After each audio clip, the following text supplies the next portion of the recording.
Oh, for God's sake. That's easy. That doesn't make any sense. That doesn't make any sense. I did that 5 seconds before you. Well, hello, Chatfish. See, I always do this. I always do this. I don't. I remember the one time a friend of mine Oh had an my issue with his computer not booting. I Oh, literally like, switched to Texas. Stream just started. Okay. Yeah, I know. That's what I just said. I literally switched to Texas. I'm like, oh, fuck. I don't know, man. Like, and then Robin does the exact same thing I do, and it just starts working. So, didn't I switch to Dallas? yes. Or is that Texas? That is Yeah, Texas. That is Texas. It's Dallas, Texas. Is Yeah, what but that no, is. like I was What saying, the this is what I do. fuck? Oh my God. I had a friend of mine complaining that his computer didn't even start, so I just came over and I pressed the start button and it started. See, it's that easy to be a computer technician. Oh my God, that's not fair. I literally ran through all the basic troubleshooting things. I switched servers, I reconnected the thing on my own. I did every one of these steps, and I even switched server locations. And I even switched to Texas Dallas as You know what a the difference is? location. I don't know. Ramen did it with confidence. See, I was No, doing. I didn't. I was just pressing buttons. Oh my fucking God. See, clearly you were doing it wrong. That's all there is to it. Well, Obviously. I mean, at least, whatever. I mean, appreciate your help, I guess. You're welcome. All I did was. What would you do without me? Same fucking button I pressed not 5 seconds ago. That's really agitating because I did the exact same thing and I don't know how that worked. You see, he's saying he did the exact same thing. I never saw him do the exact same thing. I did. You, Chat? I also did. I didn't. That. So clearly he didn't. Oh my God, that's so goddamn gay. I'm saying that so much. Clearly, Kibbs was just sitting here twiddling his thumbs, saying, "Why no work?" Look, Well, maybe, it works now. Maybe it was because maybe you selected Texas, tried it, and then you disconnected and reconnected, and then tried again, and it didn't work, and then I came back and did the thing again. Maybe he That selected might the wrong place in Texas. So I just gotta keep trying is what I get out of this. Oh my goodness. No, you just ask me and I'll fix it. You just press the same button I'll press. Except he gets a different result. That's so cursed because I had done that. Well, chat, welcome to another stream. Isn't software and hardware troubleshooting great? No. Do the same thing and just get a different result? I need a transition screen so I can actually show Chatfish things now, finally. There we go. Well, enjoy your stream, boys. Thank you, Robin. Thanks for the help, See you Robin. later. Brought in our programmer because we had fucking issues. He does the exact same thing I do, and it works. Whatever. I'm done with life now. Oh, I just can't handle being a streamer sometimes. All right, so God damn it. It's like, come on, man. Like, I know how to fix basic things, but the thing I did, literally, he does, and then it works. I literally switched to Texas Dallas, and it's like, failed to connect, can't find DNS host server. And it's like, what the fuck? Whatever. Either way, we're live now. We're going to talk about things now that we ruined our intro so thoroughly, but at least we got it working. So, Total War Warhammer 3 has siege reworks coming to the game. Now, we're going to take a look at this little update from Creative Assembly and see what they're talking about, what the little developers are rambling about, right? Hi, folks. The gates to the Proving Grounds are ready to be thrown open once again. The Siege Rework Beta is on its way to Steam very soon for you to play and provide feedback on. Our goal here, in simple terms, is to make sieges more fun, and you are an invaluable part of making that happen. Through the Proving Grounds, we want to make sure we're making valuable, meaningful changes to the game, and your feedback is crucial to us achieving this. We won't roll out any changes to the base game until we're totally happy with the response from you, the players. This round of testing will last for about 2 weeks, from 24th of July to the 7th of August. All the info you need to access the beta and provide your feedback will be available in the dedicated subforum once the beta is live. Odds are it's going to be go to properties and set the beta mode, right? Finally, we're excited to announce that on next Thursday, 17th July, 2:20 p.m., they'll be hosting a live stream event on Twitch, but don't really care about that. So, let's move into the actual siege rework itself. Now, one thing that's really interesting is this is going to be somebody who's going to introduce himself named Milko, or Milcho, I don't know how to pronounce Slavic names, but here we go. Hi everyone, I'm Milsho Vasilev, battle team lead at CA Sofia.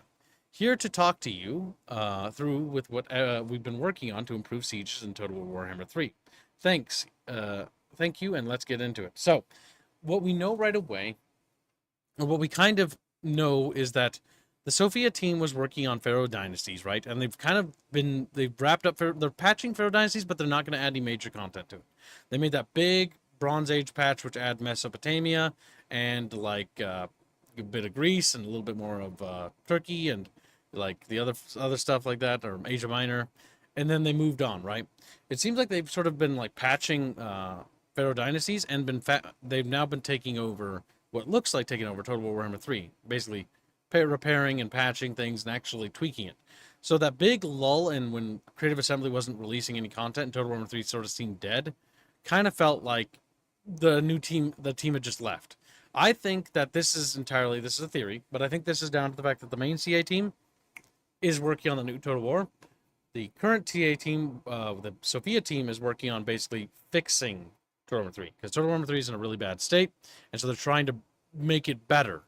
So the removal of pocket ladders is the first thing they talk about. Now, oh my god, right off the bat, we're starting off with probably one of the most positive changes to sieges right away.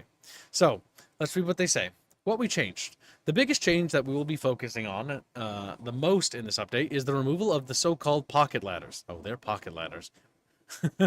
Which allowed most infantry units to pull siege ladders out of nothing and climb the walls of a settlement. And the proving ground, that is not going to be the case. And players and the AI, of course, will need to rely on different tactics to overcome the defenses of a well-fortified settlement. Why we changed it. There are two main reasons why we want to introduce this fundamental change to how Siege works in the game. Gameplay and immersion. Total War always strives to depict battles in a realistic way. And yes, in our world, dragons and giants and flaming heads are counted as realistic. All projectiles are physically simulated. Shields are providing protection only from the front types of hit. Reactions are based on a relation between the impact force, which is different than damage, of the attacker and the mass of the defender. Even though it is not perfect and there are many more aspects that can be improved, we believe the ability to pull a huge ladder out of your nothing, yes, can be quite the immersion breaking for players, which is true, and takes away from more strategic planning of the battle. In addition, this makes walls almost obsolete and allows enemies to bypass them with ease while making defending the choke points inside the settlements the obvious choice. This is not how we want sieges to feel. This is what we've been saying since Total War Warhammer 1, by the way. Now, bear in mind, credit to Vasilev here, Mr. Vasilev, is that he's literally coming in from the sounds of it, because the Sofia team is now working on it, so they're basically just fixing the problems that the main CA team sort of left. So they're addressing that. And that's important because right off the bat, they're actually acknowledging that, yeah, pocket ladders are bad. Pocket ladders do ruin your immersion. Pocket ladders fundamentally ruin walls. Yeah. It is also a nice approach of, hey, look, we're actually going to be fixing these issues instead of just, oh, well, people auto-resolve battles most of the time, so we're not going to bother fixing it. Yes, that's a really bad thing. Or Creative Assembly is like, nobody plays to the end of the campaign, so we don't want to add anything. Well, the reason why I played to the end of the campaign in Medieval 2 is because there's an Easter egg where you can invade America, and it's really fun, right? Or you can colonize America, and that's a fun little Easter egg, right? Not everybody plays to that point, but they had something there. Or in Total Warhammer, they started introducing late-game, like, crises. That's on mid-game crisis. That's a great, like, idea. They just need to expand it a bit more. So yeah, this is a really, really positive change, and what Mr. Vasilev is doing here is honestly the step in the right direction.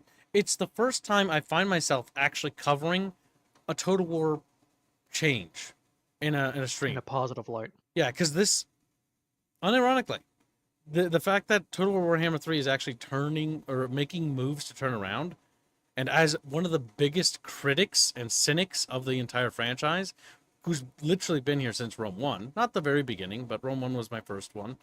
But I've loved this franchise like quite a bit, and I'm actually interested in Total War again because they are responding and they are actually taking criticism and feedback now. This is a good thing with a capital G, chat. How will these changes affect you in game? These changes will make your strategic decisions much more important and have you plan, approach, defense, and siege more carefully. And if you don't like them and prefer to get to slaughter faster, you can always turn the pocket ladders back on in the options menu. So this, again, is a great compromise. Just make sure you do that before you actually get into the battle. So it sounds like they're going to make the pocket ladders an optional toggle. Toggles and switches to customize and tailor your gameplay are a good thing. Again, with another capital G. Because now you can kind of customize how you want to do it. It also means that people who like the system the way it is won't have their game fundamentally ruined for them because they can still enjoy it the way they want it with the pocket ladder stuff.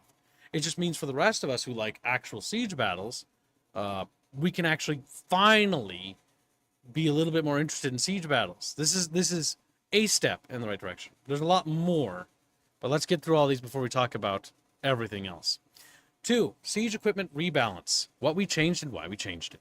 The removal of the pocket ladders requires a ton of other changes to make sure the game functions without them. The siege equipment availability has been rebalanced, and players will now be able to field more siege towers and battering rams in siege battles to compensate for the lack of ladders. Now, I'm going to finish reading this, but this raises an interesting point of concern, I just realized. Stats like speed and durability of that equipment have also been changed to make them more effective at their intended functions. In addition, we are changing the way siege attrition works and turning it into a linear progression, making it be stronger and stronger with each consecutive turn a settlement remains under siege. Here's one potential issue I see with this and how this is worded. They're just outright removing siege ladders, not necessarily adding siege ladders to your units. Now, this is, and I think that is the case. This is, I know why that's the case. Yeah, because they'd have to animate it. And here's the thing: the reality is that this is not good. That's the reality. We really need siege ladders to be the cheap alternative to siege towers. Siege towers are massive constructions that, in siege warfare, take a long time to build, and that's how siege towers have always been. See, the trade-off with siege ladders is that they're fast and they allow troops to move faster to the wall like they do in Medieval 2. You need siege ladders. Like, you just have to have them. Like, this is not good. So they really, like, if this is a Band-Aid thing where they're like, okay, they're gonna get to it, but they have to animate all the units with it, this is like, okay, well, you're gonna need to get that done because we still need siege ladders. You can't just not have them. That's the issue. You gotta have them. Let's, for now, just because they are actually doing, like, this CA team is actually has been doing good work. But this is why we're complaining about it. Because complaining is literally the only way feedback and criticism will be heard. And this is why we need to be vocal about it. Yeah, the other stuff's good, but we still want the siege ladders in the game. I just want more siege equipment that we can actually produce when sieging a settlement. Honestly, like, I don't understand why Creative Assembly hasn't done this already, but they should expand siege production and siege works to be more than just siege towers, siege ladders, and battering ram. It should be like, literally, siege trebuchets should be a thing. And each turn you build a siege equipment, the defenders should be able to build defense equipment for the towers, or like defense, like artillery. Because that's something that the defenders can do in siege battles too. So, again, things that they should consider doing, and this is why I'm mentioning it, because sieges need to be expanded upon. They're very, very shallow the way they are now, and this is merely just bringing them in line with the rest of the franchise. Either way. Yes, I would love to see the ability for walls to be able to place your own, like, artillery pieces on. Yep, I mean, you could do that in the older Total Wars. More like Rome 2, Medieval 2 kind of thing. Or not Medieval 2, sorry. That was not really a thing, Medieval 2. Rome 2 and Attila. How will these changes affect you in game? Players will now need less manpower to construct siege equipment, which means it will be more readily available when sieging settlements. On the other hand, settlements are going to be a tad less susceptible to siege attrition in the early stages of the siege, while taking less overall turns to fully succumb to it. So meaning that siege cities should hold out a little bit longer. Now, what they really should do, instead of just doing this attrition thing, is that there should be some sort of basic logistics system. A city should have an X amount of food reserves. And then once the food reserves are depleted, that's when attrition should actually start ticking.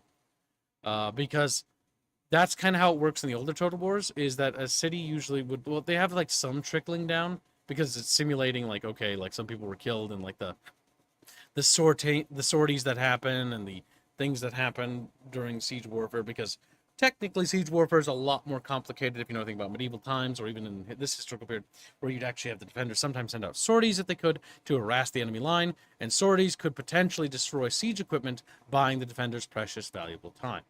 They don't really have anything for that in the Total War game. It's sort of abstracted to high hell. Let's see.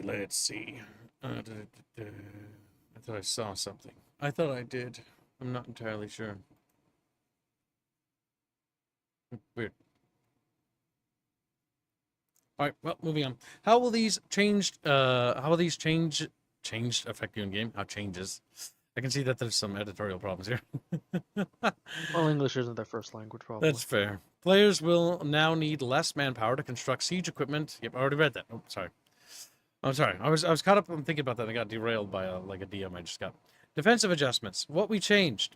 We adjusted the stats of defensive towers and gates. Towers will now be slightly deadlier, but have much shorter range, while gates will be more durable when it comes to attacks from regular and some monstrous infantry, but less so against battering rams. So, let's just read it. We adjusted some stats, defensive towers and gates. Towers will now be slightly deadlier. They already were very deadly, but shorter range. I don't know. I'm not sure how I feel about that yet. I don't know. I don't like the decreasing the range, is my initial thought. Well, my biggest problem with the towers is that the range is so big. So one of the problems is okay. That's fair. So yeah. we need to discuss a few problems with the siege maps fundamentally. Fundamentally, the siege maps in Total Warhammer 3 are fucking tiny.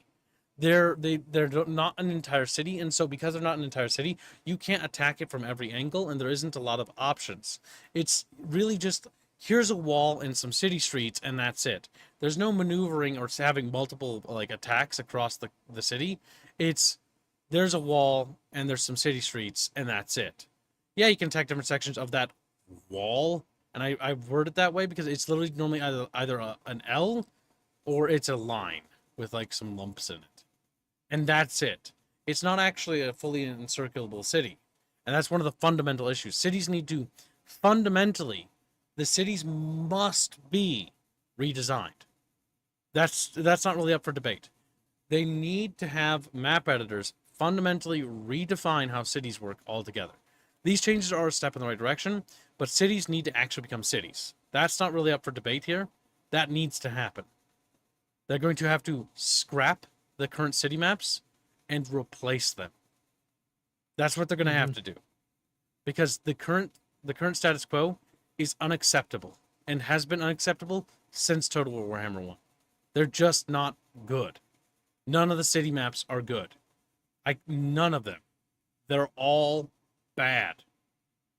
End of discussion. Why we changed it. Towers currently feel quite annoying for the attacker when they start shooting immediately after deployment. Yes. Leaving no room for maneuvers or executing. This is why the map must be expanded. Executing strategic plans. We feel like they can easily be breached by mundane infantry. Making specialized equipment like battering rams obsolete. Battering rams serve absolutely no function because literally gates can be breached by basically infantry. Yeah. That's absolutely true. So fixing the gates, making the gates actually be strong. Like, okay, yeah, you're using a giant to batter a gate down, but it should still take the giant a decent amount of time. Like, equivalent, I don't even know. I feel like the battering ram should just be better at it than everybody. Because there has never been a reason to bring battering rams. Battering rams is the equipment that if you bring, it's like, but why? Literally, but why? These changes will allow you to move outside the settlement you're attacking without being harassed or open up an opportunity for you to batter it with artillery more easily while also making the vendor less helpless against direct, fast infantry attacks. Blech. So yeah, that's one of the things. I mean, it's a step in the right direction. This is good, but it's not enough. Quite simply put. It's a step in the right direction. You need to go all in with their battle AI improvements. So, what we changed. We can't just remove pocket ladders without teaching the battle AI how to play without them. Yep, that's true. So for these proving grounds, we have fixed over 50 issues related to how the battle AI plays or reacts to certain situations, both on the attacking and defending side in sieges. As some of those are not completely related to pocket ladders, these changes will be present even if the pocket ladders are turned on from the options menu. Yes. Fundamentally speaking, the AI literally needs to be restructured because the AI does not see walls as walls. Rather, it sees them as a hurdle to crawl over, more or less. Why we changed it? The battle AI has always been tricky to get right, but that's obvious. But that is the most obvious in siege battles, and we are really trying to make it play better and react to the player's actions in a more realistic way. We're not saying that we have fixed the battle AI, but hopefully with these improvements it will have a lot more convincingly and offer a more interesting challenge. Remember, this is just a small step in the siege rework. This isn't actually the siege overhaul. This is literally them implementing a part of it. These changes will offer less weird behavior from the battle AI during sieges, allow it to be able to play the game without use of pocket ladders. Yes, the removal of pocket ladders is a massive W, and there's nothing short of it. Honestly, God bless the fact that they're gone. Good riddance. Screw the pocket ladders.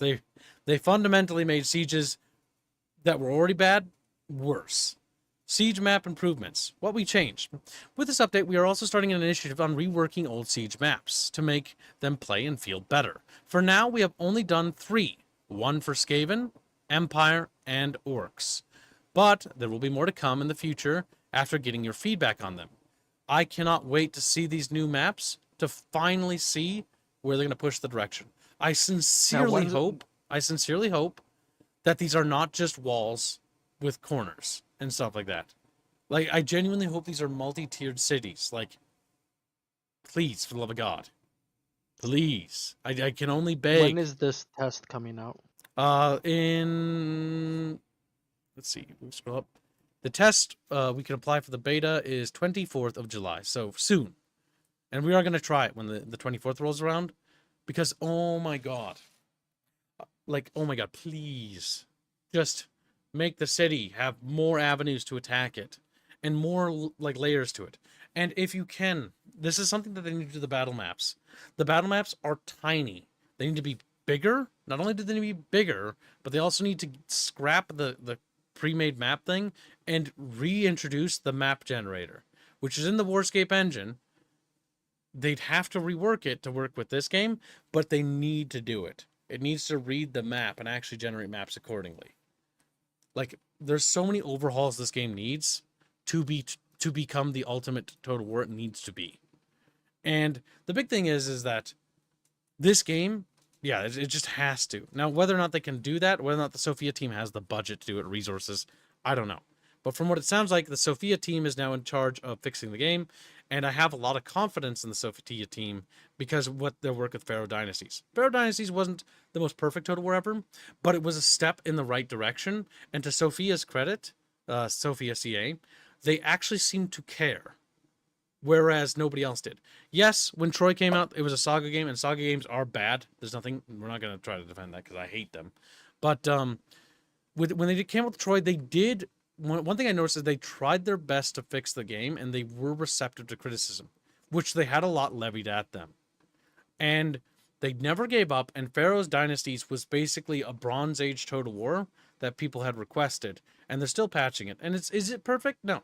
Are we back to where we were with Medieval 2? No. But are we making steps towards Medieval 2? Yes. We are making steps forward. And that's why I'm back interested in talking about Total War again.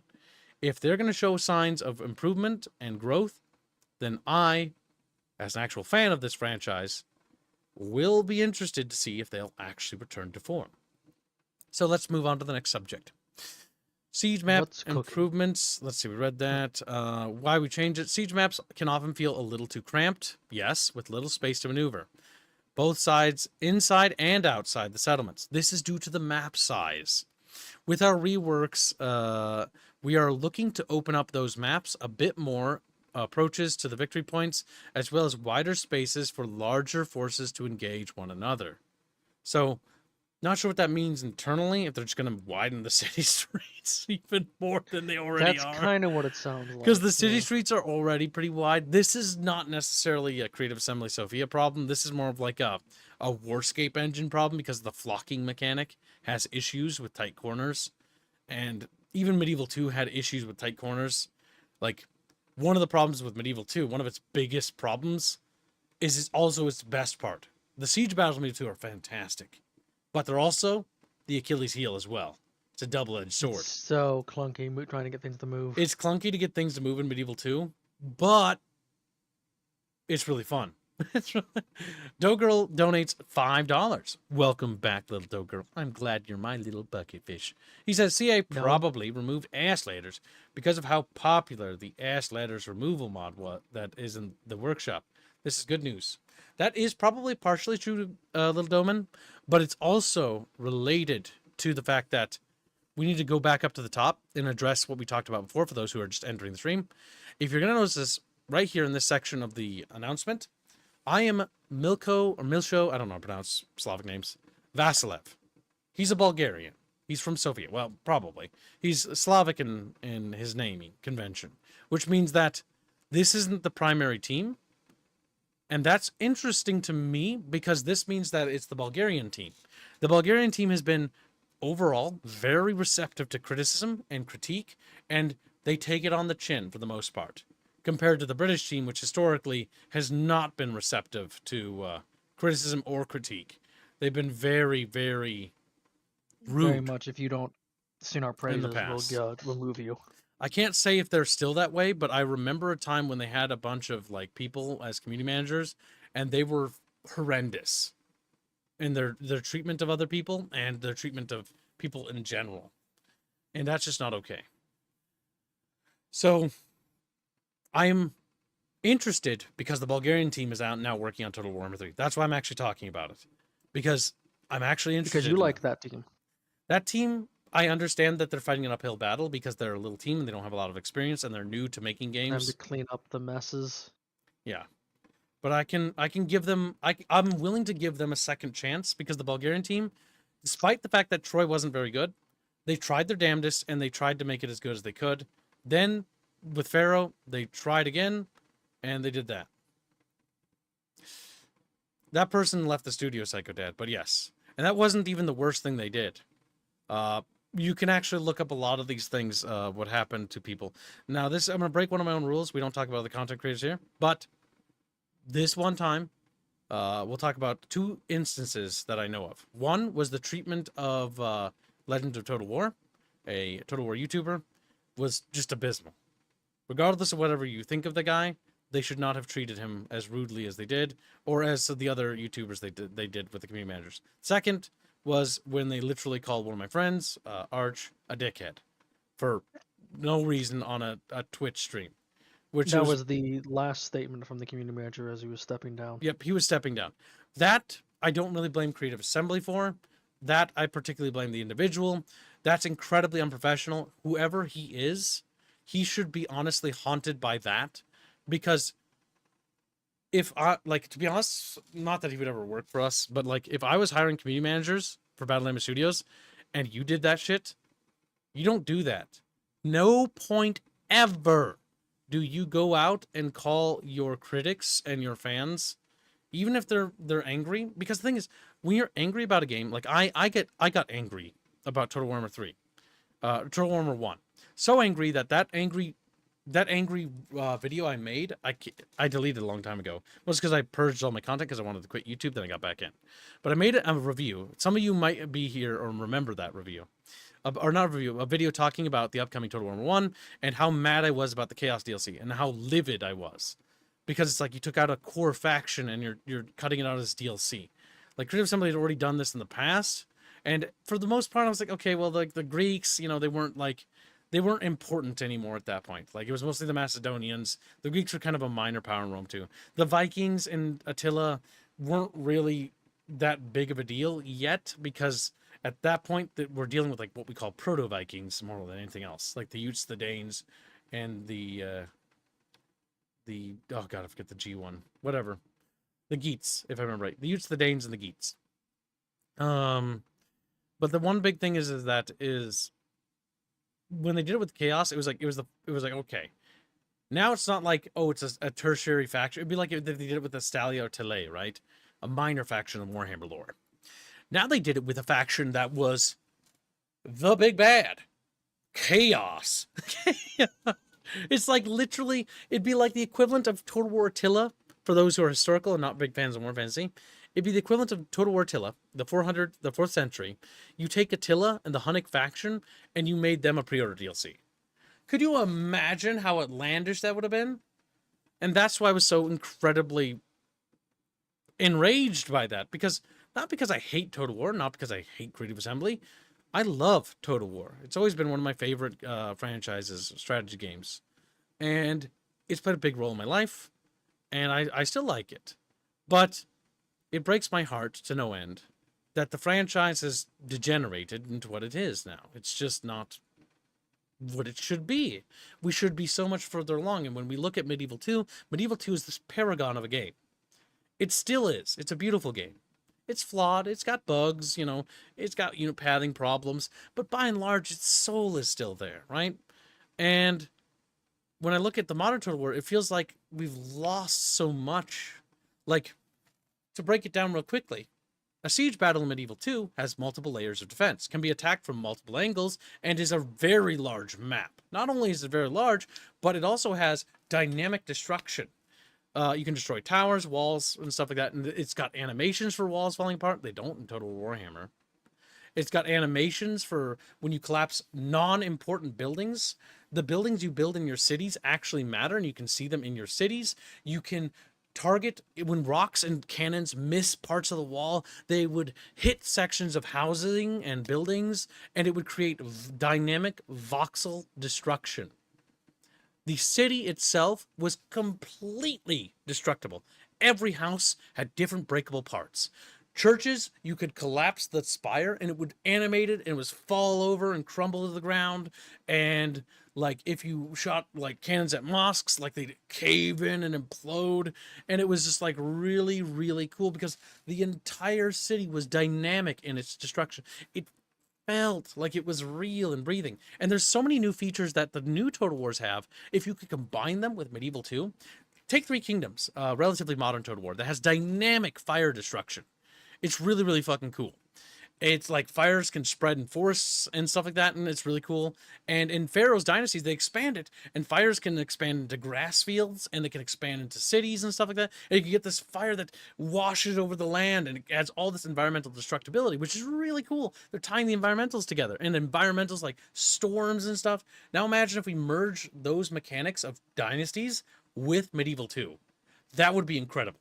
Imagine having a battle that starts off, it's like getting dark, and then there's a storm on the horizon because Pharaoh's Dynasty has like dynamic weather, and then the storm approaches in the middle of the battle. You have like these destructible buildings, and so the mud mechanic comes into play because Pharaoh's Dynasties has mud and other mechanics that they added. They built out a lot of things there. Oh my god, it would be spectacular. It would be spectacular, chat. Like you go from city street fighting and like in a burning city to now the fires being doused by the torrential rain and the streets becoming mud and your troops getting all muddied and like dragged down. That would be incredible. You know what I mean? Wonderful. And the thing is, they've shown that they can do some of that. Pharaoh's Dynasties has this. They expanded the fire mechanic that Attila introduced. Three Kingdoms added so much more with the fire mechanic, like forest fires and like other things. And then they expanded it again with Dynasties. The fire mechanic is really cool. They even added a dynamic weather system that changes the battlefield, where it can become dry or hot, or it can get muddy, and that will affect troop movement. And that's really cool. Your troops get all muddy and stuff like that. And like river battles will have blood flowing down the river when after recently killed battle units being damaged. Lots of beautiful details. Pharaoh Dynasties is one of those games that I think gets a lot of hate, but what I think we should all understand is that it's made by Sophia, right? They're not nearly as experienced with the Total War series. Their first game was Troy, all right? They haven't had the experience of working on any of the other legacy Total Wars, and it's debatable. Well, actually, no. We know for a fact from insider leaks that Creative Assembly doesn't even remember what Medieval 2 is. They know it's a legacy game they produced, but nobody there knows anything about it. They don't want to acknowledge it. Well, it's not that they don't. Exists. I don't think they want to necessarily don't want to acknowledge it. It's not that they have hatred for it. It's that they just don't care about it anymore because they got to sell current product for investors. That's how this usually works, right? But what they should realize, and somebody should try to convey to them, if somebody could, is that you really should have a day where the entire team goes back and plays Medieval 2. I'm not kidding. Play Rome 1. Play Medieval 2. Play Medieval 1. Like, everybody on the team should be encouraged to play the legacy titles so they can understand the foundation from which they're coming. And then connect that with what people want. Because there's a big disconnect and a schism that has grown between both Creative Assembly and the player base. And, not to be rude, but it is on Creative Assembly's fault for the schism forming to begin with. They encouraged it with how they behaved in the forums, by the community managers. They pushed people away. That's on them. However, a lot of those people left, and the studio's showing signs of change. Now it's time for the new people in the studio to right the wrongs of the yesteryear and re-bridge that connection. Fix it. We can fix this. Total War can be fixed. Creative Assembly can fix it. And Creative Assembly dying is not a good thing either. I know that some people really just want CA to die, but if CA dies, what usually happens, what happened when Westwood died? Well, let's put it this way. What happened when EA Los Angeles died? Because that was basically just Westwood renamed under EA. You know what happened? Command & Conquer died. We've not gotten a Command & Conquer ever since that happened. And we've only gotten the remaster, and that was only because of, like, special circumstances within EA. We're very fortunate we got that. We'll be lucky if we get another remaster, and I hope we do. And I'd love to see the Command & Conquer franchise reborn. It's one of my favorites, too, along with Total War. If CA dies, this dies, the entire franchise dies with it. And now that I see an opportunity for that to change, now is the chance for that to turn around. Because it's important to be vocal and critical. If you have problems with Total War Warhammer 3, say them. It's okay. There's nothing wrong with that. The big issue is that it became taboo to say it. When I stopped caring about Total War was when people would literally lash out at you for daring to criticize them. It's like, well, then I don't feel like there's anything to talk about anymore. Like, we just need to accept the fact that we're walking backwards, not that we should be fighting it and pushing forwards, you know? Didn't mean to get all game dev philosophical here, but it does matter to me. And it does matter to Total War. So let's get back into it before I get too segued away by my own nonsense, I know. Where were we? Number 5? It's been 83 years. It's what it feels like. But yeah, siege map improvements. With this update, we are also starting the initiative of reworking on siege maps. Yep, we read that. Siege maps often feel too little, too cramped. Wider spaces, force and large engagement. Yep, read that. Okay, we got it. So what's cooking? Let's read the final thing.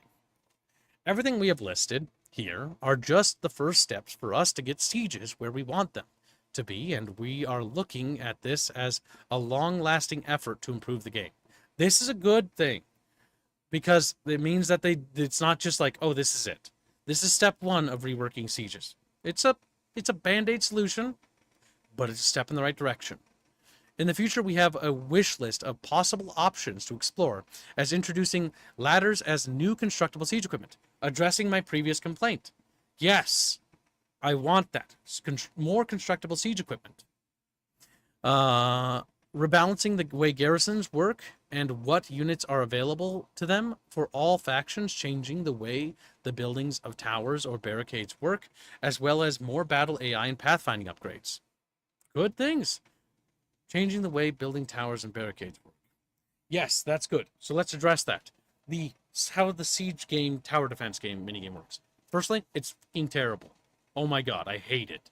What it should be is, look at... Okay, so there's a Total War that has this. I don't remember if Pharaoh Dynasty has this, but Three Kingdoms has it. Three Kingdoms is really good for a lot of its things that it did. And it's a shame it died, because it was actually improving. But Three Kingdoms, oh my god. the deployable equipment you can do for battlefields is really cool. The amount of deployable equipment you can do, like oil and stuff like that, and other things you could do with the battlefield, and the formation porn that was Three Kingdoms is noteworthy and commendable.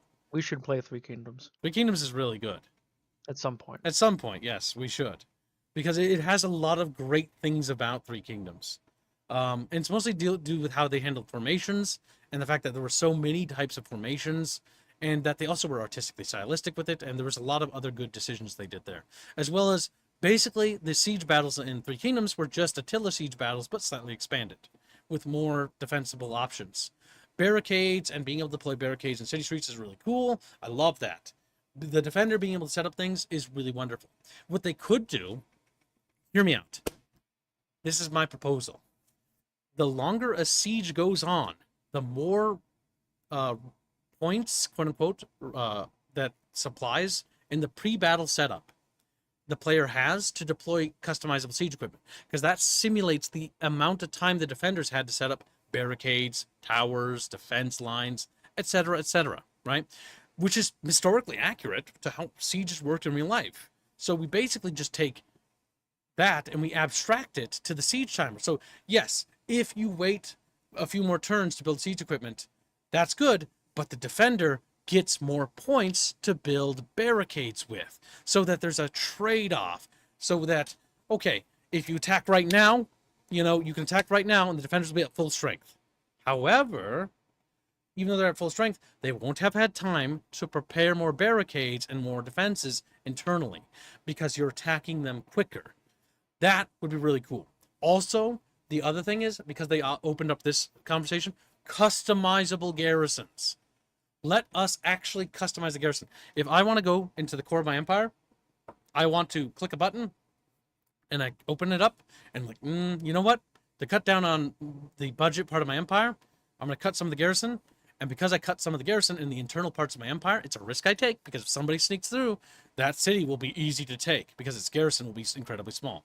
But we start lowering the garrison sizes, because you would see this frontier cities in Rome, or if you're familiar to the Byzantine theme system in the later parts of the Byzantine Empire, which we'll just call it that for popular sake, even though it's the late Roman Empire, but whatever. They created this thing called the theme system, where it would have like different sections of defense allocated for each region, right? And they'd be responsible for their own garrisons. I'm not saying to implement that system directly, but it would be cool if you could actually customize each provincial defenses, because then you could control how much the defenses had, right? Increase the defense budget. Or on the frontier against the Chaos in Norska, as Kislev, triple the defense budget, because you don't want them rolling through your territories, right? On the frontier territories. You know what I mean? Like, this could expand so much. It's good to hear that they're willing to expand things, because the garrison system isn't very good. Now, there are certain systems I don't know if they can rework, like getting rid of the provincial system. I think the provincial system has been honestly a disaster for the franchise since its implementation. And the real quick reason why I want to discuss this is the provincial system basically locks you in to a provincial system that isn't fit for your empire, that doesn't make any sense. Provincial systems should be set up and be constructed to work based on either how you tailor them to work, or be as big or as small as you want them to be, or incorporated to. It's because they have pre-scripted provincial system. It's like the Chaos has to take like certain territories because they need it for the provincial system of the empire. What?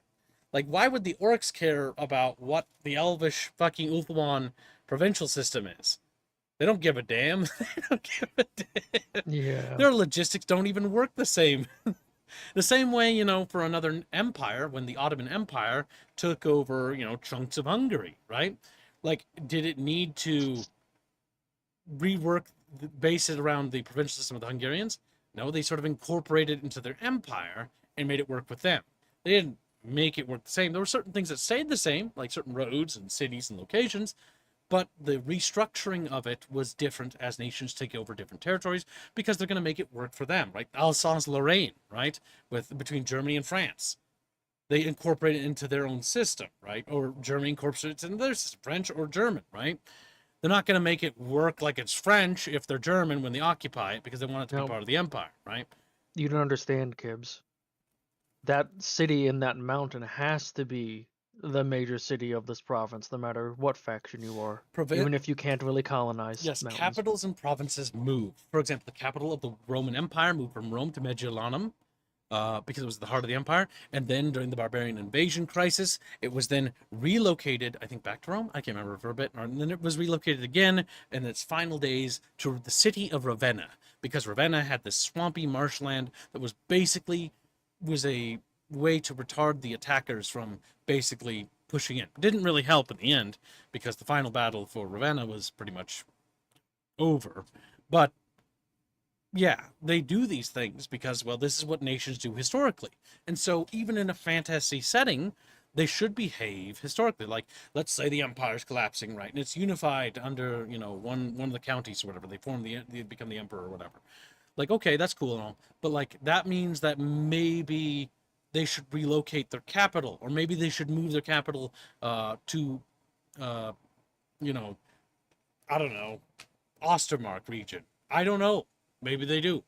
Why would they do that? It doesn't have the river system that Altdorf has. Well, maybe it's for strategic reasons. Capitals are often relocated in times of war to make sure that the seat of power isn't in a particular area of danger, right? Let's say the United States of America is invaded by Atlantis, which rises up from the Atlantic Ocean. They're coming for us, chat. It's finally, the day has come. Atlantis begins its naval invasion. I don't think we're going to keep the Pentagon as our source of our military command structure is going to stay there. I think they're going to relocate to like either the Cheyenne Mountain or something else internally deeper into the country in the heartland where it's more safe as the Atlantis army rolls across, the coastline. You know what I mean? No, we wouldn't do that. That'd be an act of weakness. It's just these different kinds of things, because when you think about these scenarios, you kind of have to hypothesize how these things will work out, based on what we know.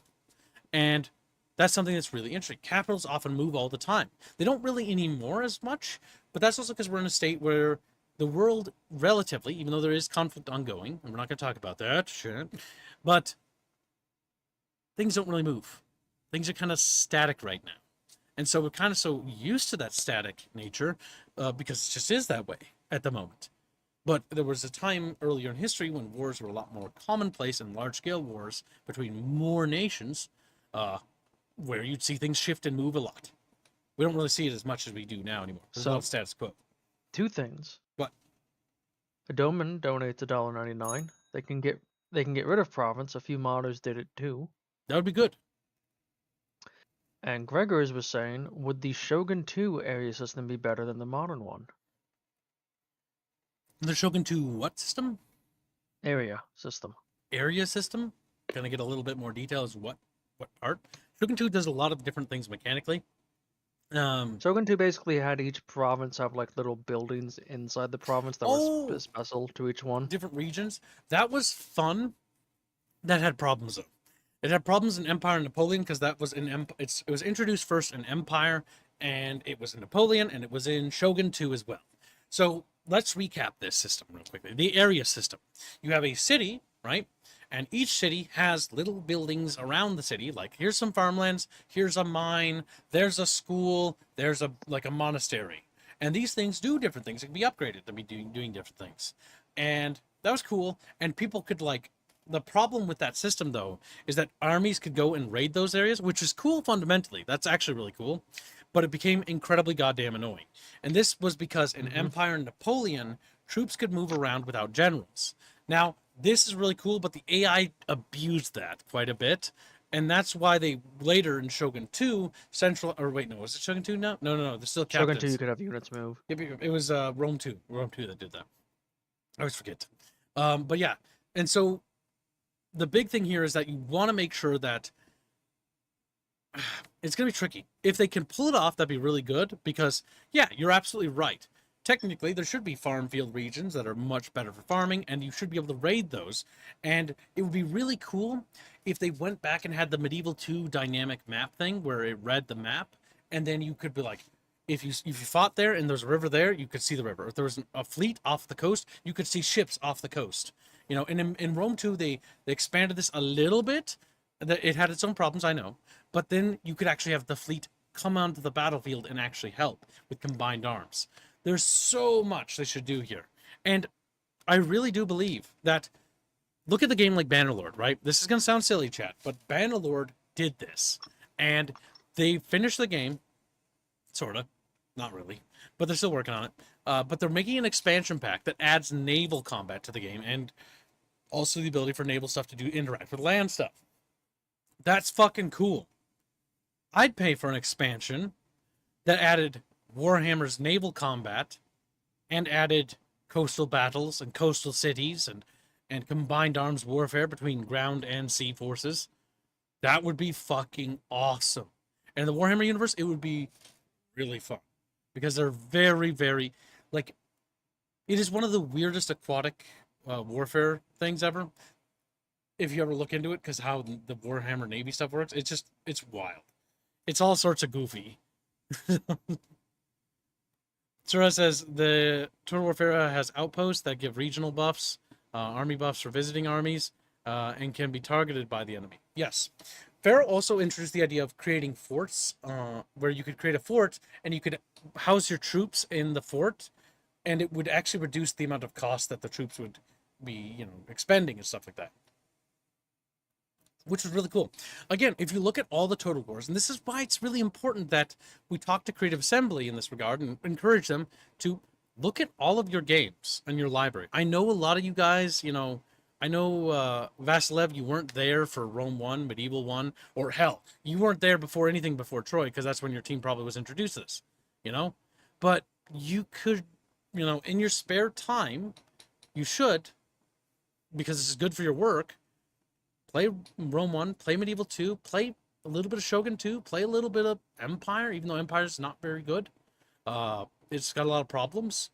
Play a little bit of all of them. The good, the bad, and the ugly. And I guarantee you, we can get ourselves back to where we were. It's important to play Medieval 2. The reason why I say that is because the old Total War mod Engine 2 is very important because of what it did, engine-wise. And this is what they should be either trying to build with the Warscape engine into doing, if they just don't have the budget to make a new engine anymore because of the budget slashes. I don't even think they have the budget for that anymore. But I guarantee you, programmatically speaking, nothing is impossible. You can do anything if you set your mind to it and with a good coder.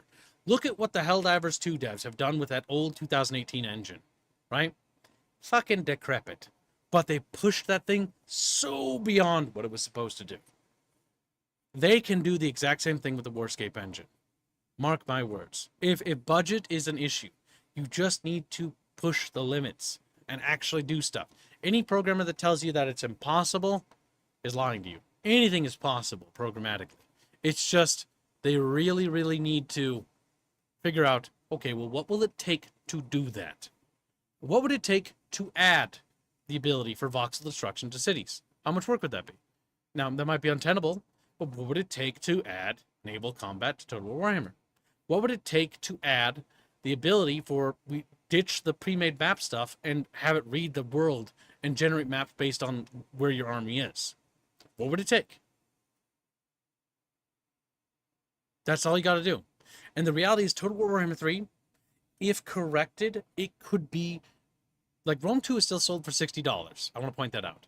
I'm going to give it a little bit of criticism there. I know why it is, because Rome 2 still sells really well. Just like Medieval 2 is still like $20, definitive edition, because it sells really well. It's a constant, steady stream of revenue, and that's great. It's good that you're making money off those games still. But Total War Warhammer 3 is a very expensive game. And there's a lot of problems with its pricing, but we're not going to get into that. But if you fix all the problems with Total Warhammer 3 fundamentally, not even talking about the DLC, not even addressing the pricing problems and grievances I have there, and if you just keep working on those things, Total Warhammer 3 could probably sell just as well as Rome 2. And just be a nice passive revenue stream. Man, I didn't think we'd get to this much dev philosophy. I'm like talking as if we're like trying to negotiate with the developers here, and I don't know why, but I don't know why.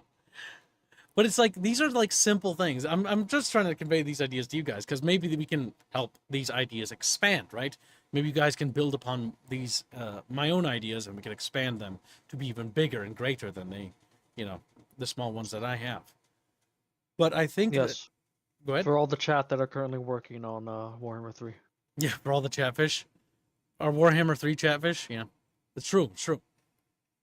Push it to the limit, starts playing. Yeah, pretty much. It should start playing as the Code Monkeys start hammering away. That song is playing for the Helldivers 2 devs every time they're pushing that engine to the next level. Did you know Helldivers 2, they're adding in multi-factional fighting now, or they're trying to? So that Really? the other factions can fight each other on the battlefield. They've been testing it. So I want to point out, if they're trying to do that with that engine, don't tell me you can't do that with Warscape, okay? I can't wait for the Don't update tell where me they you can't. completely they port the game to Unreal. Ooh! I like how everybody universally hates the new Unreal. Like, it just doesn't look good. The only time I have positive things to say about the new I was Unreal trying engine... to learn the program on the Unreal Engine. God, that thing's a piece of shit. I know, but the only time I have anything positive to say about the new Unreal Engine, or I ever hear anybody say anything positive, is either when somebody's like, you know, the best thing about this game is that it being on Unreal is that it doesn't look like it's on Unreal. It doesn't. This is so funny. Yeah, the classic Unreal texture pop in. That just always looks like shit. So yeah, there's just so much fun stuff going on in the game dev world right now, and just universally. And so that's why I'm kind of like, when I see Creative Assembly, like, kind of like banged up and like picking itself up now after Sega had gutted it so thoroughly. Oh my god! Every time I think about Sega gutting it. Specifically, this sub team of Creative Assembly. Well, this is the Sofia team. This is the Bulgarian team. Specifically them. Well, no, Because I haven't seen anything positive with the main team. The main team, I think, can still do good because they did with Three Kingdoms. They worked on Three Kingdoms. Three Kingdoms wasn't bad. There were problems with it, sure, but it was actually it started to get good, and as it was getting better, and then they pulled the plug on it. And you know why they pulled the plug on it? Because executives... I can't wait for it to come out. Executives... The Sofia yeah, I team know. updating it. Well, the big problem is, well, no, it's too late. I mean, Three Kingdoms could literally be the Rome 2 for the Asia. Because you know what? Oh my god. To Creative Assembly does right so many times. Unsung heroes. The team that was working on Total War Three Kingdoms, that was fixing it, making it better, started to basically hint. They were hinting at they were going to add Mongolia. They were going to add Korea, for sure. And they were also, like... rumors circulating that there was intentions of basically just converting it into Asia Total War, because they expanded the map to add Korea. They added the Indochina. No, it wouldn't have. They were actually excited too. They were not pissed off because think about it. They can just conquer it as China.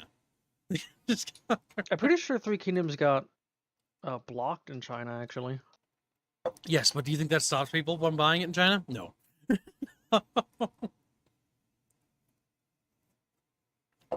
Yes, most games are like blacklisted. Technically, there's also other things, but let's not get into that because that's another fucking segue away from Total War. Our only focus is Total War. So, the big thing here is that Three Kingdoms could have been Rome 2, and they were basically, they added, if you play Three Kingdoms now, you boot it up, go to the campaign map, scroll over to where Korea is, notice how detailed it is, then look at any stream or recording that was made before then. Korea was not added to the map that way. It was off in the distance and you couldn't pan your camera over there. In the end, you could pan your camera to certain locations because they were intending to expand the map and add more cultures. Yes, it was going to be focused on Three Kingdoms, just like Pharaoh Dynasty is focused on the Pharaohs, but you could play as Mongols. You could play as Koreans. And you could play as Indo-Chinese or the Siamese, right? Because the Siamese also, you know, really cool too. Like, there's a lot of really cool stuff, and that could have been really cool. Asia Total War could have happened, but now we don't have it. Three Kingdoms was going to become talking about Hyenas? Hyenas is a game. Okay, so let's talk about if chat's going to talk about that. Hyenas was basically what sucked all the money out of it. Hyenas is theorized why the money was sucked out of Three Kingdoms development. Hyenas is a hero shooter that Creative Assembly started developing. So Creative Assembly, as they started expanding, they started blowing up because they basically hit the mainstream with Total War Warhammer. And they were already kind of in the mainstream with Rome 2 and stuff like that. They were already getting very big. Fuck, no, that's wrong. They were in the mainstream with Rome 1. What am I kidding? They were on fucking History Channel. they were literally the war game. Yeah, they were the war game. And they have controlled the market ever since. Nobody can really compete with them. But that led to stagnation, and that stagnation has actually been the thing hurting them in the long run. They could have so much more money. They could have so much more money if they would just pick up the legacy of where they left off and start pulling themselves out of the little hole they fell into. I highly doubt any of the team that worked on those old games are even around. No, they're not. We know that for a fact. It's been 30 fucking years for most of them. They're either dead or retired. It's been that long. And many more of them will start dying. And that's sad. But time flows forward, and we have to go forward too. That's unfortunate that it has to be that way, but we need to focus on what we can do in the now. In the now, while the new people coming in, we need to start educating them. They need to start playing the other Total War games in the library and understand the studio's proud legacy, because its legacy is proud and it's something they should be proud of. I'm like, think about it. If I was working for Creative Assembly, and I should be like, yes, I work for Creative Assembly. I'm proud to work for Creative Assembly. I love working for Creative Assembly, because working for them, like, our legacy is fantastic. We've got a few, hiccups here and there, but we're climbing upwards, That's what it should be. It's like, yeah, Medieval 2 was something we're proud about and our legacy, and so is Rome 1, but we're gonna blow those ones out of the water with something even bigger. And the saddest thing is that is what they tried to do with Empire. That's what they tried to do with Rome 2. But they failed both times. And why did they fail both times? Over ambition. They wanted to make Empire more complex than any other Total War ever conceived. But it was so big, and because it was on a new engine, there was so much stuff, they bit off more than they can chew. They should have just been like, okay, let's just make Empire about the same amount of features as Medieval 2. If they could go back and do it that way, that would have been perfect. Because they wouldn't have gone overboard. Have I been reading from the document for the past hour? No, I've been lamenting. Now, fine, we'll boot up the game. This story has been saying many times, I was lied to. This is a bunch cast. It is, in a way. It sort of quasi became one because I was reading it, and I got a little bit optimistic because of a lot of the things I was reading about the changes, and I like a lot of what I'm reading. There's a lot of good changes in there, which is good. This is a bunch cast in size. You've been tricked. Oh, my chest cavity hurts. Ooh. Yeah, it's sort of like a mini bunch cast. I always do this. I do this a lot. Not on every stream, but it's usually about things I'm passionate about. Because, man, this game, Total War Warhammer, was the game... Oh, my God. I remember hearing about, like, the rumor of it being developed and being super excited for it. And then I remember starting to see it and see more of it and then starting to get disappointed. Because I saw the siege battles, I saw no naval warfare or combined arms fighting with, like, coastal battles, and my imagination had dreamt it up to be just at least on the scale of Attila. Just on the scale of Attila. Nothing even, like, past that. And it couldn't even reach that point. And that's what broke my little kib heart. Ooh, ooh, camera. Ooh, ooh, ooh. There we go. There we go. Perfect. But yeah, so the siege rework stuff looks very, very promising. I mean, these are most streams don't. We always like this. Let's see. We need to build range stations to get some money.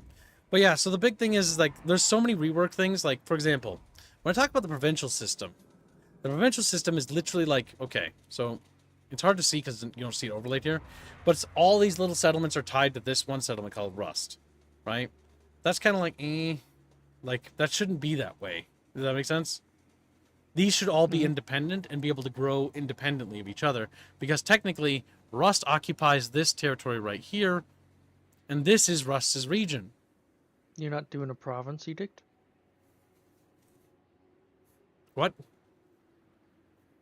That little... Or does that rename the province? The little, feather in the top left. No, that's renamed the city. That is a rename. You can't rename the provinces. The provinces are hard-coded. The provinces are... I thought there was a province edict system, or is that not for orcs? There is, but it's bad. It's literally press button and just get flat bonuses, like me. Like, the edict system it was an idea they introduced in Rome 2, and it just, because, you know, Roman edicts, you know, et cetera, because Romans had provinces, and so you're making the provincial system of Rome. But the issue is that it didn't really kind of work that way. It's also really not quite how Roman provinces work either. Like, it just didn't quite work out as a system, in my opinion. But it's kind of been stuck in the franchise ever since. Like, it just won't go away. Mm-hmm. It's been in since Rome 2. It wasn't particularly the best thing about Rome 2. It was kind of the weakest. And the city building has been, like, never that good. Because the city building is like, when I build these buildings, what would be so cool is if I could see these buildings in the city. Not only could I see them, but see them be damaged and destroyed in the battles. That'd be cool. Now, chat, I do want to point out our numbers for the ongoing Dono War for the Dark Crusade playthrough for Dawn of War when the remaster comes out. So currently, Imperial Guard is in the lead by a good bit. However, if the other factions decide to actually work together, they could easily overthrow the Guard if they actually, you know, work together and unite under a single faction.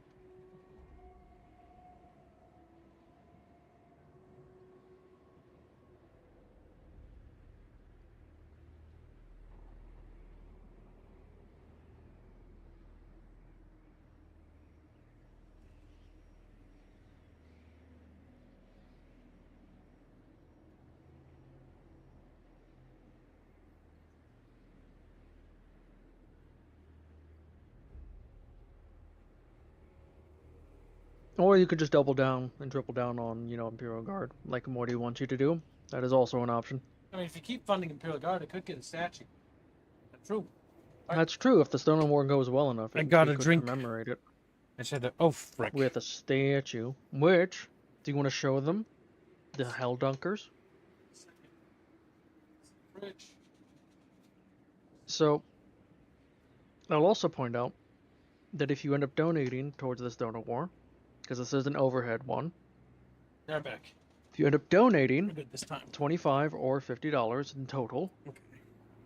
he will be put on the thumbnail as a pocket fish or a bucket fish. Now that does close, to get on the thumbnail, does close at the end of this week. There we go. All right, so real quickly, we'll show this to Chatfishes. This is the statue you guys funded. It is complete, and it will be, I don't know if it's on the website yet, but you can go ahead and download it and print it, commemorating the Hell Bucket Siege event that we did on the community, where we all played Helldivers 2 together. And those of you who donated and participated in the donation for the statue, all your Chatfishes are on there, so you got your fishes on the model. Go ahead and print this bad boy out.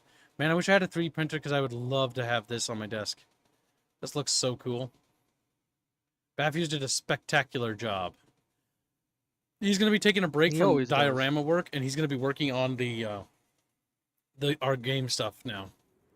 But the next thing for him to do once he does another diorama will be the Dune themed one. Yep. So that will happen, Chad. It's just it's in the backlog. The bruise on my chest hurts. It's inside my body. Plague says to buy one. Yeah, just buy a 3D printer, you know.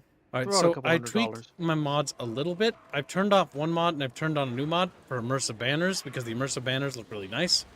Just a flavor mod to make it look a little prettier. You know what's amazing about the orc banners? What?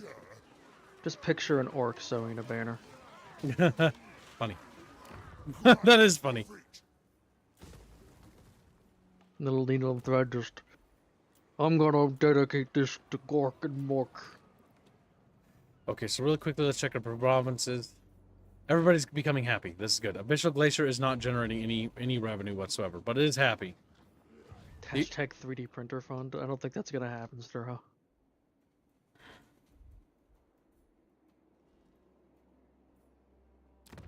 Oh look, floating rocks. I love Everyone floating loves rocks. floating rocks. This kind of makes sense because it's the fabric of reality falling apart.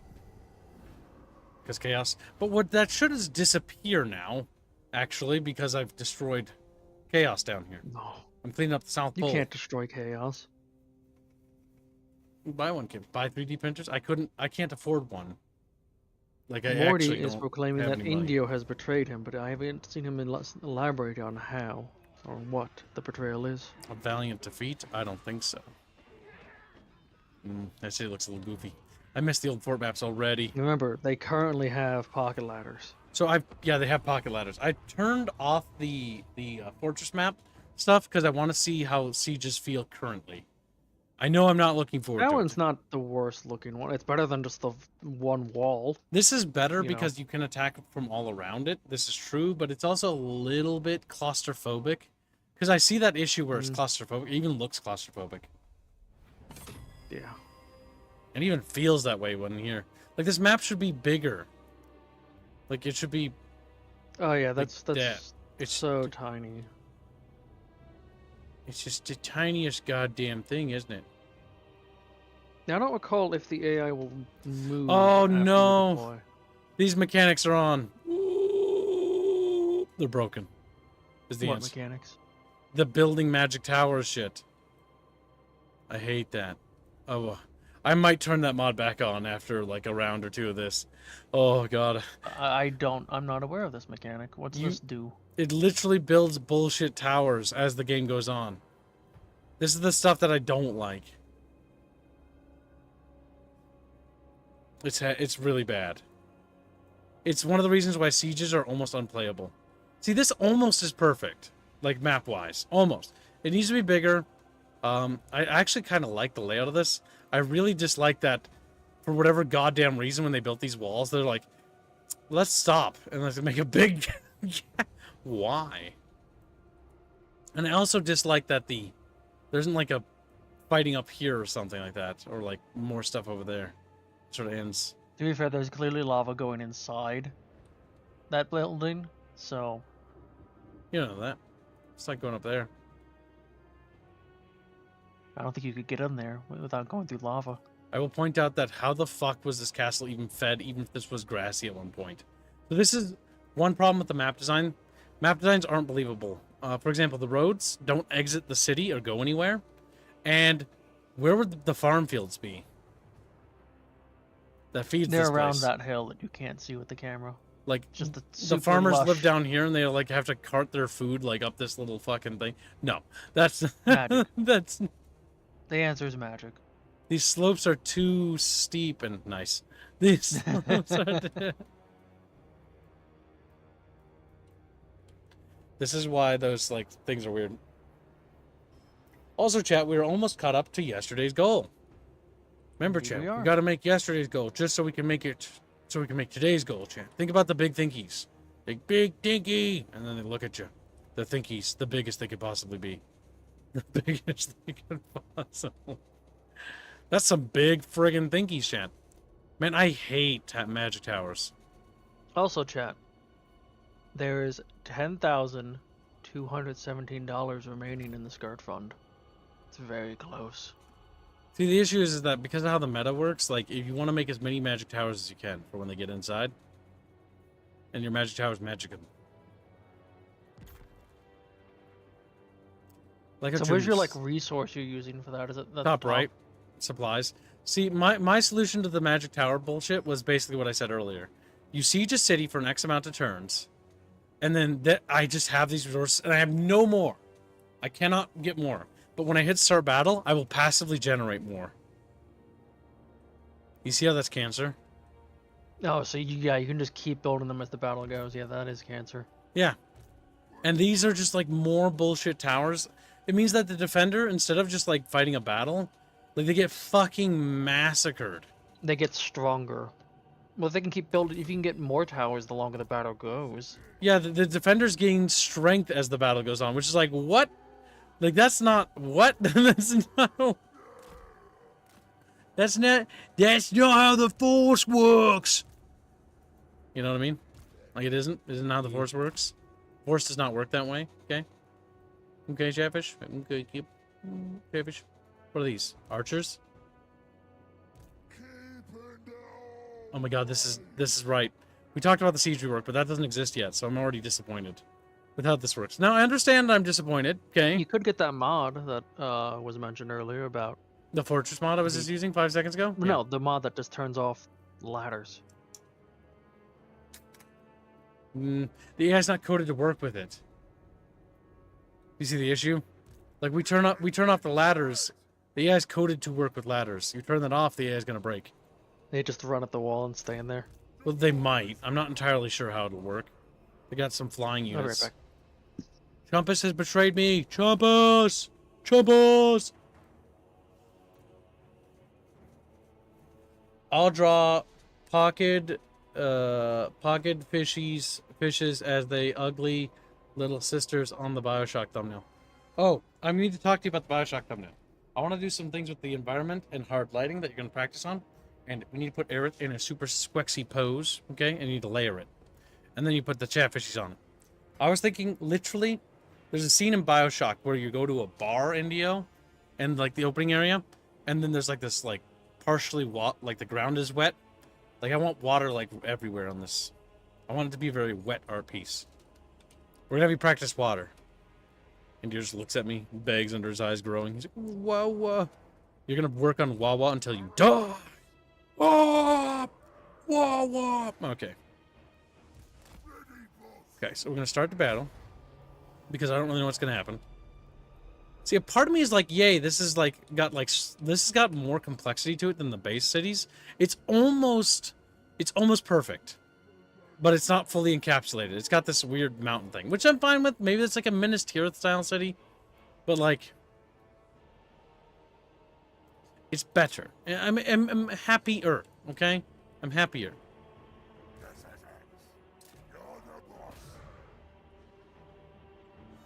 That's right, they have magic ladders. I'm like, why are they just running at the walls? I keep forgetting. They're just gonna run at the walls because they literally can.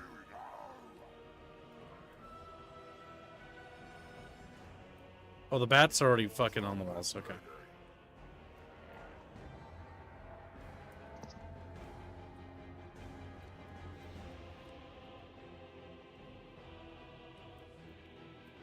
I see Morty has shifted his attention to Indio, who's gonna start calling the brat, I'm sure. Bratio?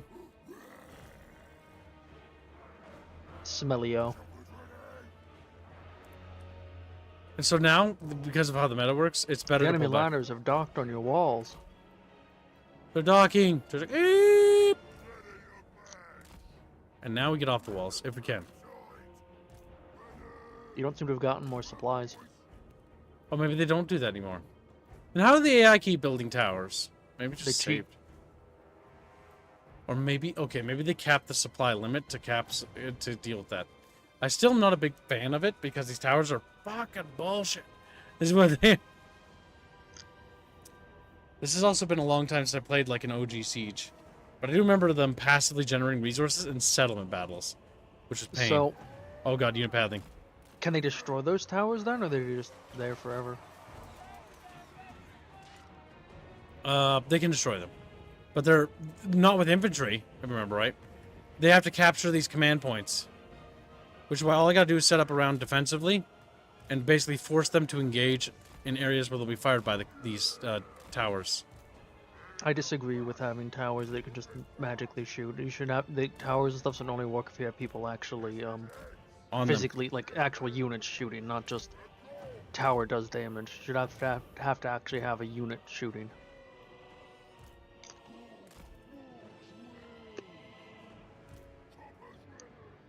Okay, we got a tower back here. We just need to withdraw back here.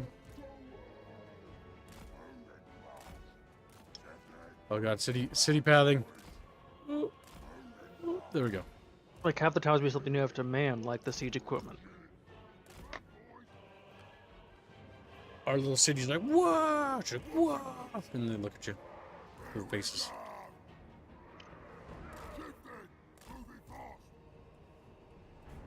Moving fast. By the way, their offensive maneuver has basically already been halted. I don't think well, over here is the most dangerous. But Cabs, it said you were gonna lose. It did.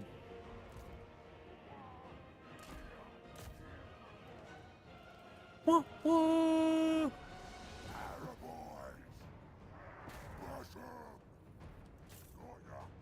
Oh yeah, I love it. Tells Cardboard, got ya. And this is like, all right, dude. I'm proud of you. Where's the scrap? Come, boys. The war is here.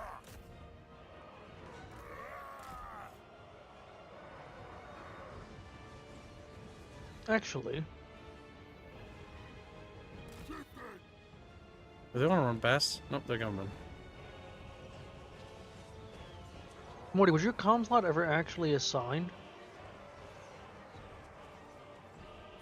No, he's been holding on to it. It was never actually assigned to anyone. Take logistics to DMs.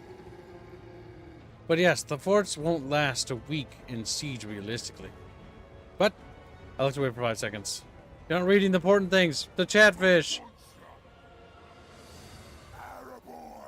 What are the chatfish talking about? Very close now, hobbitses. See what I mean? Now I'm out of touch with chatfish. This is your job to read them and tell me what they say while I look at this goddamn video game. Look at this goddamn video. That's true.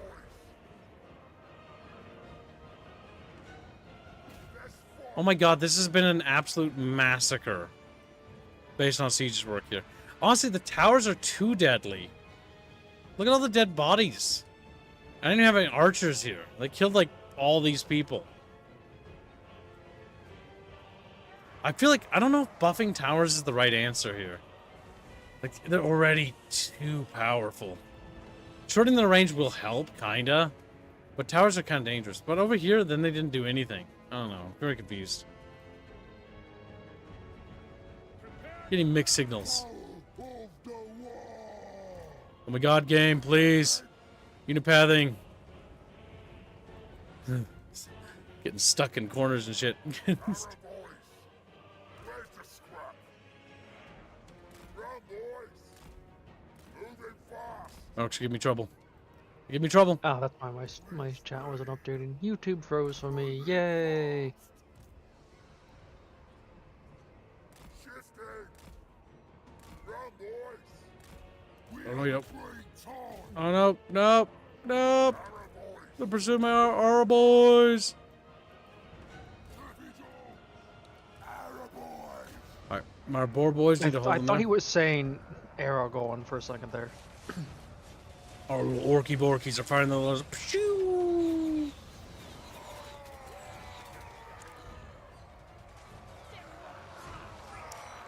But yeah, the scale of these maps are just all over the place. They are.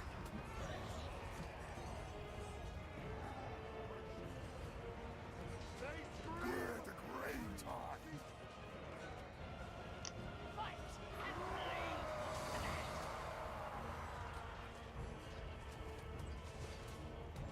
The our boys are retarded.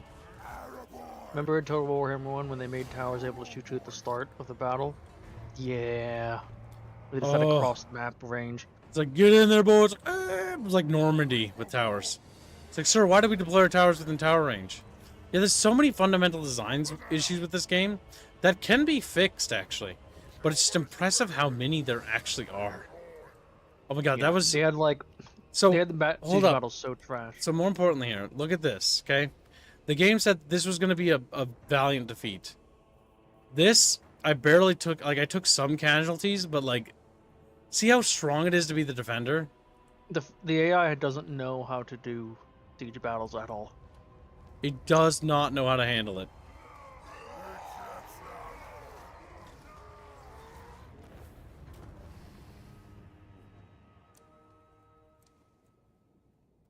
It does not.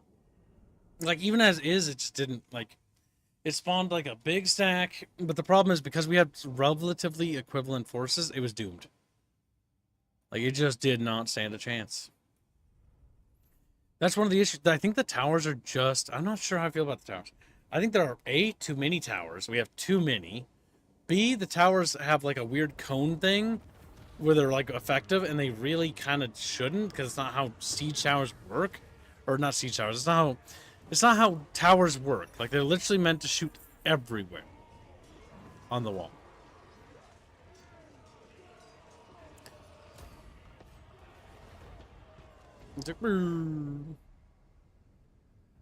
Honestly, siege towers should be one of two things. either a thing your ranged unit can man that drastically increases their range, I'm going. or an artillery piece that they can man and then they can rotate and shoot. Hold on, why am I taking damage here? What's going on here, video game? Also, why All you... the corruption. My provinces were happy a turn ago. Now I got a province that's upsetty spaghetti. Why are you upsetty spaghetti? Well, what's the corruption there? To the right, the glowing red bubble. To the right of the name of the city. That's not corruption. That's just the climate. Then That has Maybe nothing to do that's with why. corruption. maybe that's why you take an attrition. No, that's not related. That's only the city. It's only this. Then I don't know. You don't. I'm glad. I'm glad you've accepted the reality. I'm glad you. I'll just stop trying to help Gibbs then, I guess. I mean, maybe because like here's the issue. It's because there's corruption on the territory. I just don't know how to read it. There's no scathing corruption. Do I just take attrition from being down here? Is that it? Is that just how this works? I mean, that's fine if so. I just didn't need I need to know. It's very gradual corruption. Yeah, because the ground isn't even zinchy. This is just what it looks like default. Like poop. She's like, holy shit, kid. Rude. Alkai wants us to know that he found a strange thing in the in-stream chat that if he goes back a few minutes, it'll replay a message he posted. For some reason, he says. It's weird. Yeah. The yub-tub bug for yub-tubs. Yub-tubs. Yub-nubs. Okay, what do we need to do with this army? There's corn, which is basically like overtaking everything down here, which is impressive. So where does corn fit into the cornspiracy? That's a good question. I see dead things. He sees dead things. Maybe you should too. Different races will take attrition in different territories. Sometimes different faction leaders are that way too. That's goofy. But I wish it would explicitly state that information a bit better. Because right now, like, I just suffer losses due to attrition when in Chaos Waste. Okay, there we go. I just had to find out where that info was hidden. It was there. It was just that little pop-up. You gotta hover over the little meeple on top of his head. Attrition went in the Chaos Waste. Okay, so they will just take attrition in the Chaos Waste. That is good to know. So our goal here is to basically take over the Chaos Waste completely in its entirety. That's what Wurzag is doing. He's doing the Great Green Crusade at the South Pole. All right? Because he's the Great Green I always Pickle. hate how when the map just ends and it's just fog like that. It just looks so bad. It does. It does. But it's because I'm dealing with the bottom of the map. And I just have to finish with it. It's like that for every map edge. Okay, move that guy. We've got 39,000 monies. Let's go to the provinces. All right, we can improve the happiness building here. We might as well max them out. Because maxing them out is literally a good thing for everybody involved. Wouldn't an orc morale building just be like a mosh pit? That's what it was from Dawn of War 3. I don't want you to know that. Trevor's like, They're just mad. Using the way to avoid attrition was also a thing. Oh yeah, every faction just gets a move underground ability now. Except Yes, the original factions. we've talked about this before, but they need to make an underway map mode. They literally, they need to make an underway map. Like even before if they even think about doing naval, that should be first. There should be a map switch where you enter a map where it's the underworld or the under empire, whatever it's called. They have battle maps for it already. Not very good, but yes, they do have maps. No, because they're just a straight line. If I don't like your words, Despite the fact that it's not just straight lines, there are large caverns like that are huge that you can move around in. Because I know that because I played a lot of Warhammer games where they have stuff like that. Then they're gonna give you money. You know, I will accept that money purely so I can just invest in my stuff. I'm still killing it.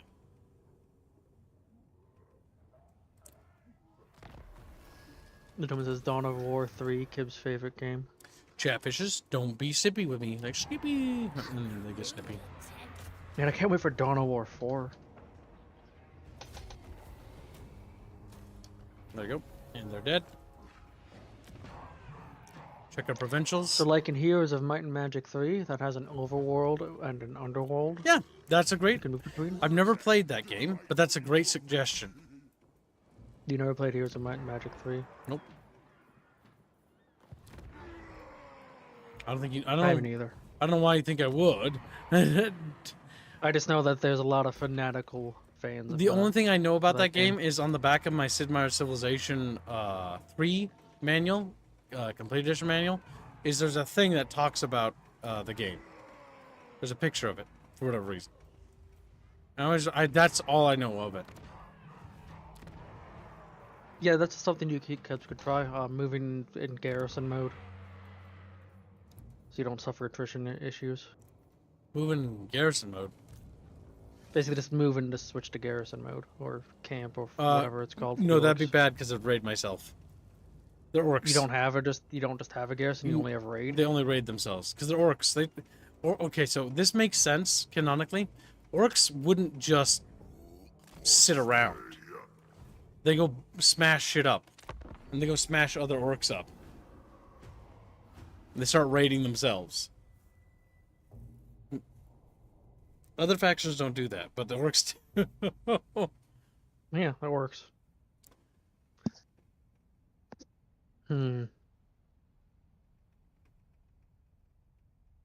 know, since Kibbs is wanting to revisit this and is looking forward to that Siege update, Excuse me. chat, we should get a new Warhammer thumbnail. But for what faction? The little Pikachu Question? faces. I think whoever would donate to it the most gets to pick the faction. A new Donor War to surpass Metal Gear. Like, Metal Gear! Yep, chat, that's Metal Gear. Yep, I'm proud of you. I was sitting there, we'll heal up. I like how it actually tells you that. I don't remember it doing that. I think that's new. Moving my armies around is taking a good Wow, while. a Doman spelling orcs with a C. They are spelled with C's in the fantasy universe. Only in the 40k universe they spell with a K. If I remember right. I know that's weird, but yeah. Here, I think we can quickly Stump. see it by just clicking on an orc. Let's take what should be ours. I'll just call it boys. I saw orc. I saw orc. With a C? Savage orc. Armor boys. Yep, with a C, yeah. Savage orcs. Because remember, Warhammer Fantasy That's dumb. was inspired by Tolkien. It's not dumb. K is dumb. Why is there a K? It's dumb that they're spelled different, Gibbs. Yeah, well, they did. And now you gotta live with it. He's like, "Eep." Which provinces? Okay, we built up these. They're all happy, which is good. I mildly miss being naive and thinking 40k was good. But 40k has good parts of it. It also has bad parts. It's just problem is that a lot of the bad parts kind of outweigh the good parts. But you kind of have to... It's like Star Wars. Star Wars and 40k are the same goddamn thing. And to a degree, Star Trek, all the major IPs are. You kind of have to pick and choose your favorite things. That's not a good thing or a compliment. That's a kind of a... It's because lack of centralization of like reading or lore. It's why if you compare Dead Space as a franchise to 40k or Star Wars, Dead Space is just better. Consistently. I'm not talking on like a subjective level. I'm talking on like a consistency level. That's because Dead Space, the EA directors had literally people that have continuity check powers, meaning that they had overwatch of all the projects to make sure that they matched the video game and didn't conflict with the video game, because the goal was to sell the video game. So the comics, the web comics, the books, the movies, they all had to conform, and even the indie games, or not indie games, but the mini games that were released on the side, they all had to conform to the main game, because the main game was the central focal point of the narrative. And because it was a central focal point, everything had to tie into that, so everything was consistent. That's why the iPhone game, or the iPhone game or whatever, was also really good, because it all tied back in. It all felt like it belonged, because all those little teams were actually working on the same project.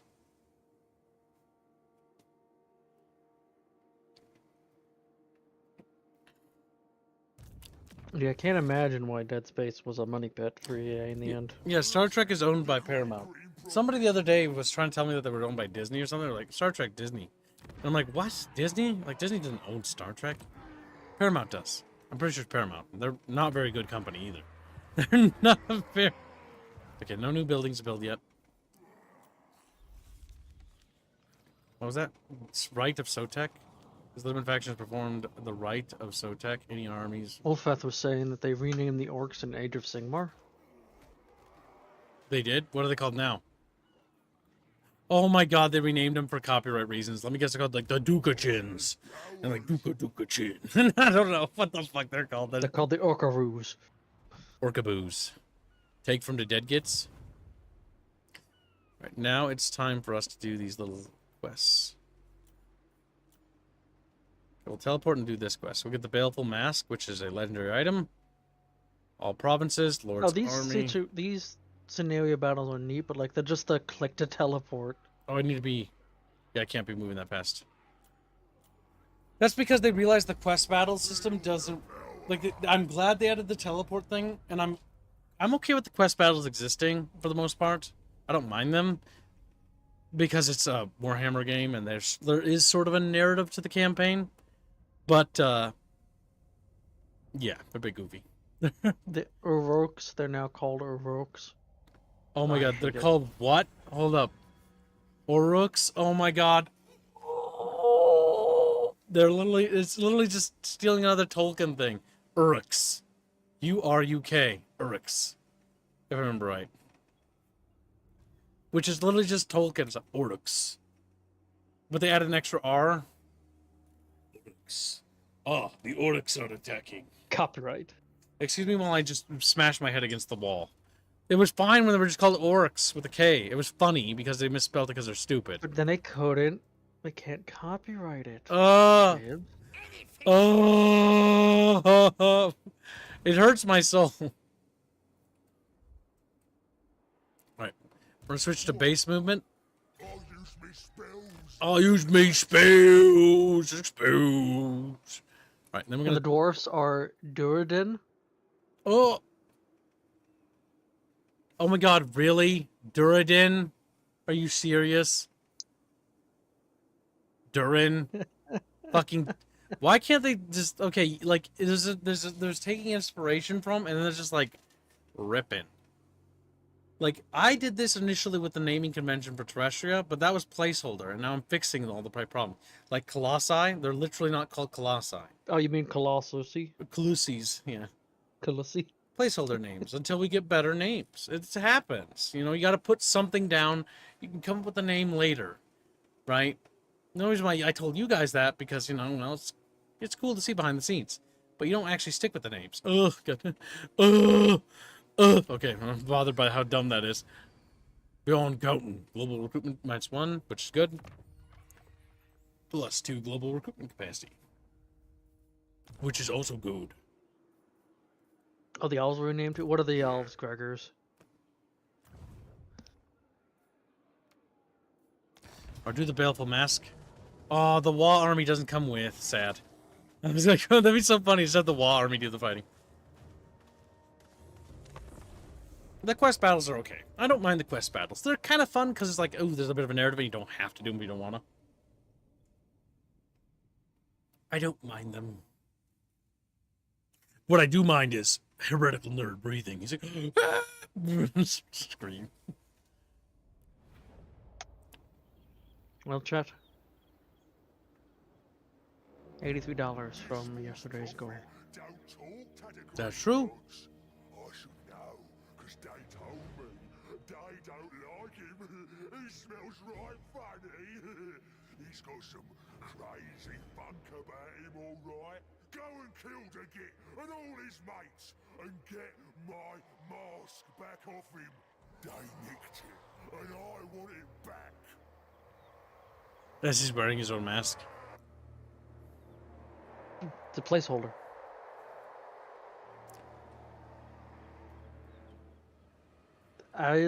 Elves?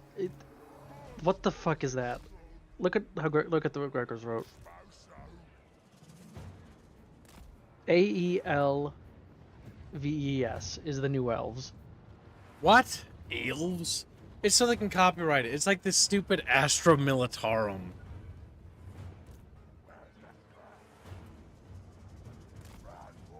Because that was literally why the Astra Militarum was the Astra Militarum.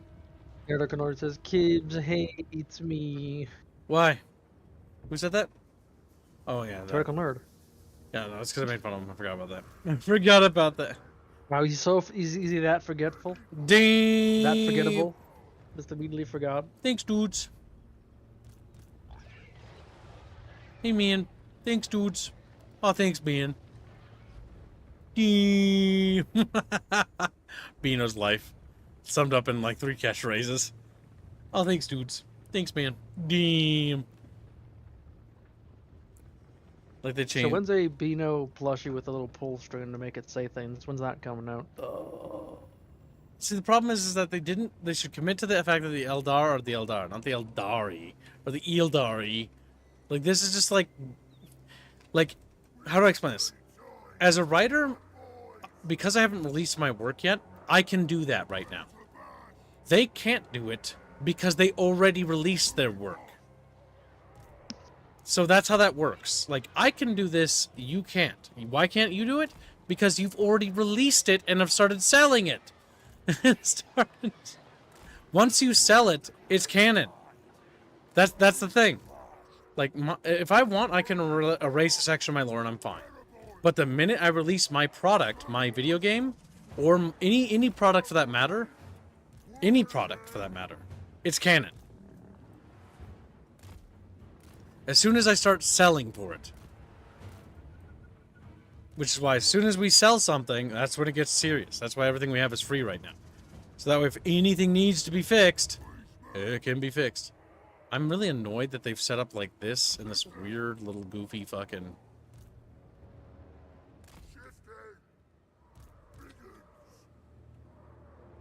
You know, I feel like Quest Battle should feel like there's like a better note. It's just a skirmish when I think about it.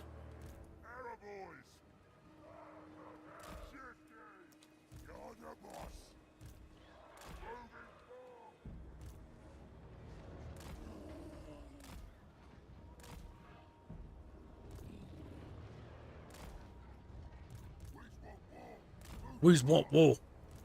Chat want war. What about chat? Chat want peace? Peace fish.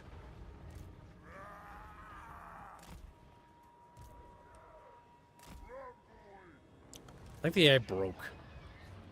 That's true. That is another one of Beano's catchphrases. What's the that? puss puss. And so I drew her puss puss. And it's like, okay, her puss puss.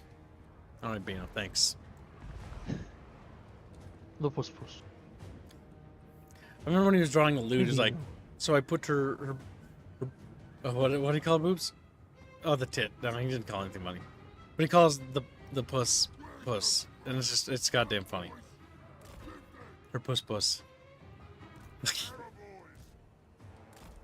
Like, if I ever create fantasy bases, I'm gonna name them Melves and Barks. See, he's just saying that because he thinks he's funny. But he's actually a femboy, so he's actually even funnier than he thinks he is. He's like, this is not what I wanted. Now I'm a ghoul. Socket, I've been spotted on the flanks. It's an ambush. Like they couldn't even bother to make a... That's not a flank. Well, basically because of where the enemies reposition themselves, that isn't a flank game. They've just done that, and now they look stupid.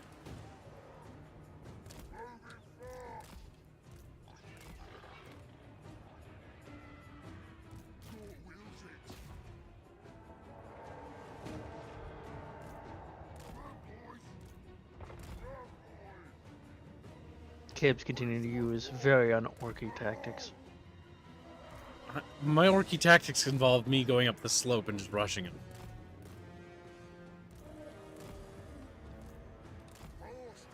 Alright, we've made contact with the main enemy force. Quest battles are field battles, but with enemy reinforcements as a domain.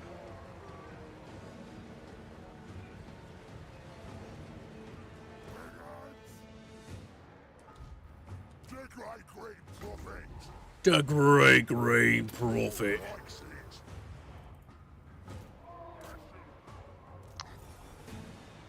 Welcome to the Stream Master. On Sweeney says it looks like credit card companies are now targeting Steam for selling adult games on their website.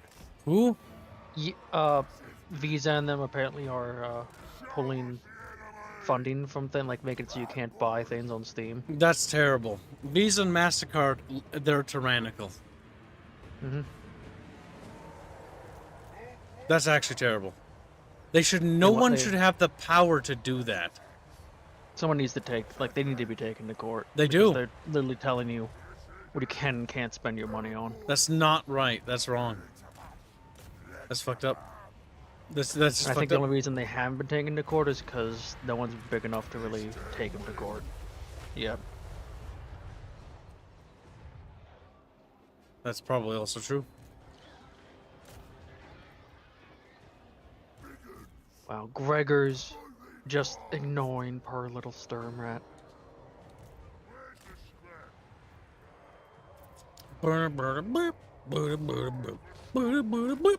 This really turned into an absolute clusterfuck, actually. Like, fucking poor little They straddled usually little do. white boy's been having a hard time catching up. Don't forget, chat. If you want to be named after a unit, or a general, or even a city, you can buy that. That's true.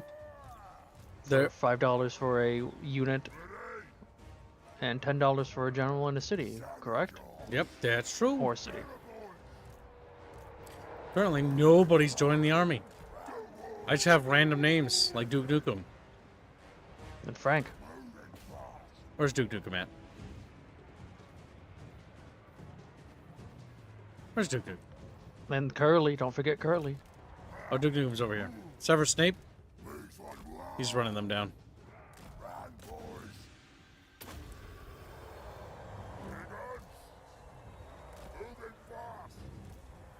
Those things are just exposed. Are we broken through the enemy here? Your golem thing's throwing rocks. There's probably poop, actually. Based on what I know about these things.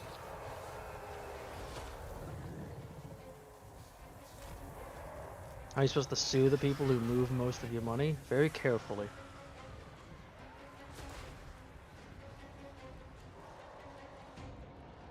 Yeah, that's the issue. Like, what do you do? That's why I'm saying no small company really has a chance. Yeah, because they're gonna pull your fucking money. Like, what can I do? I can say that's shitty and they shouldn't do that. Like, what am I gonna do? What can I do? That said, Nothing. if Steam decides to take a step up, they could probably handle it. They have a better chance than just a single game dev. Spider Pig! Crub Lord Spider Pig, aka Beep the Wyvern, donates $5. Who is Choomba and what is Vulpus and why is Crub? These are the questions that the Chatfish must answer. These are the times Chatfish live, Crub Crub.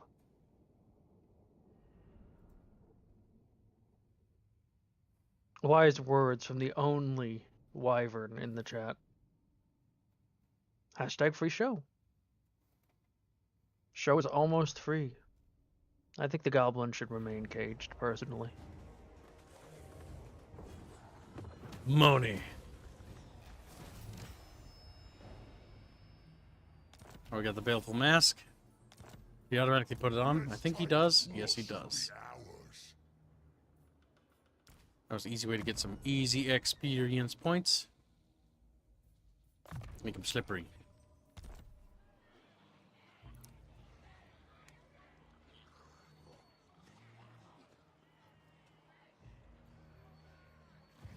All right. Is he riding a big pig? This savage orc will be named Spider Pig.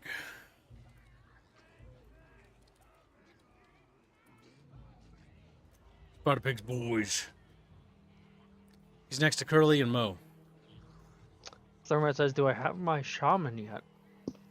I still can't even make shamans. I still can't even... That's the issue when you ask for specific characters. I don't know when I'll be able to get that. That might be eons from now. Based on what I'm seeing. Just make the building and get shamans, Gibbs.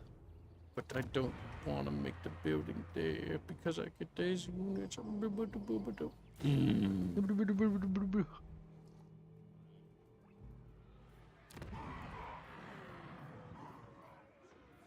and then we get beast lays. Look at that. Spider Pig's number 2. In the rankings right now. That's true. Chatfish are doing quite well.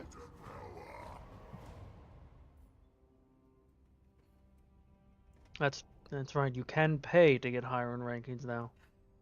The However, way don't let that. the way you should get your higher ranks. Yes, but your actual The messages way do you matter. should. The way you should, chat. Like, no, never. And don't be discouraged if it doesn't say you're first, second, or third, because we have our own internal ranking system, and that's the one that matters. Holy shit, show's doing plant art. I spent all Yes. last night writing plants, and then she started drawing it. The spindle fruit, and Their proportions the on the Haves. person is a bit off. Haves. Everybody wants a little Have.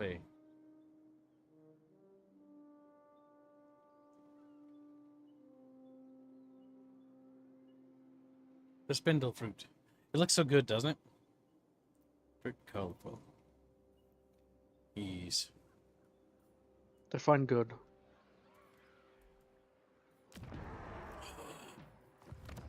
Like tasty.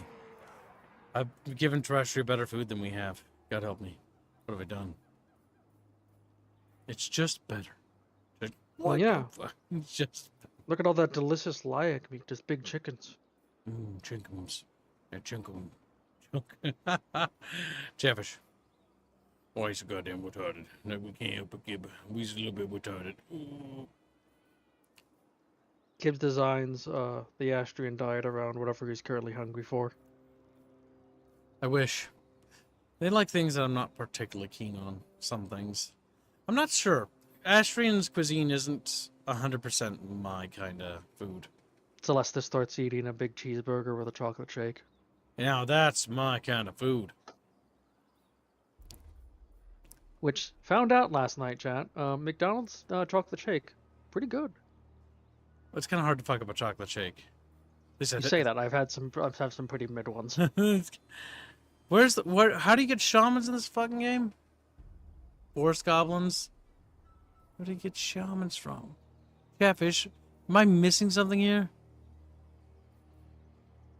Wait, can I not get shamans? Not goblin boss? I might not be able to get shamans. You might have to pick something else.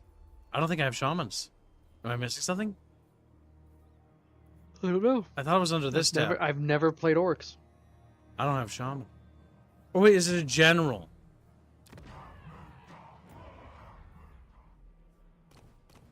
That was literally a shaman, goblin shaman. Oh, he wants to be a little fucking rat He fucker. I don't know. I guess. That's a war boss, not a shaman. Oops. The creepiest. We'll see bonuses to speeders. That's pretty cool. Welcome to the stream, Green Branch.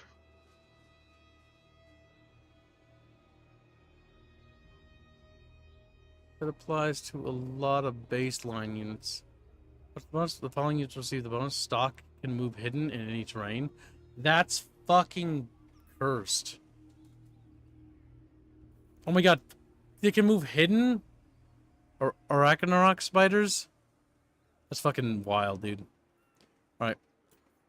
Sermet is joining. I can't make orc shamans because the orc shamans are not possible. That's why. I was like wondering why that wasn't a thing. Alright, we got Sturmrat.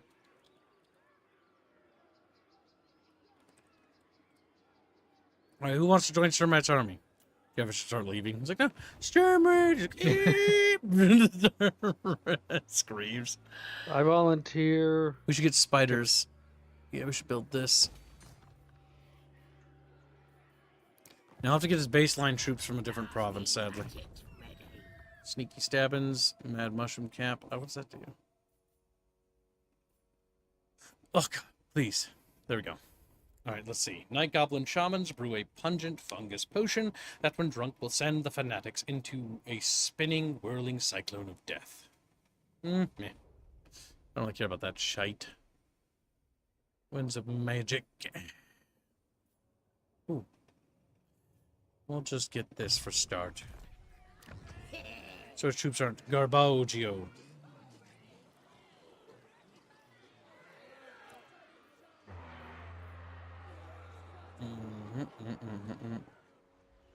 There we go.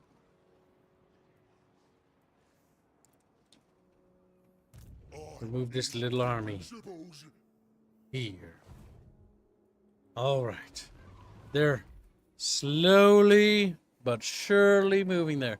But I can do another one of his side quests, I think. Squiggly Beast. It's a passive. What shaman beast transform? Where's that? We'll teleport and get that one out of the way.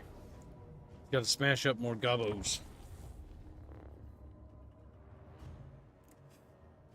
Savage orc shamans. Well, Sturmrat can be a little fucking goblin. He's like, "Eep."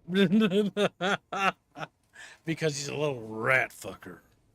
Just like, damn, true though, true. I never see these ever outside of this, like.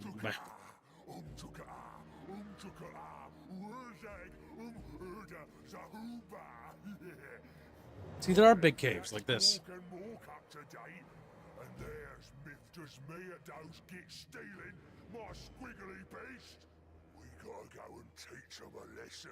Teach them not to mess with the great. Green Ranger 5000, give me something big and strong. Orc, SF, water. Thank you, nation. Very generous. We are slowly inching to yesterday's gold, Catfish. Remember, do your part. Help us succeed in our dream. And we might spare you. The water fund. Spare you? Oh! And they died.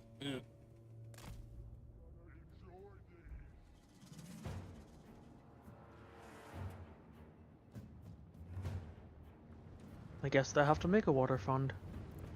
Spider pigs, boys.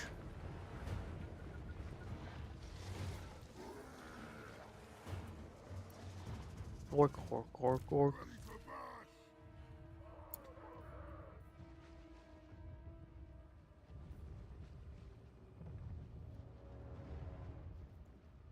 How much does the water fund need, Gibbs? It was capped at 400. Honestly, I'm gonna set a limit to it. It has to be funded within like 2 days or a day, I think. If it's a free hashtag, it has to be faster. I can't just let I don't shit know if it's been tracked anywhere. It is.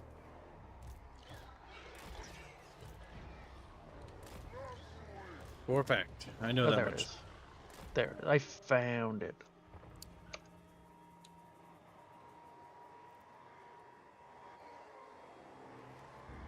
Make up on squig uppers.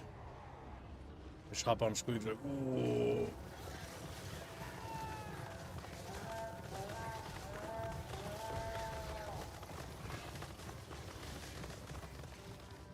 Here they come, here we go, here we go. What are those? Super squigs? Rifford gifts 20 memberships. Don't explode, Oh did my. it? Thank you for the gift of membership, Rifford. Very generous.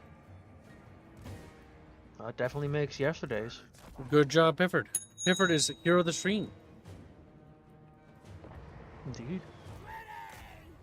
We might need to start a bounty, though. But I don't know any grays in chat. We'll have to keep our eyes open, chat. Looks like they all went through, too.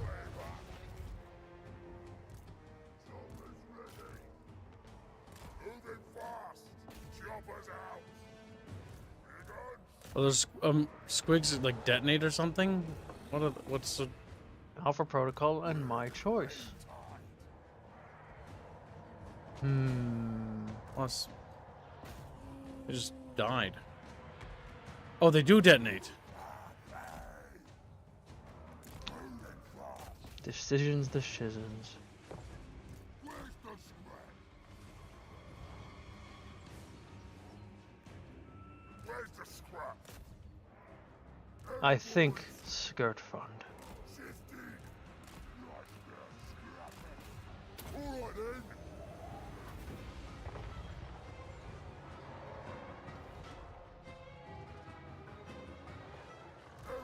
Do water?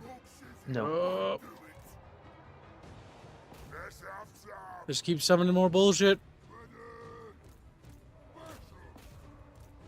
At least you're not gonna get Skaven that literally just get free units.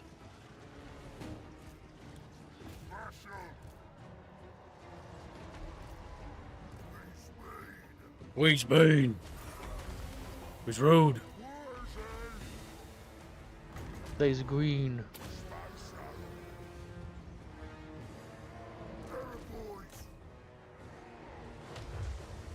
A strange crown next. So, YouTube has rolled out a ranking system for donating and chatting. You get XP, and then whoever has the most XP gets a little crown, as does the second and third place. For whatever reason, gifting memberships doesn't count towards it, because reasons. YouTube. Who's a bomber? Low boop. Just a low boop. Fucking. He just Wookie at you. He did. Oh my god, do they Rat just keep cloud. spawning those squigs forever? Oh my god, that's cursed. Where's egg? Egg on. We's won't whoa. The war is Yeah, I just realized something. Because there's suicide explode units in the game that do massive AoE. They just keep coming. How does a faction like the Vampire count into that? Because they have only melee. more spells is strong. I guess they just die. Where's egg? Green Branch has a chicken tendy sub. Let's fight. Let's get 'em. Tasty. Egg on. Ready. We're the time. I don't believe there's still. How many more of these suicide bombers must I deal with? They just keep coming. Eyes ready.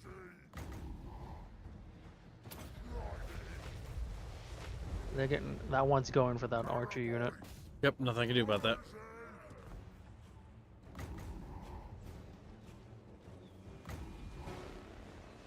Wow, when they explode, it doesn't even kill them either. They're still alive.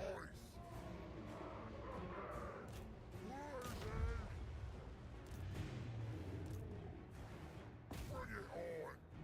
Ready to bash. Like, what the fuck? What's in this? Moving fast. This is kind of dumb. I don't particularly care for this. Mostly because this is lame. This is Our voice. This is like, okay, they just gonna keep coming? Like, or what? Like, do I just lose units? Is that it? Fuck you, you didn't build the army we wanted you to do. That's what Pretty this. much. That's what this. That's what a lot of the quest battles are. It's meant to be, like, to counter certain things. Did you basically. make an army? Go fuck yourself. Like, that's what it basically means. Like, that's just not fun. That's bad game design. Maybe some of the quest battles could go. Maybe there should be a toggle to turn them off. Like, my mind is changing on that rapidly, based on what I'm seeing. Like, this isn't particularly fun. Like, it's like, okay, so they're just gonna cheat? Like, okay. Yay. Yay!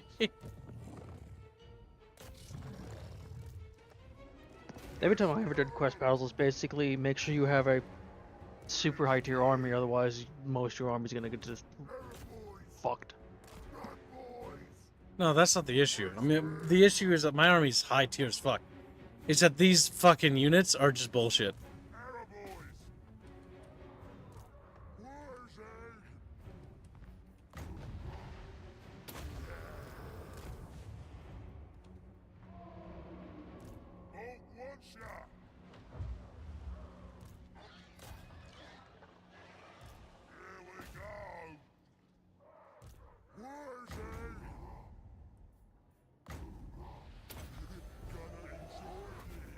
This is dumb.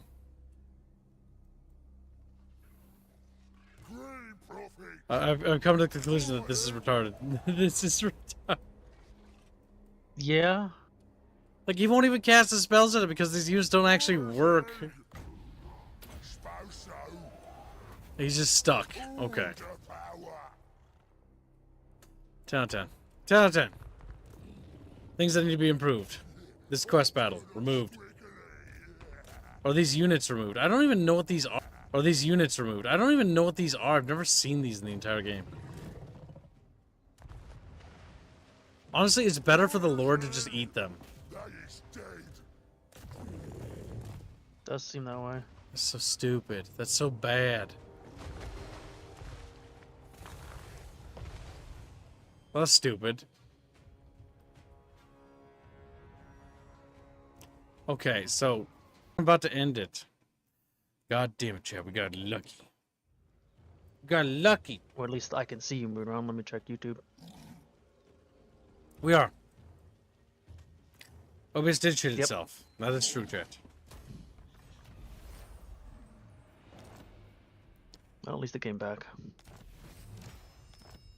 Okay. I, as mighty mystic powers, Mighty Mystic Powers, shit. What? They just do magic and they explode. So Mighty yeah, Morphin Orc Rangers? Mystic Fish. Mystic Fishes.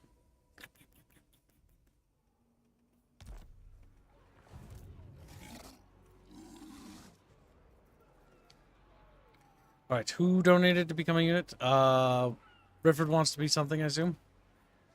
I don't think he specified, but you can. He donated a good bit. You can make him into a, maybe a strong lord or a city. Make it Pifford, turn him into a backwater city. He just looks at me. Just like, but why? Also, Green Branch needs a unit. Grunch will become something tough. Okay, I feel like Spider Pig should... Green Branch... Tough. These are tough.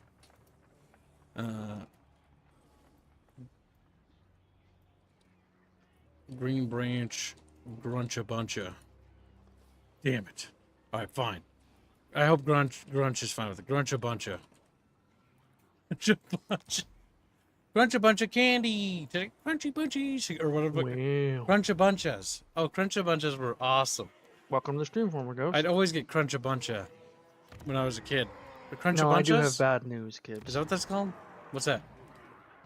I have to go to work. Enjoy making me money, slut. He's like, man, he screams. There's nothing wrong with earning me money as your master. I think I'm gonna invoice Kibbs. He's just a little bit cranky. Just a little cranky monkey. Have a good one. Take chat. care. And Kibbs, I suppose. Yeah.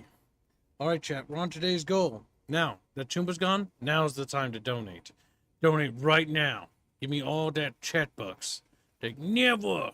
And they run away. It's like, get back here. Get back here. Get back here. The little tail fins like zooming off into the water. Right, that is... What the hell are those? Goblin bolt throws? I forgot they even have that. I don't even remember that unit that much. Alright, the big lads, we're gonna get that because I have an ideas for this army. The Gobos, it's a Gobbo army. We need Gobos to be stronger because Gobos suck a lot. And that. Okay. It's gonna be primarily a goblin themed army. Sermrats, little rat fuckers, as we're gonna call them. Alright, well, what we're gonna do here is we're gonna switch out that building. We're slowly building up Sermrats, dudes. Chumba is now working. Yeah, he is. He wasn't working before. Like, what the fuck? the great green prophet. The great green prophet. Please stop it. Add the acid boopa. Gregor's only 10 pound size. Fellas, good news. Horus Heresy version 3 has omitted the gender of Space Marine recruits, unlike all previous versions of 40k. Plus, there are already articles of predictable opinions. Thank you for the nation. I don't particularly care about 40k or its lore, but at the same time, well, no, I do, I guess, when I think about it. I actually do care. But I care about like the old stuff. I don't really care about the new. It's the same for Star Wars. Like, I don't really care about new Ford Warhammer stuff or new Star Wars or new Star Trek. But you show me the older stuff, and I'm like, ooh, yay! I want to talk about that. I don't really care about that. Unlike Creative Assembly, who I actually have hope for, I do not have hope for Games Workshop right now. Oh my god, that's just fucking torrential. That's gonna be torrential, is what that is. It's one of those things I just don't care about. They're gonna do it. The issue is that here's why I don't care about it, and why you shouldn't either. You shouldn't care about current Warhammer because they don't care about you. You know what I mean? And because they don't care about you, why should you care about them, right? Like, if a studio doesn't care about you, okay, then I leave, right? I did the exact same thing with Warhammer, because there was no point talking about it or even critiquing it anymore, or Total War Warhammer or Total War series, because they were just kind of like ignoring us for a couple of years, right? For like 2 years, for about 2.5 years, completely. And because they did that, it's like, okay, well, whatever, I'm just not going to bother, right? But now that they're talking about it again, it's like, okay, then I'll engage. But if they don't talk, then I'm just going to leave again.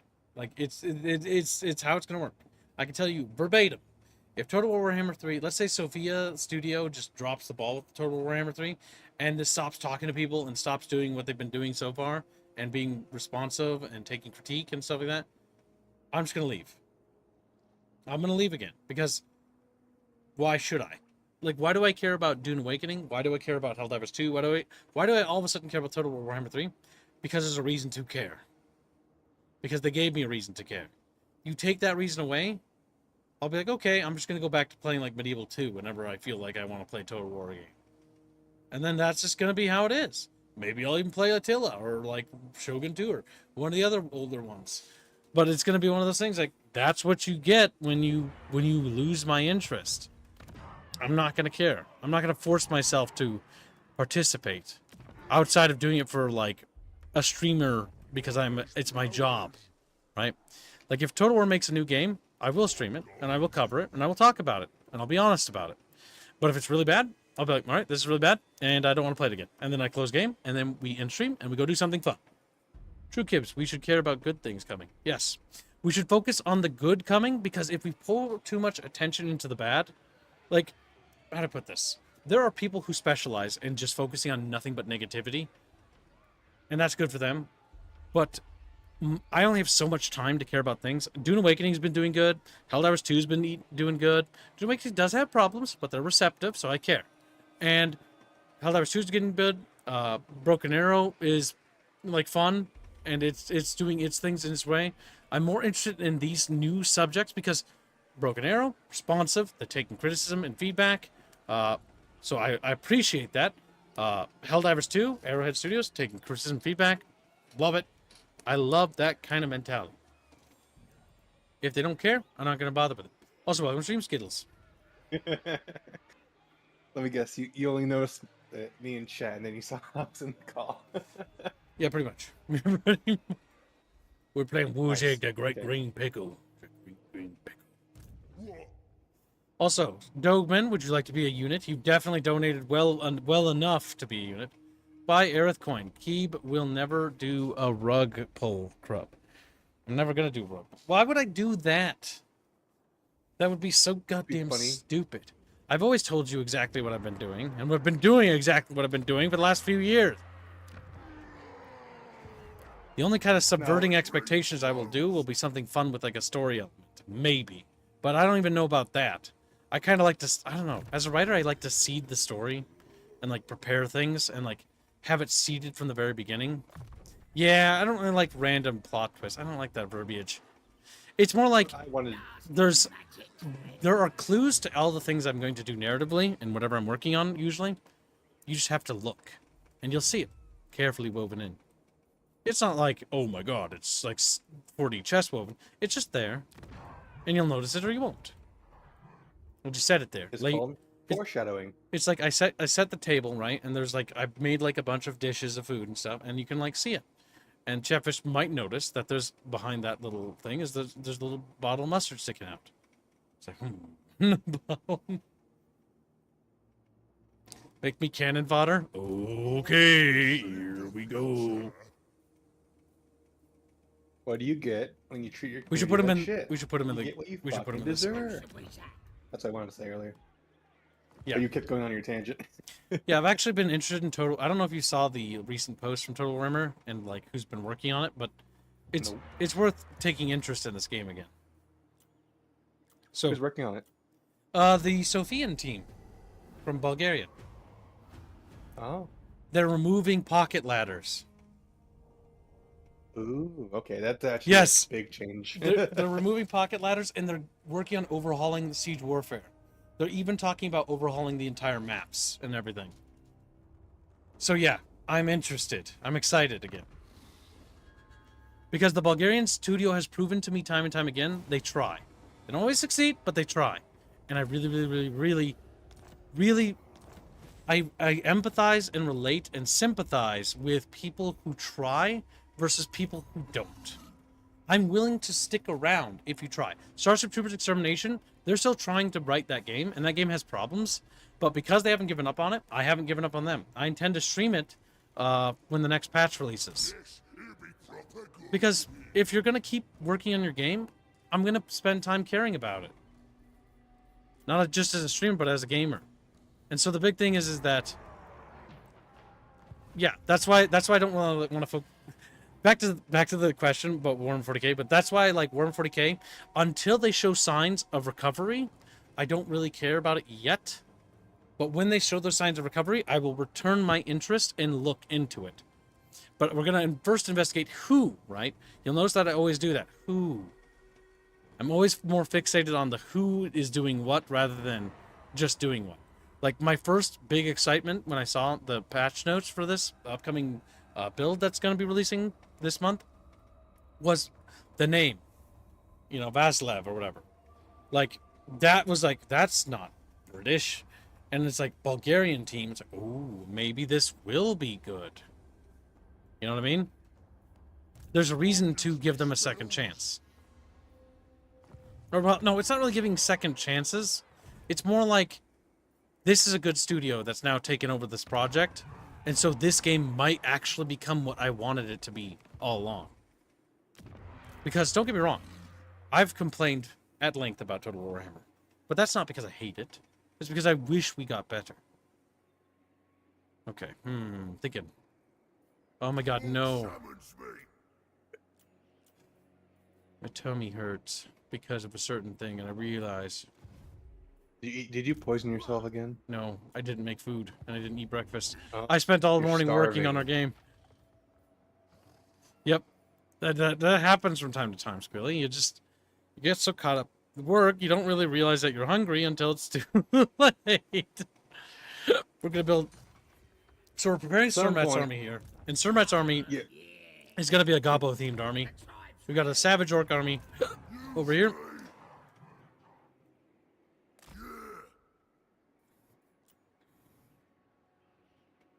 I could put him in this army, but he wanted to be cannon fodder. And I could think of no better cannon fodder than literally... You know what? I don't know. Goman has given more than a little bit. Maybe he should be a little bit more high price. I like how if I recruit boars, my boars I recruit are better than the boars. Oh no, they're not actually. I have gold. I thought they were bronze. My eyes are broken. I'm thinking. Hold on, I'm thinking. Yeah, I'm thinking we get... These have better leadership, and they just seem kind of better overall. But they take a little bit longer to recruit. That's the big difference. The big melee front. But then again, I'm really feeling the pain when they do that. So you know what? We're gonna get the cheaper ones for a bigger, bonkier army, and a bit heavier on the boar cav. Boar cav are really good, and then we'll be ready to move next turn. And then we'll start putting Chatfish who order Chatfish or donate to be in armies in here. So we're gonna make a Doman the first member of this army.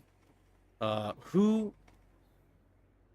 Rifford donated 20 memberships. Did he ever say what he wanted to be? You know, Rifford, you did donate 20 memberships. That's super generous. That helped us with yesterday's goal. I will make you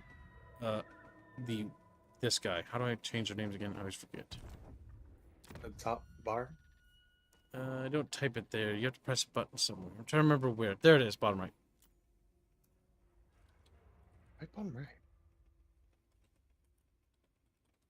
Rifford de Pifford. That savage oak. The renaming thing is really cool. I've always liked that. The fact that you can name units is really cool too, because it allows you to get attached to your units. Okay. You have donation, by the way. Sturmac donates €2 and says Aerith coins. Hashtag rap here. Hashtag SF. Hashtag Imperial Guard. Now the Aerith coins is a meme thing. Boosting. Yes, boosting the guard will help get a bucket guard diorama. That's what we're gonna call it. Bucket guard diorama, because that's what it is. And we're bucket helmets, and you're gonna be part of the bucket guard. The bucket Come guard. on, Chatfish. Donate to Tao. I tell you what, chat. If Tau wins, I will guarantee another lewd art piece of more Tau x Aerith. You just do normal. No. hentai. You don't. I'm you don't need to do No. fucking Tao. I'm exposing them because you know why? Because it's like that's what you want. You get big giant Tau cock if you if you do Why that. not just making? Why not just make Aerith into like a blueberry girl? That's No. how people have been drawing recently. Firstly, I don't want to. Secondly, oh my god, that's remake orc shamans. Now it all makes sense. Building it. Well, you're a fucking gen. You asked for a shaman, but now I can produce shamans. Fire love shiny stuff.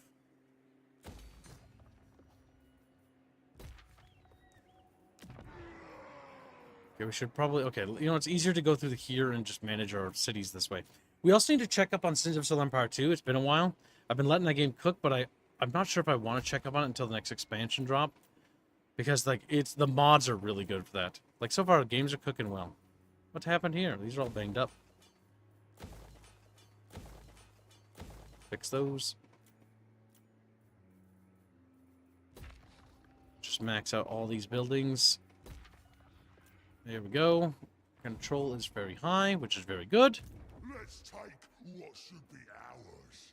Our army is healing. We did unlock another battle. I don't want to do that battle until we make sure we're ready.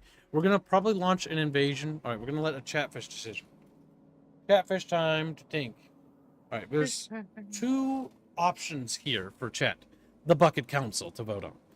So, do we attack the dinos? Attack the spiky boys? All right, so basically, it's where Rifford the Pifford's army is going to go. Will he attack the Last Defender's Lizardmen and go after the Lizardmen on the east side coast? Or do we start actually pushing him back against Chaos? Bear in mind that the Great Green Pickle is on a Great Green Pickle crusade on the South Pole. Meaning that we won't see Great Green Pickle until he's done. He's busy. So no Pickle support. Like, Pickle. The Lizardmen hate more, you or Chaos? Because they should hate Chaos more. They should. Damn But it. you could have also pissed them off more. I ate all my cups of fucking Cheeto macaroni. Cheeto macaroni. Yeah, I buy those as like in the cupboard, and it's dried packs. Oh, do you mean like the fucking packs you put in the microwave? Yeah, they're Cheetos. You're degenerate. That's not degenerate. It's mac and cheese with Cheetos. Ooh. Make a bowl of mac and cheese. The spicy ones are nice. And the spicy ones. Attack the spiky boys is currently lead by 56%. So Chatfish want to go after the corn boys. You have until I grab something from the refrigerator to contest, if you would like to, or to swing the pole in the opposite direction. This will determine which direction we head. Either into Chaos Lands, over here, or against Lizard Boys. I think Chatfish really want us to beat up Corn's boys. Appreciate that Chavish made it 50-50. Those sons of bitches. You have Until I get back to break the pull, or I let Squealy decide. Ooh. You don't Now, want that. Chatfish, what do you think he's gonna go grab? Hmm? See what happens. I think Kip is gonna grab something expired, and then probably also grab some chocolate milk. Then he'll be upset later, and be asking, "Why do I feel bad?" It's because you probably ate something expired again, Kip. That's what I think. Will happen, maybe. We'll have to see. Decide probably. Turn on the oven. I'm gonna put in little fish fillets into the oven, and then we'll toast those up. Fish fillet. Yeah, little fish pieces. And then I'll take a piece of lemon and I'll squirt some lemon juice on it, and then put some salt on it and eat it. Yes, I saw that Kip was left winking when he left. The cheer thing is kind of gross. You're kind of dumb. He's like, "Eh." That's what you get for having a wrong opinion. That's what you get for. I beat Bioshock 1 and 2 recently, but I don't want to play Infinite. But I have it. All right, focus on the stream at hand. The Cheeto thing is kind of gross. Well, into the cave with you, Kevin. That's where you belong. He's like, okay. He goes back into his little cave, looks out, peeks out of his cave. He's like, He sees a Doman. Doman doesn't have a chatfish. Doman, I thought you had a I'm chatfish. pretty sure he does. He just doesn't use it, Gibbs. You need to wear your chatfish. It's how I can identify you as a femboy. Okay, puts on. Hee hee. It's like, oh my god, he did. He teeheed. He teeheed. That was very girly. It was. Why did he do that? I don't know. You made him do it. Yeah, how could I make you do that? Doman's living his life right now, upset. He's like, I hate life. Life sucks. We're gonna get better gobbos. We got basic gobbos now, so we can get some gobbos for the gobbo army. Get the gobbo army growing. I don't have one. Too lazy to get one, says a Doman. That's tragic, chat. Maybe somebody in chat feels generous. Perhaps. Somebody takes pity upon Dough Girl. No? Well, I tried. I thought I saw a Ever building see up. something about the income buildings for Total Warhammer? That they don't pay themselves off like within like 30 turns. But I'm on turn 85. Yeah, So they'll pay themselves off. I mean, it takes They me will, forever to move around the eventually. map. they will eventually. I'm just saying. I found it funny that income buildings have to pay themselves off. The true Von Carstein. The Von Karstein's Fucking- over here. This fucking nerdy vampire bitch. Taking attrition on his way down there. With the little floating dinosaur man. Alright, chat. Has chat voted on which side to attack? They have chosen by Dead. 52% attack the Specky Boys. They have chosen death. They have Yes, you. Gonna go for chaos. Alright, forest goblins? What the hell's a forest goblin? They have vanguard deployment? That's kind of funny. But that's also not very useful if I can't get the entire army to have vanguard. I mean, it is potentially useful for certain things, Like killing artillery. but they're significantly weaker than their other goblin cousins. We're already notably weak. Already. Question: Do coordinate units use a lot of artillery, or would you want a reason to use vanguard deployment on against Khorne? Because I don't think so. Like 2 sword units. And 3 gobbo archers. And then we'll get the rest of the army recruited slowly.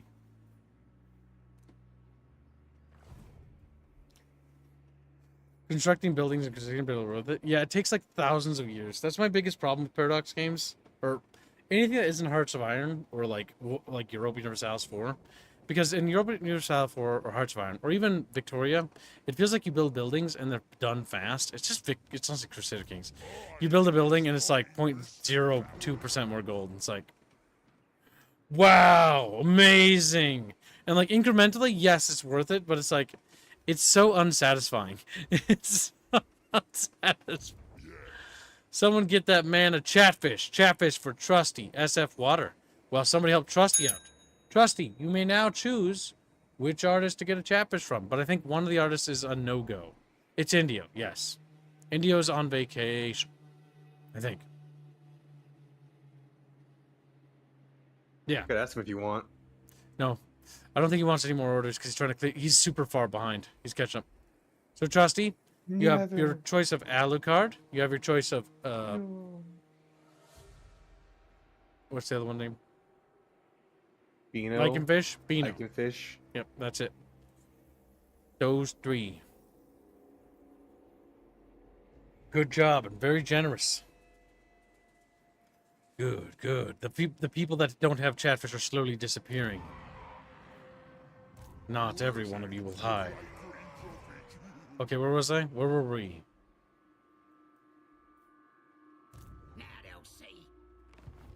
Okay, we're building. Be a fanboy. You already were.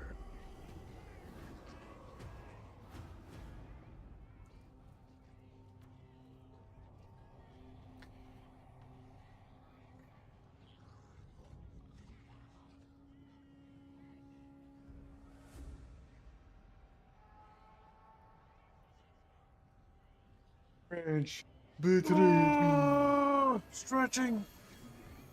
Ugly man got a fucking thing. Wait, is water actually a fund? Yes, it is. Where is it? That's a good question. What's funny is they were just talking about where that was. Where's it? Alright, I'm going. Oh my god, I'm almost over there. Fuck. I hate the South Pole. I hate the South Pole. It's just a long noodle. It's just a long... Oh, there it is. Kid drinking Wawa. Stands Whoever Wa. rode that way needs to die. Wa begins. Did I take the Wa objective? Fuck, how do I check even? Oh my god, I don't even know. Whoa. Do you have a quest journal in this game? Do I have what? A quest journal? Yeah, there's a don't quest think over so. here. Oh, it's just a list on the side. Okay. Right, Robin. That's one of those quests for Bonewood staff. That's going to be very useful for him. We're going to want to get that. And then put your loot and pants on. Put on your loot and pants. Which is a quest against raid the following regions belonging to Porn. That's easy. And because of what Chatfish have chosen, we can do that right now even. We step here. We press this button. Agreed. And now we're going to get it next turn. Let's move the Gobbo army to the border. And then while that army's moving to the border, we should be able to get better spiders, or actual spider units now, which we can. Horse Goblin Spider Riders. There we go. Get some cavalry in that unit, or that army. So it has something to work with. Now I really need to get the Arachnarok Spider so that it gets bigger.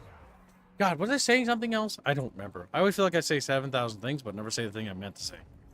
7. True. You do talk a lot.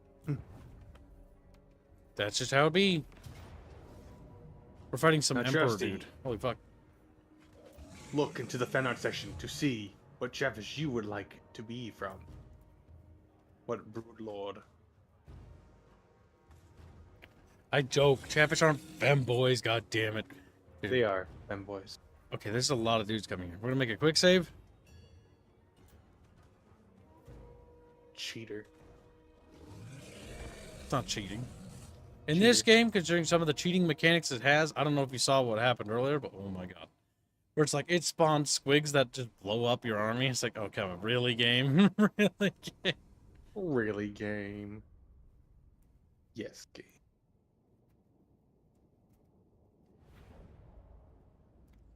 Oh, it's a Black Rock Pass or something. I can't remember the name of it. Blackfire Pass. It's all burned. Just how I like my battlefields. Cork wants us to fight the humies here. Says if we do that and smack him about real good, then he'll power up my staff. So listen to your mate, Wurzag. I'm the prophet, and what I says goes. Let's get him. Good old Wurzag. He's one of my favorite orcs. It'll power up my staff. He's not only an orc, but he's insane by orc standards. And just look at him, okay? Look at him dance. Look Oh, at he it. can't dance anymore. He's got his boar, yeah. But he looks goofy. Looks great. He rides a piggy. Wurzag, the great green pickle. He's the closest thing they have to great green pickle. Did they ever find the one that was for the greenskins? The chosen one. What do you mean? That's Wurzag's story. Is that he's looking for the chosen orc to unite the orcs. Oh, no. Well, Warhammer Fantasy died. But yeah, but I was curious if they ever did that before. Fucking. Oh, you also They didn't killed hear us. something cursed, by the way. So, What happened? Age of Sigmar renamed the orcs. Guess what they renamed them into? Oh, I know about that. It's I don't remember the name, but I know they got renamed and look ugly as sin. It's like Orduks, and it's like it's just Orduks, yeah. it's just Uruks from fucking Lord of the Rings. It's like, oh my god, they're still doing it. They're still copying Lord of the They Rings. can't help themselves. Okay. Like, it's been years, dude. You can do something different now. No, Tolkien, he's my call. All right, there's gonna be enemy reinforcements, without a doubt. It We just really- need to hustle in there before they get there. It really does feel like if you know even like the smallest tidbits about fucking Lord of the Rings lore, you just like they just ripped us off. That's what happens when you read Dune or you read Lord of the Rings.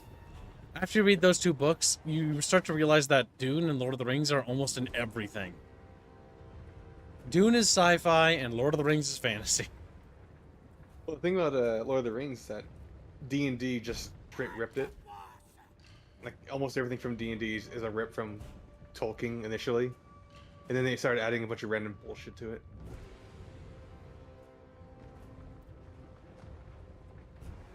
There's this Lich King orc that's also insane, says a Doman.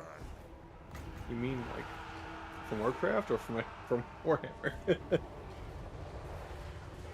Saying Lich King orc does not actually narrow it down.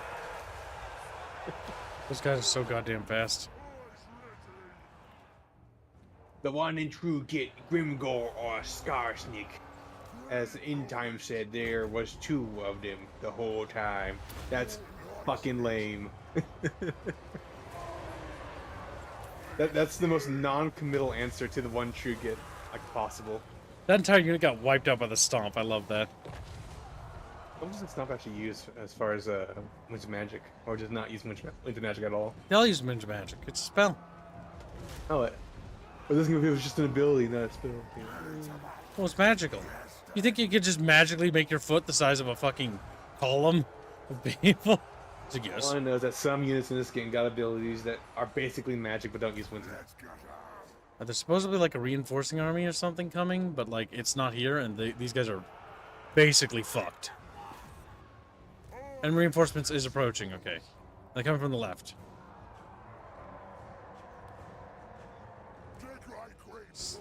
The Great Green Prophet. Azhag the Slaughterer is wearing a Lich King crown, the crown of that guy.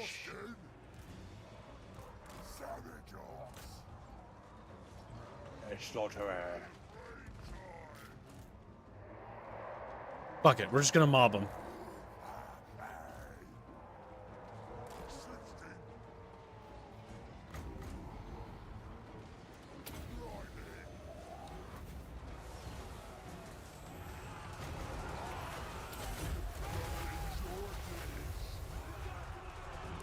The gods have abandoned us. We just start screaming.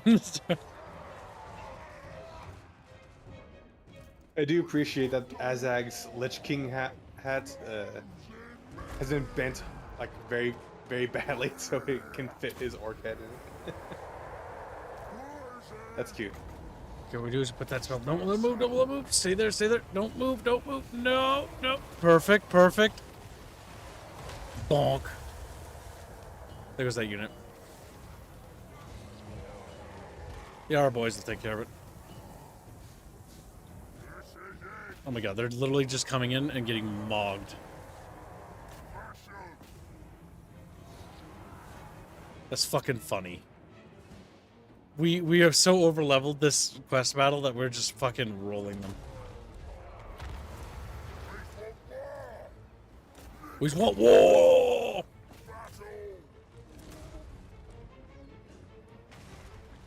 That guy is so fucked. It's almost funny.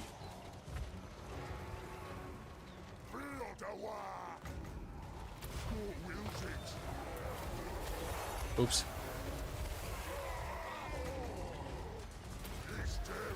And the whole Lich King / possessed sword thing was ripped from Michael Moorcook's Elric, the White Wolf, as was Geralt.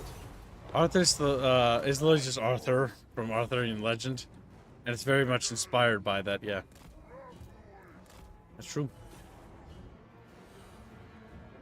That's the one of the big legend books that a lot of things take inspiration from that I actually haven't read. The Michael Moorcook thing. Elric? Yeah. Yep. I've gotten I need to doing look. Lord of the Rings, but that's the one I've not gotten around to. Because I guarantee once I read that, then it's like, oh my god, it's even worse. It's even worse. Like I've heard about Elric, and I hear about it everywhere. He's dead, Jim. Haven't read it though. Where's the remaining Umis? Oh, there they are. They're all dead. Yeah, that was a disaster for them. Oh my god, we lost 115 Savage Orcs. This is one thing I really wish that... I wish Total Warhammer wasn't made on the Warscape engine so that it could handle more models, because my god. This Orc army is tiny when you think about it. This Orc army is... There's supposed to be a green tide is the thing. The WoW Supposed to be a thing lot sort of of them. simulates that a little bit, because it gives you a free second stack, which is nice. Yeah, but when you get a free second stack, all you want to do is auto-resolve, because... broken. I genuinely don't always auto-resolve. Well, If I'm I not can saying help it. you do, kids. But other people, yeah. Typically want to, because auto-resolve makes the game easier. When you have two armies just walking into another, it's like, well, what are they going to do about it? Where's that gonna do it? Who's that gonna do Oh, it? the profit. A profit. Wurzag is coming. There, now his trolls hit even harder, and his giants even stronger. Good. I have seen the future. Future.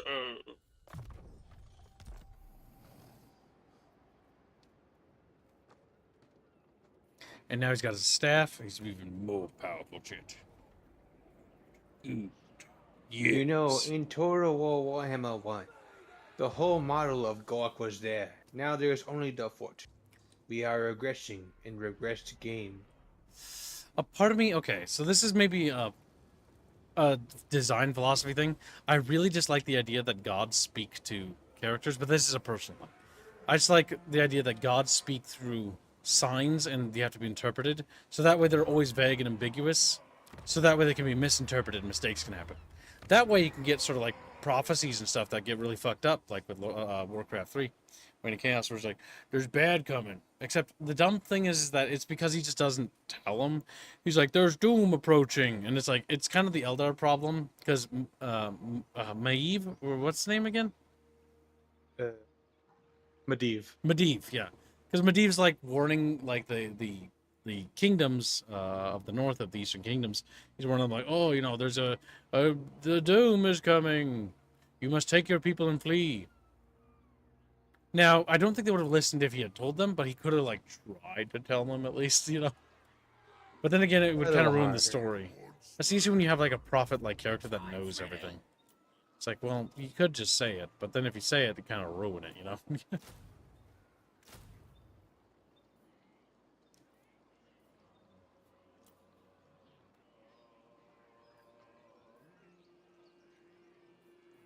take the bolt thrower as well into the retinue. We have 17 and 20. The city, it does not have the population, or will not have the population anytime soon to be upgraded to the next tier, which is quite unfortunate. Effigies of Gork and Mork. And we are slowly but surely waddling over to the lizardmen so we can clean up this southern pole thing. Now, what's probably going to happen, and I'm probably going to hate this, is that one of the factions on the southern part of Lustria is what got down here, and is what took over. That's how the lizardmen got here. And that's going to suck because that means I'm going to have to push through the lizardmen and then push into Lustria a little. And I really am going to be sad about that. I'm going to try to peace out with them with my retarded amount of money that I have. I see dead things. Headbutt. The boys need to be a bit stronger.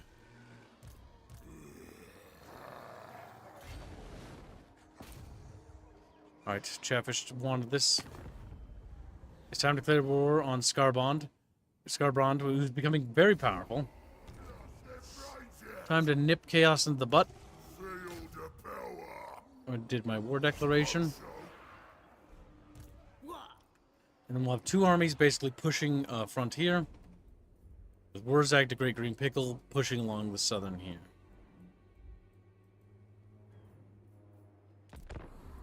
We're doing it, shit. I found a spider while working today. Time to post it in discussions. Said Master Morty. What the fuck? Why do you feel the need to share a spider? Found a spider while working today. Oh, yesterday. You don't know. Spiders. There were a lot of them.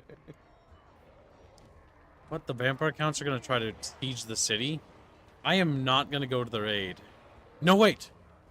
I am. But I'm going to... Wait, what's this? Siege? Oh, it's a field battle? Yeah, this could be a great way to let the vampire counts do the fighting. And you do the... Watching. Like, how you doing over there? It's like, help, help! I'm like, no, I don't think I will. Oh, yeah.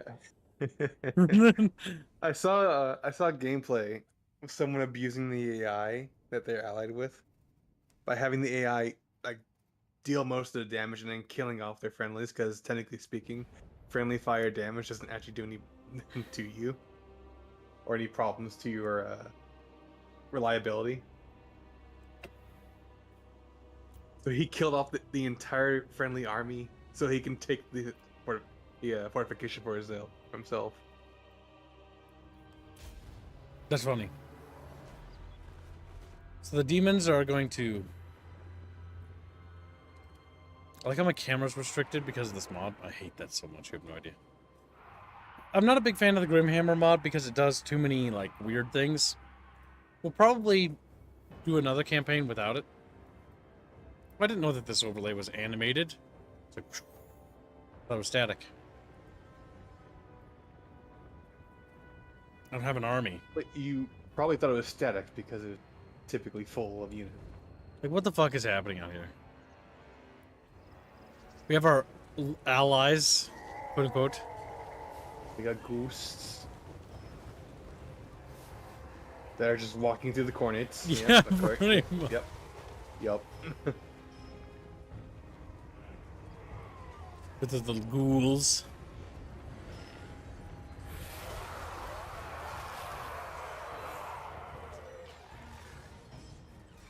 Now they're fighting. Good, good. Army's coming in. Let's go. Championship. Whoa!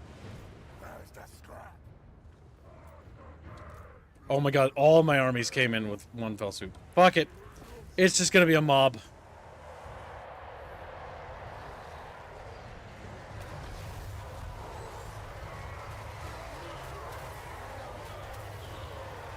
Now that's gonna be a... Scarbrand is over here. He's level 42. So anything that has arrows could focus fire on him.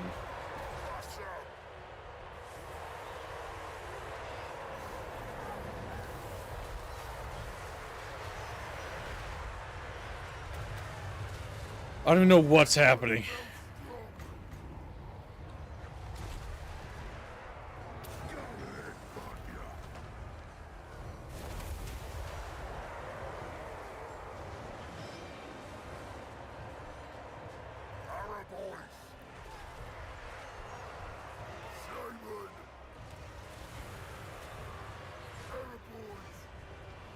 Boys! Chatfish, don't forget the journal war. We must stop the filthy towel. I think the towel are distinctly behind.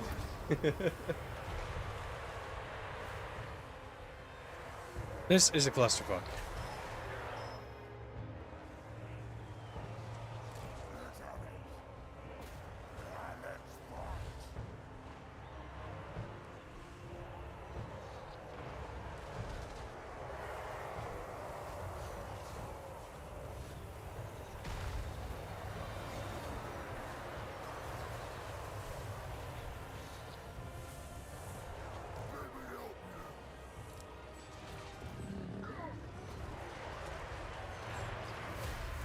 Big fucking squig.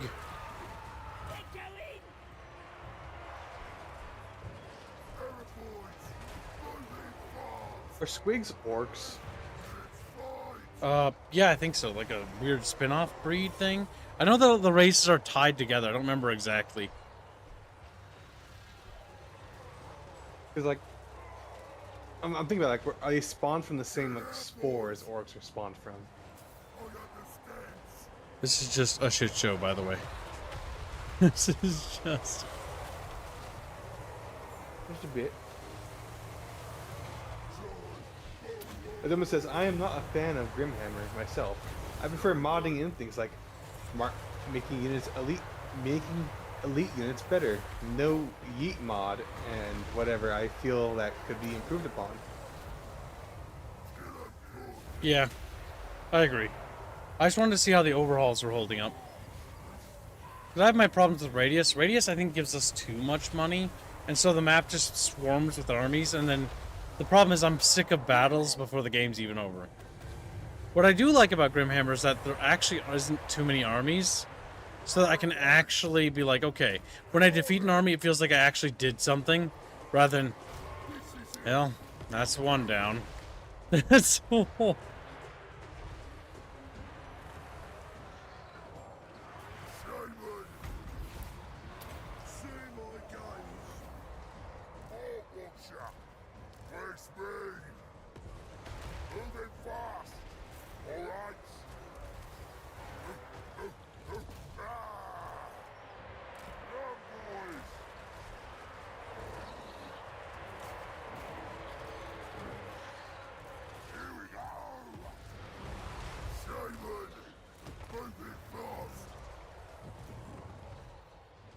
Oh my god, this is such a shit show. It's because we spawned right here, so it's just a blob.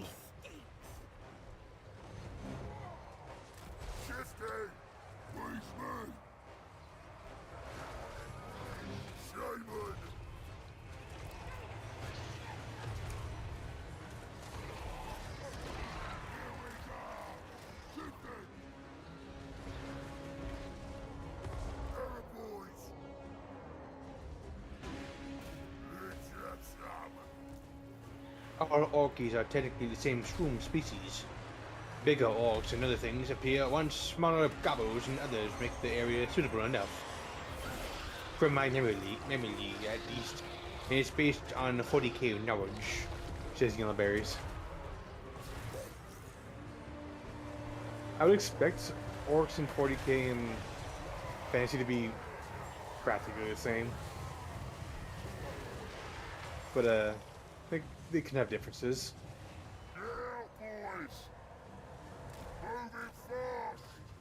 We almost got their fucking army. It's just taken a while. Vanilla Total War Warhammer feeling kills one army, 4 more appear. Kill those 4, now 12 have manifested. Radius is that, but times 11. But times 11.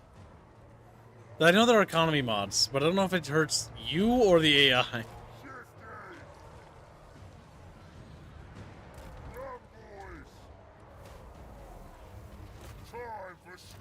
Get in there, Chatfish. Whoa!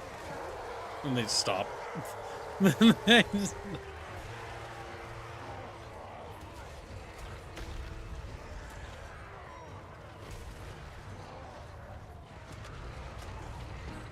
This is his most elite army gonna be dragged down, so this is good. Boom.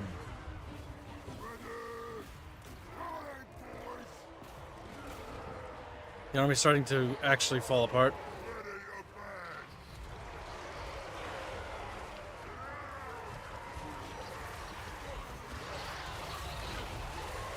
Good. Good, Chatfish. Good. Like, beep.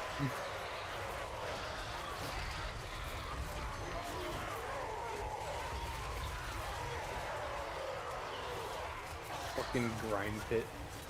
That's what this entire battle was. It just turned into a blob. Thanks, Scarbrand's dead, which is what helped. The demons are just falling one by one.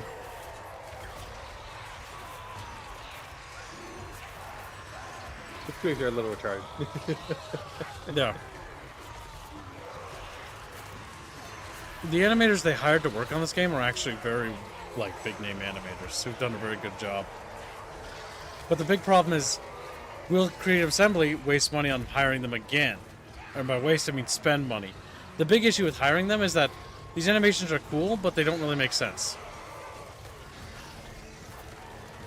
What they're doing here is they're animating two squigs fighting against each other on like a chain, and they're having that play as a like an aerial effect of damage to the enemies. Outside, like they're not really hitting any units; they're just flopping over all over the place.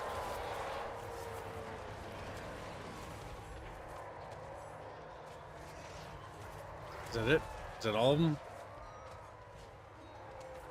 I think our ally's dead, which is good, because I don't want to see him win. Is it bad that I kind of want a Total War Warcraft as a domain? No, that's not bad.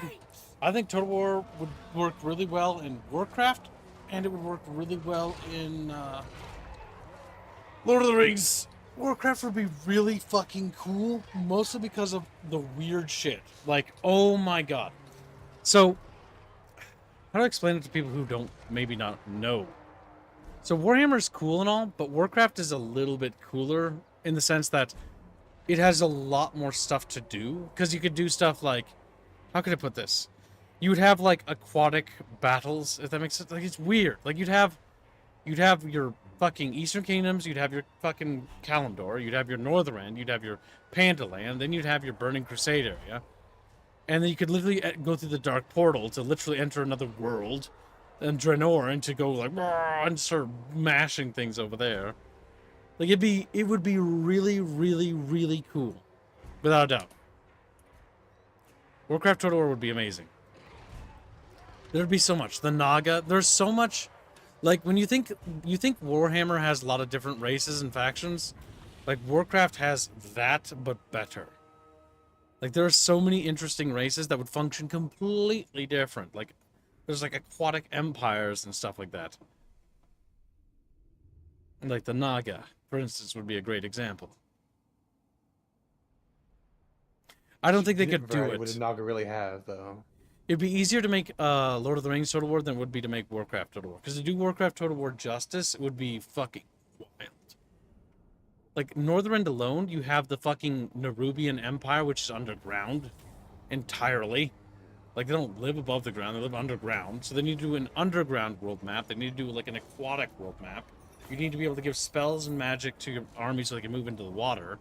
You need to also basically make a dimensional portal called the Dark Portal so that your armies can then enter another world to fight in Draenor. Like, there's a lot of shit. There's a lot. Warhammer has the world, it's got the chaos stuff, and then it has the underway. And that's a lot. Lord of the Rings would be easier to do, technically, but it would be like all about quality, right?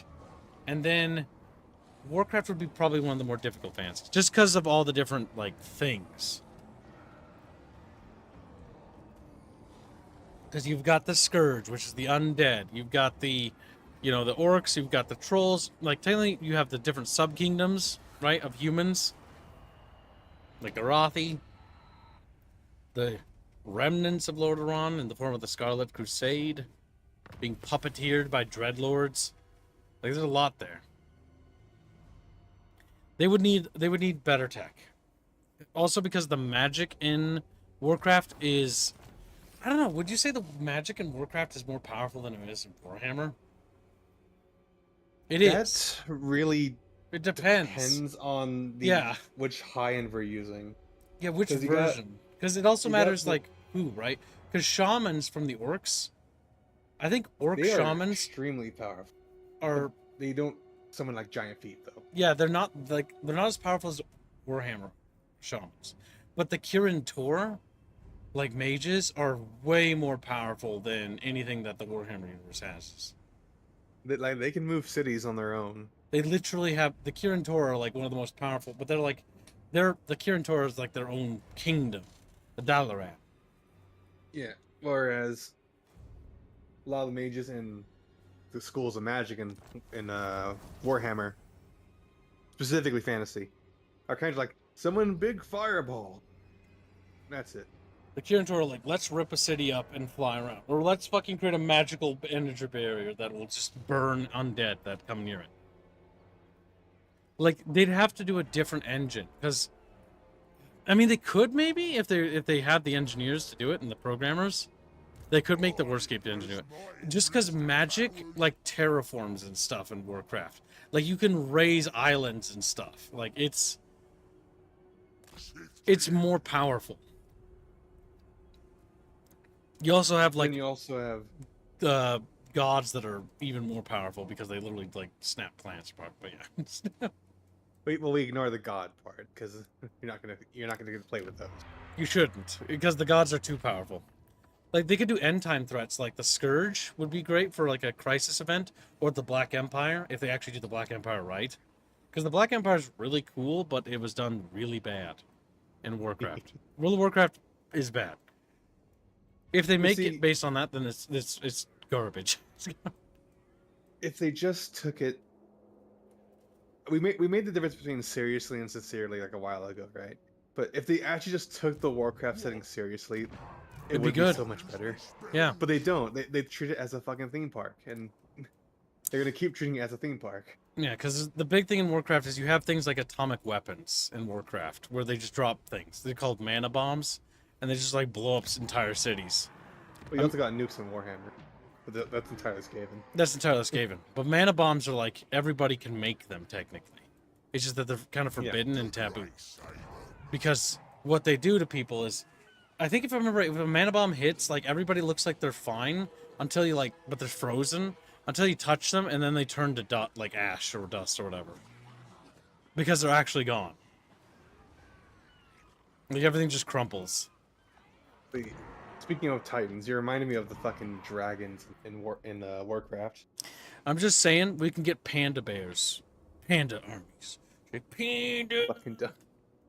Panda. An expansion entirely based upon a character that they made in the fucking It was just a hero. I mean, there was always talk about Pandaria being a thing, but it was never really like. It was like a vague thing that was like it's a hidden place you can't find. And then they made an expansion about it. What's the funniest fucking part about that? What?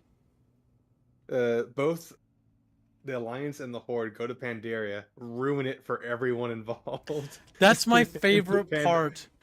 Like the Pandas just continue to work with them afterward. Yeah, no, so like, oh my god, what's so goddamn funny about the story arc is that, like, the cutscene for Mists of Pandaria, the opening is amazing. Where it's like orc and a like human fighting, and then they start fighting the They panda. join forces against the panda. Yeah, that was like, cool. They're being made fun of. What I really like is I love the cutscenes art style, and I wish it was the in-game's art style, but it isn't. It never will be. Because the in-game art style looks 'Cause ass. They're too busy trying to chase Disney and Overwatch. Well, Yes. swapping to Overwatch really because it was made by Blizzard. And there's the fucking like story direction, which is terrific. Oh, Did you see the clip of the modern characters doing dumb shit, Kibbs? It's like, No. don't kill her. You'll make her a martyr. Oh my god, that's dumb. The followers of Nagash are allied with them? I don't care. Alright, goodbye. Vampire counts.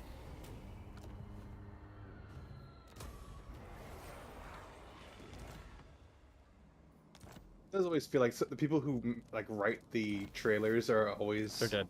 more competent than the actual game writers.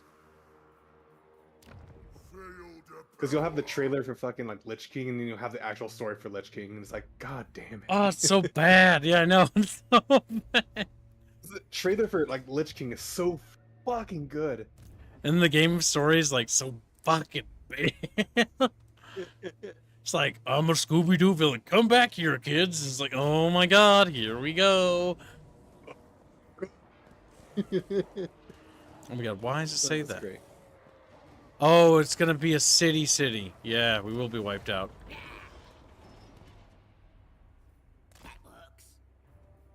We can raid them. The big issue is that we can't attack them because I'm gonna have to turn back on that mod because the cities are actually that broken. This is the problem. I'm doing this to test it to show, but you can very quickly see that like you don't want to fight cities because it's just such a goddamn nightmare. With all the magic towers. All the magic bullshit, yes.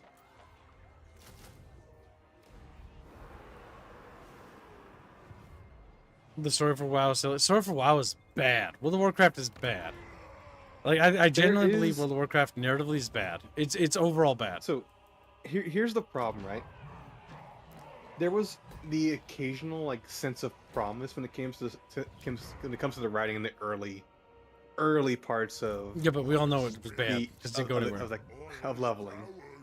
But then you actually go into the like raid parts Actually, where no, they don't make any that's fucking not true sense. either. If you actually read the quests, because I did that once, they're bad. Like it's all bad. I hate all of it.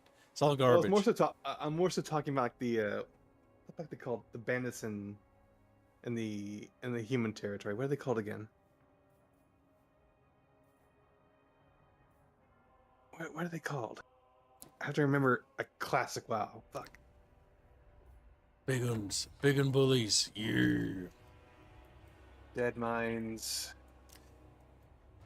It's dumb. It's all dumb. It's all stupid. I can't forgive any of It's it. very dumb. It's very dumb. It all must be burned. It all must... Now, we must upgrade liquor flasks, or can I not do that? I can give them both. Ner'zhul was killed off because Blizzard wanted to push Arthas to the forefront. Yes, the Defiance, by the way. But Blizzard was more focused on, I think maybe marketability might be the word, when it came to the story rather than the actual like quality of the content. Cause like everyone knows Arthas, not everyone knows Ner'zhul. It's like, weirdly enough, the further a game goes into is into a franchise, the more likely people have already played it rather than the previous games. I forgot about the whole upgrade mechanic, so I'm spending this army, upgrading this army, so that it's going to just absolutely obliterate them.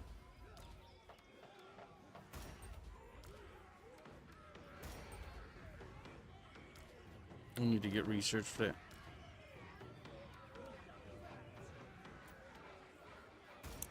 Battling Cup. Damn. Damn.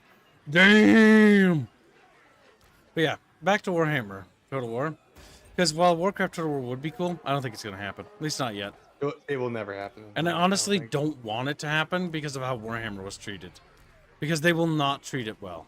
And so, this game, the big thing with this is the focus is that if they can improve this, then maybe we can get more fantasy settings. Control. I think the most likely one would actually be Tolkien. Lord of the Rings would be the... Lord of the Rings, I think, would be the best one, period.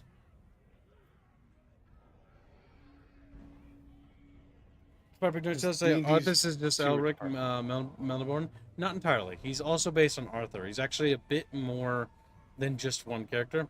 There's more than one inspiration. Yep. He's a couple different inspirations. He's Prince... The name Arthas is literally a throwback to Arthur, but there are similar inspirations into that. Warcraft takes a bit of inspiration from like several different things. It's a bit more complex than just one thing, because Uther, literally,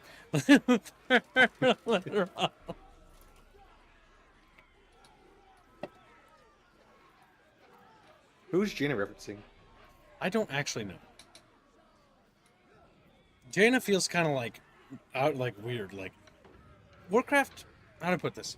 Warcraft very much took inspiration from other settings, but Warcraft is very unique overall. Like the Dark Portal, the Burning Legion, the using the orcs as a slave race to basically attack the Eastern Kingdoms, and then using the Scourge, which is literally turning Ner'zhul, a fallen shaman, into basically a lich, and then trapping his body into frozen armor, and then literally him calling out to Arthas and stuff like that. Like, it takes a little bit of inspiration from that stuff, because I didn't look at that. But it does, execution-wise, a lot of unique things. That's really interesting.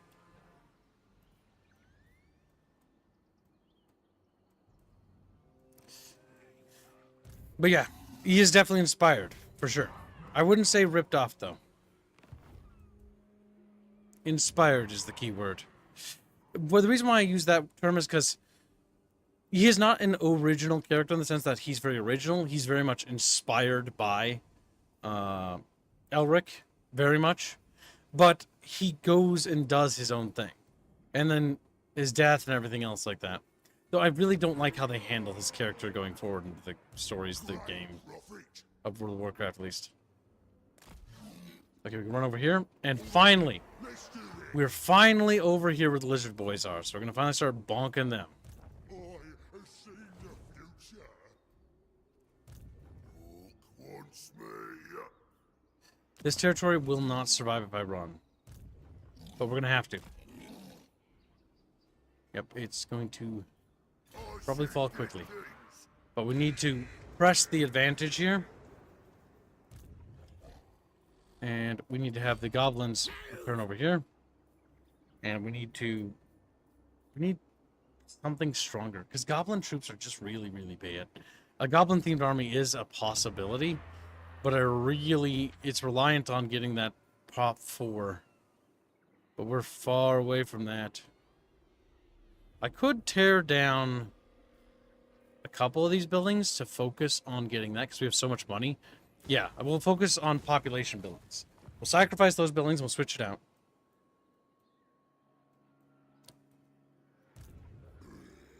And then, yeah, we'll switch to that. We'll do this. Playing orcs as a sightsee. I love orcs. Orky Borkies. He's an orky borky. Sergeant Stoner, you old fish. He's a old, withered, little frail fins. Little frail, barely able to tread water.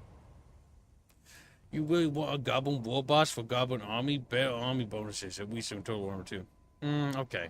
I might then not just make it a goblin entirely themed army. Maybe it'll just be like a goblin leading a savage army. Because I'm looking at that army and like, it's just not going to break through. But I've already invested a lot of his skill points. Can you respec? Reset all. Oh, thank Christ. Okay, now that we can respec. Oh, wait. Now it just swaps him out. Alright. You know what? Let's give him a Savage Shaman, and then we'll rename him back to Sturmrat. So I fed Sturmrat a special burger that grew his body as my headcanon. And so Sturmrat got bigger. I put some squig... And what level was the unit kid? Hold on. I don't know. He's gone now. He's gone to heaven. Because now you're level 6. It's fine. He didn't really do anything. If that makes sense, any battles. Okay, because we've learned this lesson, though, now we're going to kind of have to... We should cancel the goblin building, honestly, and we should tear it down. I'm sorry, this logistics over here is because I'm indecisive. Oh my god. Alright, so we're going to need to switch to... We're going to actually have him move into the enemy territory, in enemy town, and raid, so he can actually call in global recruitment, so he can actually start recruiting things globally.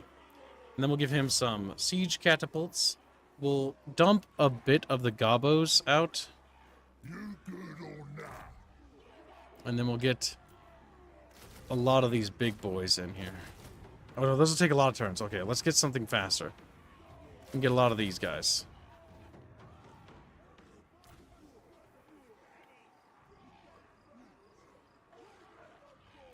This will actually give us the capability to actually tear into them. And not that much siege equipment. It's a bit too much, I think. I would also like trolls. And some giants would be nice. Yeah. Yeah! Yeah! Just get 3. Because I can. Okay, some more, and then increase that, and we'll give him good old-fashioned. The boys. Liking this.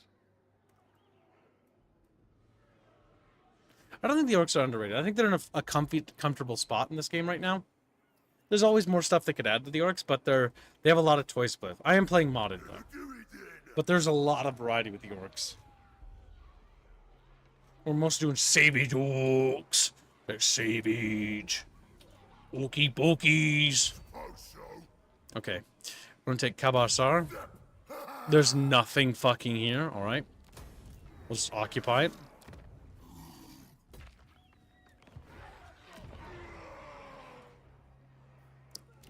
This is connected to Antok. Antok is Utar. Oh my god, the naming convention is terrible in this game. It's really good. Naming. Is this like a... This game. Don't you mean a fish bolt? Yeah. I'm just saying the cities. Remember, chat, if you would like to join the army of Kibbs, you can pay $5 and become a soldier. And I'll put you into the You army. too can become cannon fodder for the Kibby's army. We're getting very close to the Demon's Gate. We're going to take that over. God damn, I hate how long that is. By the time Wurzag is done, we'll probably be like up here or some shit. Assuming there's not too much back and forth. We do need to defeat that army that fled straight north, though.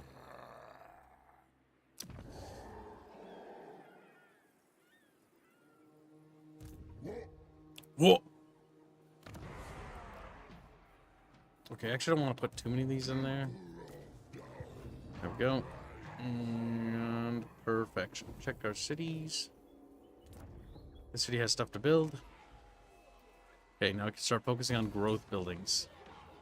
This will help this place just get really populated really fast. Because I want to get to the Arachnaroks, and then I also want other things too.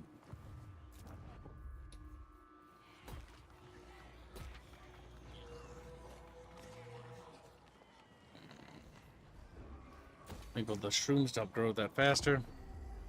I knows much more than yous anyway. He's gonna beg for peace. We're gonna say no, because it's just funny. Really that weird. It's gonna be please as he's getting beat up by ours. We've already banished Kairos Fate Weaver. Like, he's probably scared, dude. Fucking corn demons pissing their fucking pants. To see Wurzag fucking crest the hill with his goofy mask dancing, like, oh shit. Oh, shit. Control. Yep. That'll hurt our growth, but take the control. That'll help us for expansionism. Now let's go back up here. We're gonna press the attack because I think that's Scarbrand. Yeah? No, Exalted Bloodthirster. Well, he's exalted, but he's about to be fucking dead.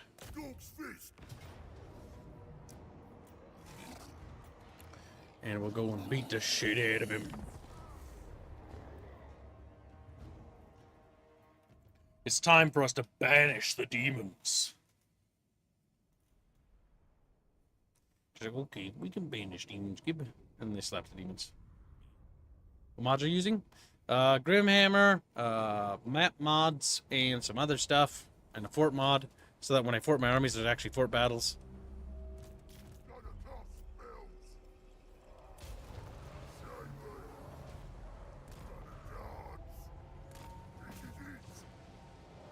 I love how I fought on this map like 60 goddamn times.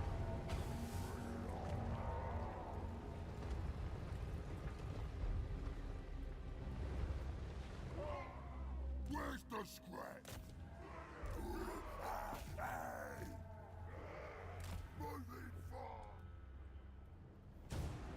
We must kill the enemies of humanity.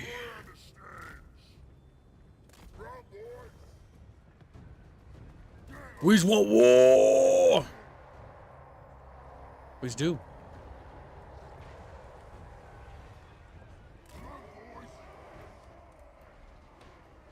And if we don't get war, well, you know what happens to when we don't get war, Chatfish.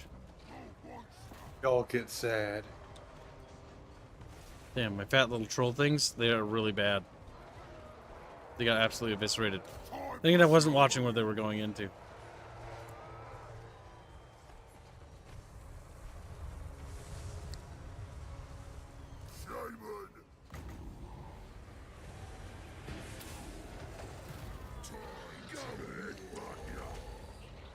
Bonk.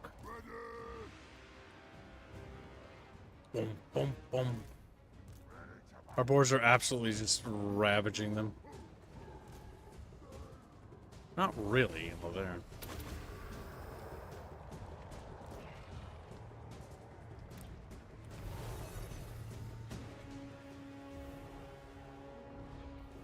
Why can't I control my commander exactly?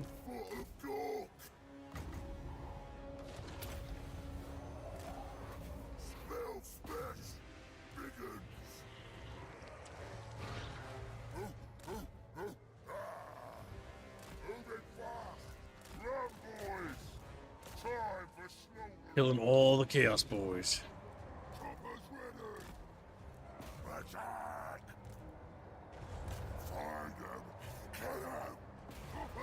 That big old fucking demon.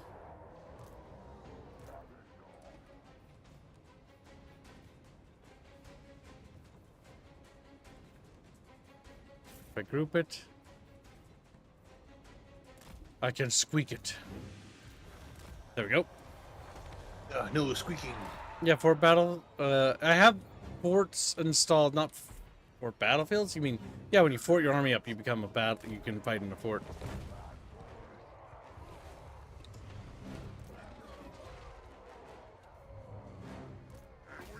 Those demons are beating up my giant squiggles. That's not okay. It's bullying. Bullying's bad.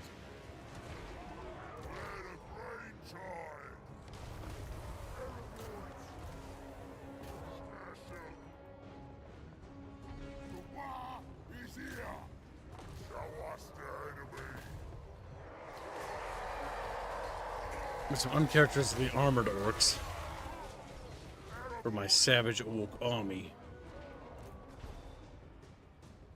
My orc army is invincible. I kind of wish they had the Dawn of War kill animation for big demons where they got like dragged to hell. I'm like, I always like that. Okay, where's the red? Most of them are running, but somewhere's one of them is fighting.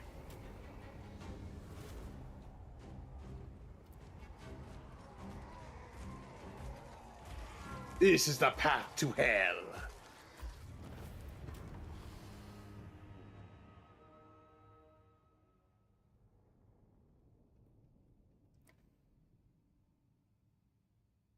Yeah, the fort battle mod is good. You installed it to see regular siege battles. Or I've disabled one of them. And no, I didn't uninstall it. To see regular siege battle, yeah. And I've just realized that regular siege battles are bad. They're not good in their current state. What we're probably going to do is we're going to save and then we'll restart. Or not restart, but relaunch the game with that mod back on. Because every time I've done one of these battles, it's been very sad. Painful. Rifford the Pifford leveled up. He's now stronger than ever. Fist of Gold, which will make my boys hit better, which is always a good thing. And hitting things is good. Yeah, from above. Oh, there's nails. The big lads, where the boar boys at? Reuters, there we go. Boar boys being stronger. Boar boys are good.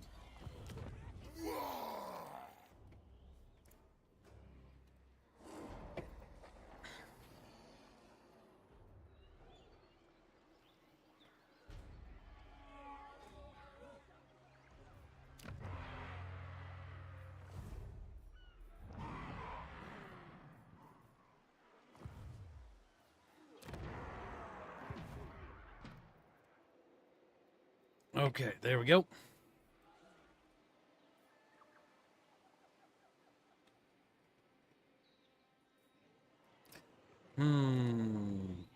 Well, chat, we're not even a quarter of the way to today's goal, chat. I think we're barely under a 10th. Or is that 10th or 5th? Let's see here. About a fifth, I think. Wow, a whole 5th. Let's get 2 fifths, chat. No, not gonna happen. Chatfish, don't forget things you can buy onto. Squealy, promote things. What do we have to buy onto? We have the Dawn of War thumbnail for when actually not much of it sold. This is the BioShock thumbnail. There's Telltale's Back to the Future. The miniature art piece, the Rat Pier. I like that one. You should make that, Chavish. You should fund Rat Pier with all your heart, I'd say. There's Pilk. Kib loves Pilk. You should do that. No, we should not do that. Kib drinking Wawa. There's a fun for Drova. Nova Skyrim mod pack. I don't know anything about that, but it's a thing. Never mind. I'll take over. So, the thing is, chat, there's many things you can buy onto. Yes, I know, Doman, but it's my job to make sure that team members don't starve to death. So, I've got to focus on this, because this is more important than the game. So, the big thing is, chat, there are many things to buy onto. One, the Dawn of War is participatable, but it is starting to stall. And if it continues to stall, I'm going to have to remove some of the prior thumbnails planned. Mostly because if it doesn't reach certain quotas, then we're not going to have them. The Winter Assault one's going to go out the window, probably because that's the one that probably will. The first Dawn of War will get a thumbnail, and Dark Crusade will, but Winter Assault will skip. We're going to skip it. Because there's no point doing it if they don't reach certain criteria. We haven't even funded a thumbnail yet. So, not good. Can't afford to be that far in the red yet. 225 $25 says, why? Why shouldn't Reggie be happy at suffering from others? And Kib's sad at being healthy. Hashtag SF, hashtag Wawa, Kib, hashtag Rapier. I'm also going to set a deadline for the Wawa fund or whatever you have till today to make it. Otherwise, it gets heated because you need to move it on. Can't have this ticket somewhere. Something like that. Because I give you free hashtags. I feel like I need to set deadlines on things. It's too mean. It's too evil to me. And I get really nothing out of it. Well, you get a daily goal at best. Yeah, spread out.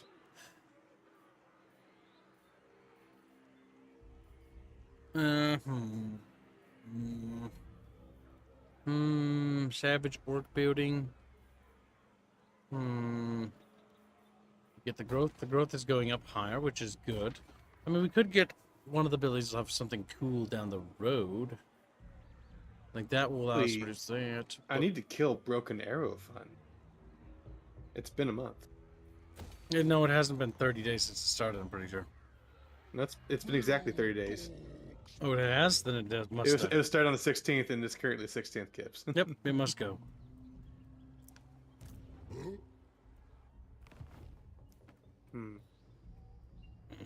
Yes. I still don't really know what a Chatunky is. Don't worry about it. You don't need to know. Only I do. Okay. Wait, do you notice how this is turning snowy now? Because I've cleansed it of corruption? I'm not entirely sure, actually. It's just snowy here for some reason, and then not here. That's weird. I'm not sure what that's... It's maybe simulating that there's heat? I don't know. Take care, little Doman. See you later, buddy. And have a safe trip. Good luck at work. Have a good one. We're now going to attack the lizardmen, who are all the way over there. Okay, so I think their capital is down here. Which means that there's a lot of them. A decisive victory? Get out of that.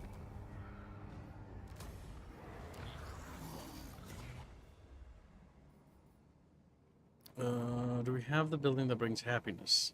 No. Do that. We can tear down that. That's goofy. We don't need. And honestly, if we build this, this could be stacked. What's the top tier of this? Private Goblin Workshops plus 10 research rate. There's some funky things we can do here. Savage dies. Smacks thing. Unit capacity for more things. Corruption, just promises. Don't care about that. Campaign movement. For own unit start promise. Savage. Whoa. Right, we should probably get savage stones. We'll get them starting to build here, I guess. And then we'll make this a population center and we'll continue to wheel forward. They didn't colonize everything. That's so weird. Where's that? The great green prophet. The great green pickle. Got so proud of himself when he says that. The great green prophet. The great green prophet. Get back here, lads. Oh, get stuck in. Right, sneaky, stabby, pointless, biggest, strong. Furious, and it's $10. Tibba, gotta smash some kids. Gibbs choice. Thank you for the nation. Very generous. Gibbs choice. Well, I'm gonna put it towards what needs help the most, which is the Tau. So you want the Tau hentai from none? No, it's mostly of the fact that if I put it towards the Dawn of War Fund, it actually helps make sure the Dawn of War Fund isn't in the red. Because maybe we can do all the things. Maybe we can, but we need to reach certain criterias and goals. We haven't gotten there yet. It's too weak. You know that meme with Emperor Palpatine? I'm too weak. I can't. Just fucking weak. That's me right now. But you are weak. Because The boys, riders. Riders is useful, I guess. Raiders. Luta. Sacking. I don't really sack. I just take things. Paint the boss. Physical resistance. That's good. you also have 2 more fun skips. You want to put that description as well? No. Melee defense. Cooldown to big There. boss spells. They're only 10k away from that, by the way.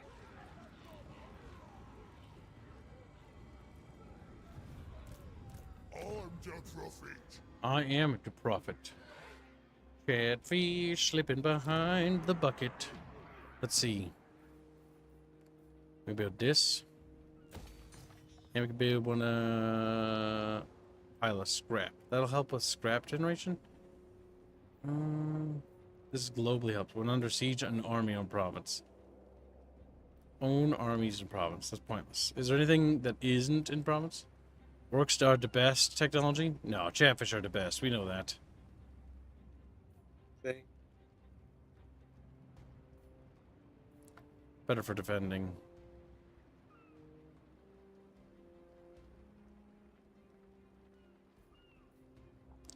And I think this is global, if I remember right. Recruitment costs? Yeah, that's just own armies faction-wide. Faction-wide, Chatfishes. Okay, we've taken Demon's Gate, which is good. Tauber shall be incorporated into the bucket of justice.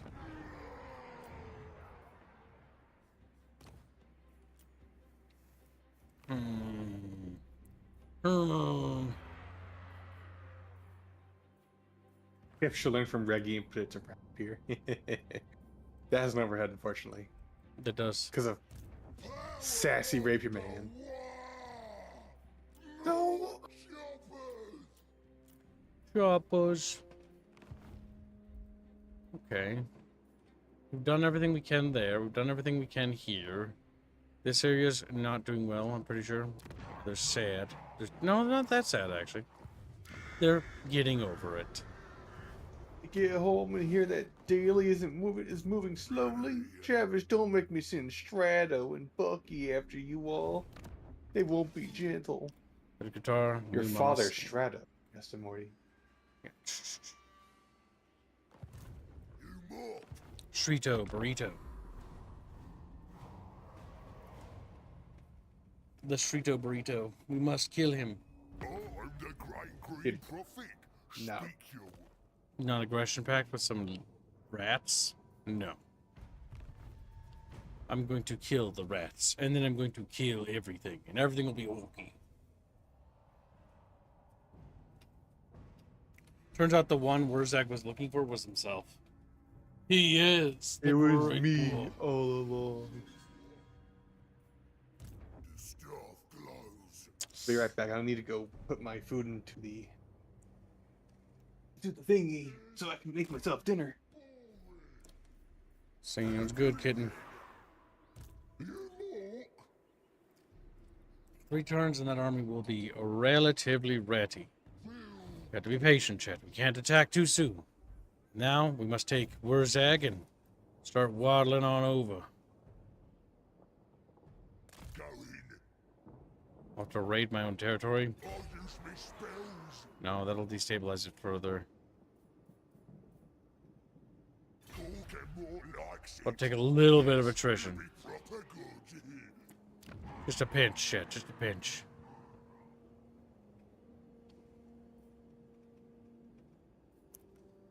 Faction-wide income. What can we build? What can we build that helps? Population's always a good thing.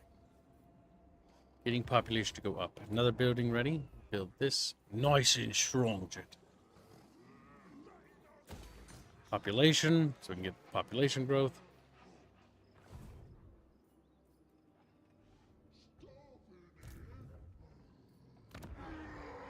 There we go. Perfection. The chatfish, always round. They're always round. All right, let's see. Google. Orc are coming. You here for the big fight? You know what? Orcs are friends. This is true. Orcs are always friends. There's nothing wrong with orcs being friends, chat. Orcs are best friends. The bestest of friends.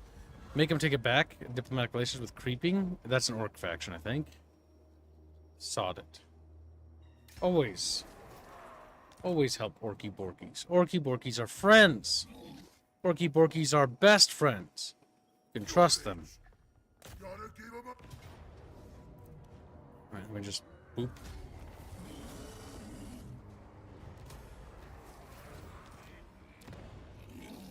I build that.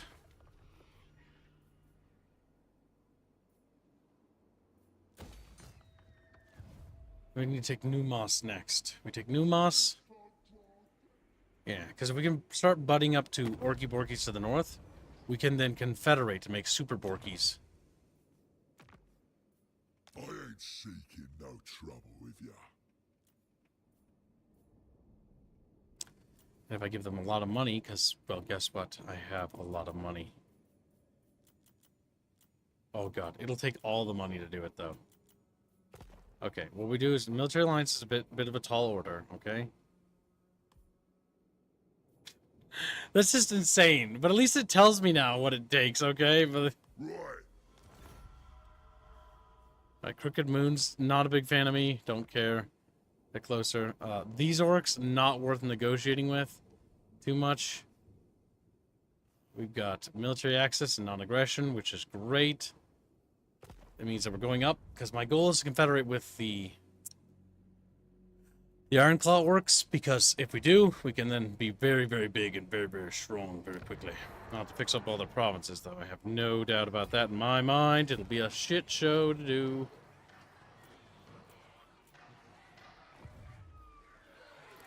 Part of the jungle, just chilling. It gets promised. No, I don't have the resources to promise that, Gregors. I actually chat do the daily so that I can, you know, not fall behind. So I can go back to working on vegetables. So I can go back to working on Ah, shit, I'm probably gonna have to work on vegetables tonight. She did good, but I think she missed a few points. It's artwork.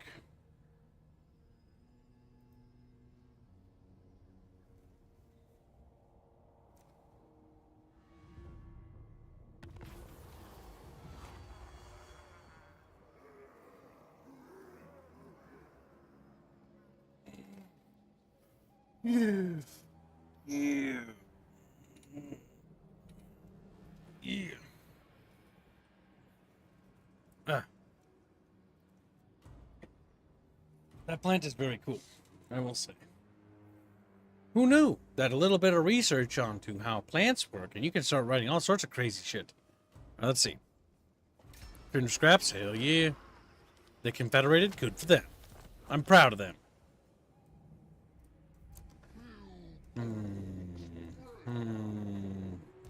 The chaos is already subsiding here. Blast their brains out. I see dead things. Oh, I see dead things.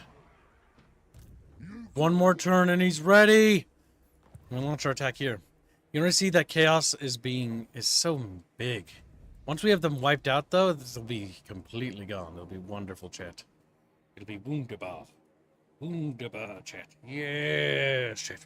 It's odd how chaos built up such great cities. They're kind of known for not doing that. How to declare war? Yes. No. Yes.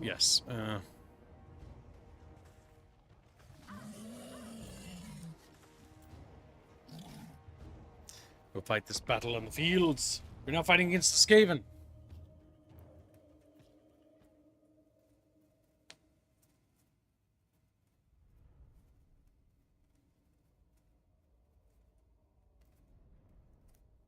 What do you think of that, chat? Do you like Skaven? Do you love Skaven? Like, hell yeah, brother. And they turn into little rats, or ratfish as we call it, and start squeaking around. Getting stuck in pipes. Ooh, stuck.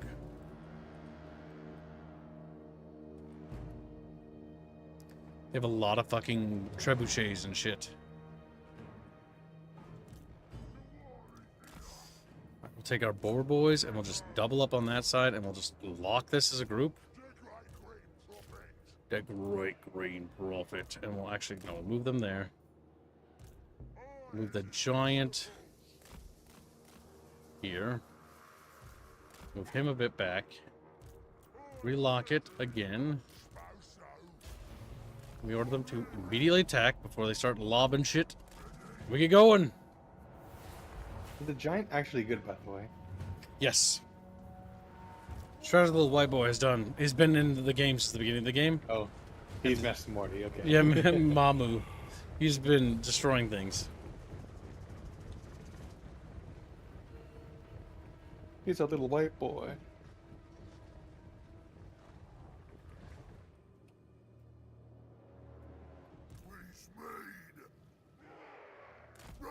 What's the lore behind that, by the way? What's that? We didn't mess them more to become Strahd's little white boy. I don't know. You made a really bad deal. That's all I really remember of that. I remember listening, I'm like, that's not a particularly good deal. That's a good deal for chat, but that's bad. There's some things that you don't do. We'll have to teach Mamu the art of the deal. Like, Mamu.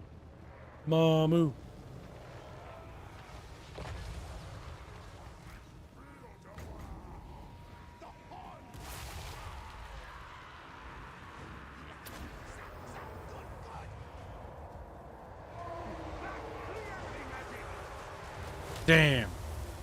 Pretty ineffective.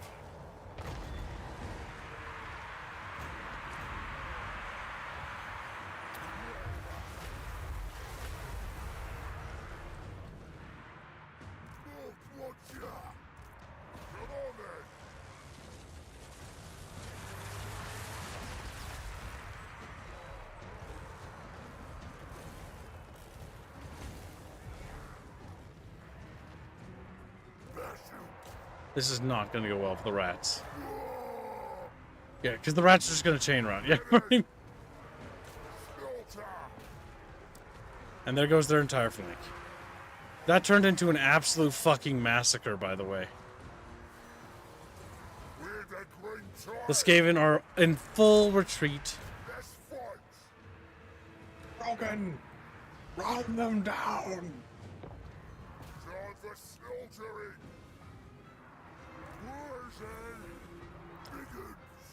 Bagoons. Moving fast! For more!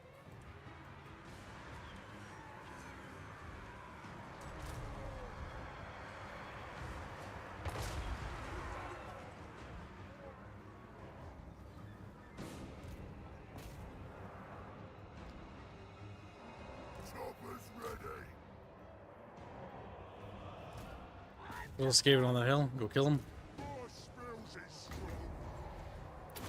Step on him as well. Rats are for stepping on.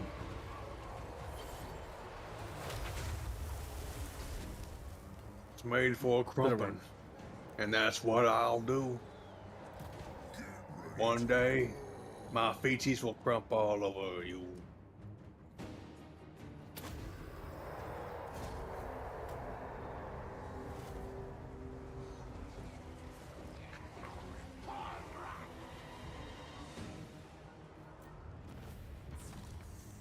I like how it says close victory, by the way.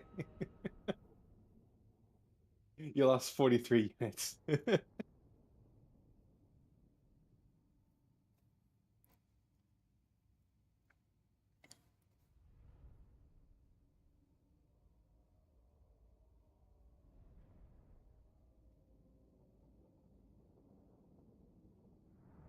That would be pretty bad, wouldn't it? That would hurt my chest hurts. Ouch. Ew. Is it the swords or something else this time, kid? It's the same thing. Same thing. I, as mighty mystic powers, Where's mighty mystic powers?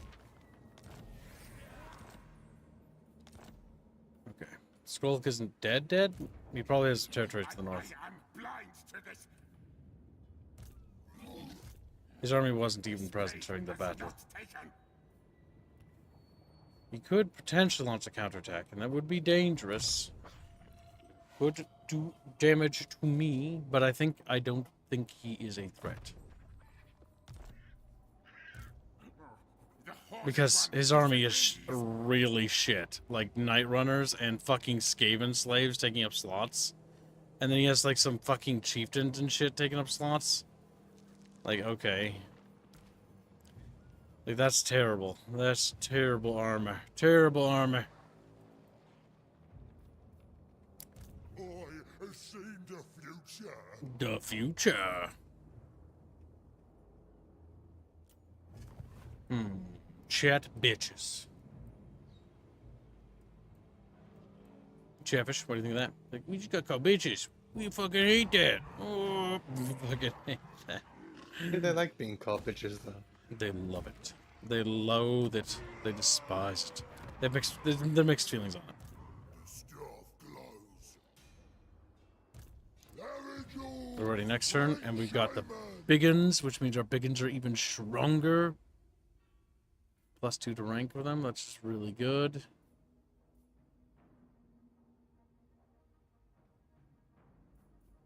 Is there anything here? Big creep for big speeders. Scrap compactor, which gives more scrap every turn.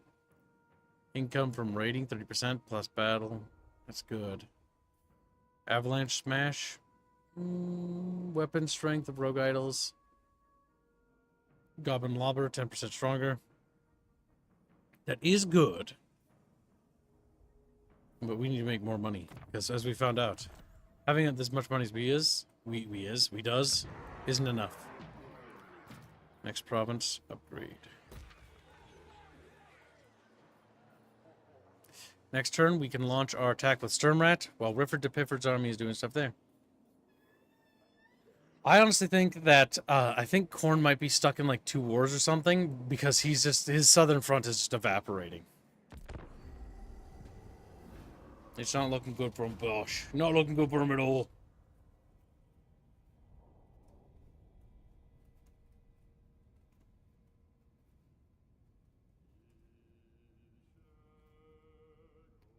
Nebraska is always at war? You mean Nechaska?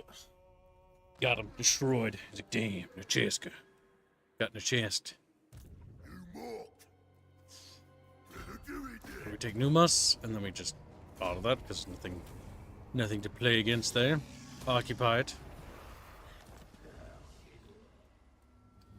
Perfection, chat. Good. Good. When was the auto function added to the series, Kiplo? I think as early as the first game. Really? Yeah, probably. I mean, it's in Rome 1, so it's been around for fucking almost ever. Basically ever. So either I don't know if it's in Shogun 1. You could check. Shogun 1 is the first Total War. Medieval 1 is the second Total War, and Rome is the third Total War. Casualties will be high. Shogun. Alright, what we're going to do is we're going to save. And then we're going to reload with the right mod. We're going to go Le Squeak. I mean, as you can see, we've taken over a huge chunk of the map, actually, when we look at it. There's no references to auto-resolve in Shogun 1, but there's many for Shogun 2. Well, yeah, Shogun 2 has it. So maybe it was first introduced with Rome 1 in that case when they first moved to the new Total War engine. Okay, let's cover screen and then let's exit to Windows real quick. We'll reboot game. We'll turn on that mod. And then maybe we'll tickle Chatfish. But I assume that No, I can't. back then you would have instances where you have small armies fighting small armies. And only really occasion like big army fighting small army. What do you mean in Shogun 1?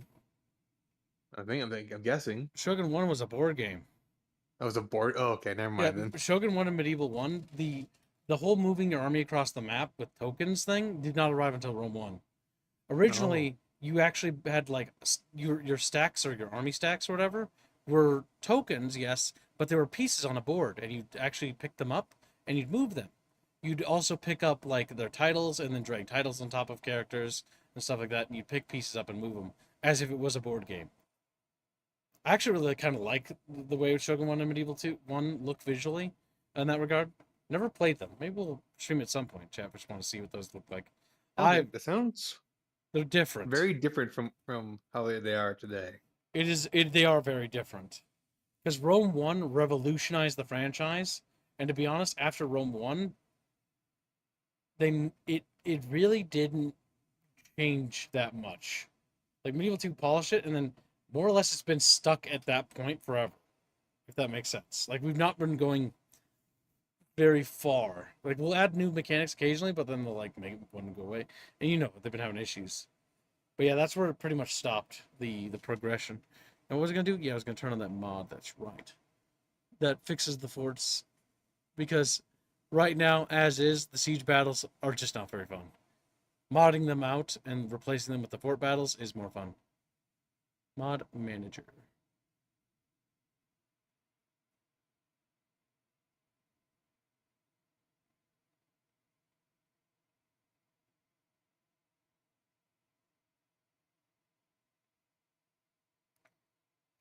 Forts of city maps. Now we launch it again. Bada bing, bada bing. There we go. Boop. And it's launching.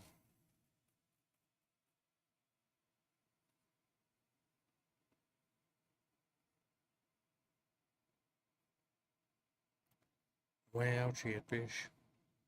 It's just a Chatfish day in Chatfish heaven. Think that's true. Chatfish heaven.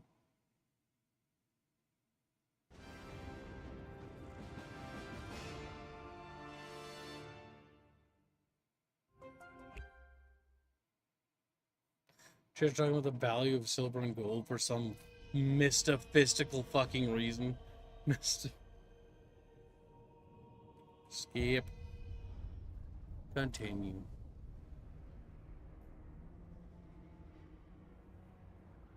For some reason I read crap hammer there.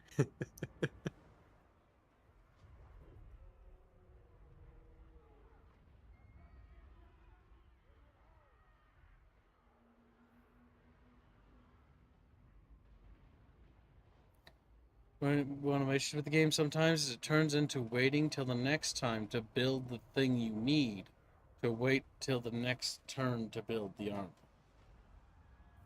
Yeah, the army building is kind of like special, honestly. Oh yeah, I gotta promote that. Yeah, well, let's see if we can make the daily goal first. Then we'll see if I can even live. Alright, let's What are you deal with promoting? one thing at a time. Now, will the siege map be better? No. No, it isn't better. Is it because I already laid siege to it? Is that why, game? Is that why? What about it? It'll delete entire units.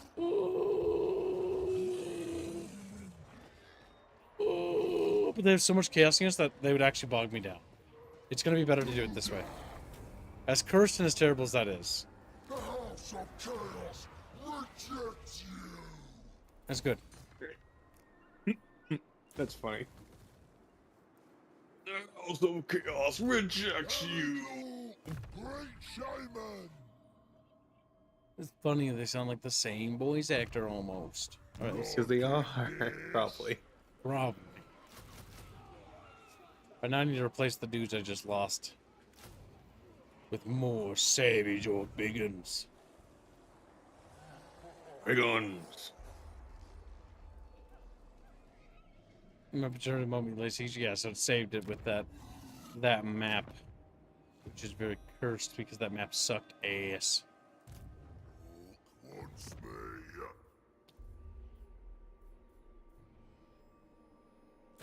Okay, I don't know what these are. I mean, this does help with growth, I guess. I mean, that helps with growth quite a bit. Go stack better. Idols. Stack better than Moochooms, actually. Maybe we should do that. Better than Moochooms. Mucho. Power of the wall. Here we go for the growth. Work. Can't do Holy that. Rogue. I'll be able to spend 4 skill points in this tree. 4 skill points? What would I spend?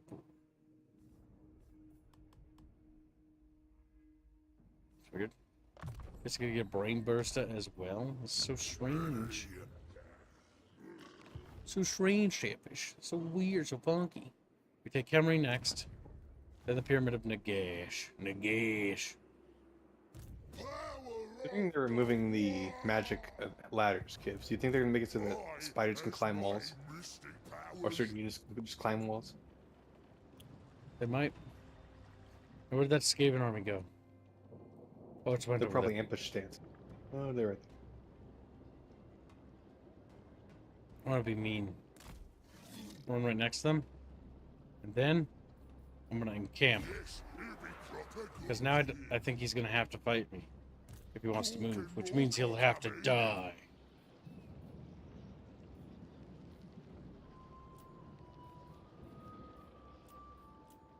Yeah, sadly, Jeremy Irons probably needs to be replaced, honestly. He's kind of holding us back, Chap Rose. He's kind of holding us back. Say, Jeremy Irons. Tiberius says, yes, the map is generated the moment you lay siege. That's true. Now, how does Chatfish feel about being an orc? It ain't easy being green. Build that, build this, build... build that.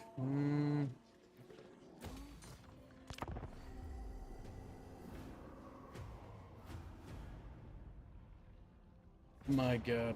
Living life forever in a potato chip. I mean, if that's decisive...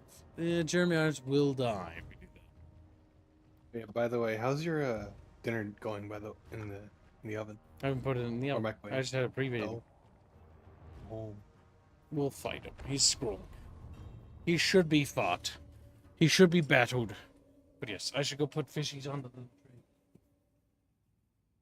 tray. Put the fishes in the open. Don't forget, Jeffish, you can buy an army card or a hero. $5 for an army card. $10 for a hero/lord or city. Says Master Morty. It's always an option. I would suppose that you could make Kib do something really goofy, like building a whole army of dumb shit. It's like, I want a whole army of squigs. And I want all their names be puns. And you gotta come up with them on the spot.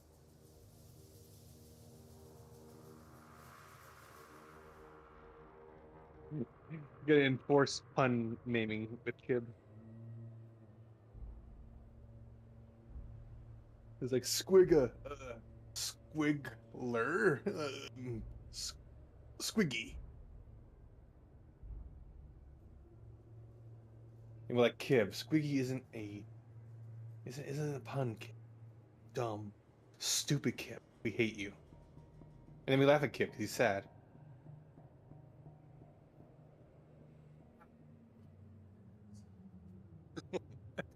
all we hear, by the way, is just going, wow, rude, and clap, whatever you're doing in the background.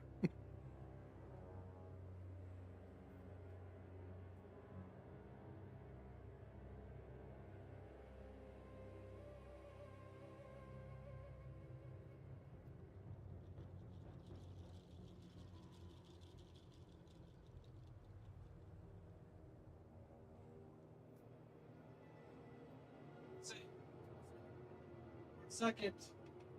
It's like, oh my god, I don't have things to make spaghetti because I intend to make spaghetti this week. I'm like, I can't believe it. I gotta go to the grocery store again. And I'm like, no, thank God. Oh, thank God. No, Kib, you just stocked up. Yeah, I know. Buying things as you wanted them. Look, underground map. But it isn't really because it's got like an open spot above it. Which means that technically you should just see this like big openings. Jeremy Irons is always spurging out every fucking goddamn map, I swear to God. He's just fucking running around, freaking out. He doesn't know what's happening. He's like, ooh. Only one rule, start spurging out. God damn it. God. I really hate the underway maps. Because they are just like, imagine Battlefield, but line. They gotta rework the underway to be like a little bit more interesting than this. They give it like elevation, make it like big and Like a high path and a low path and a cave.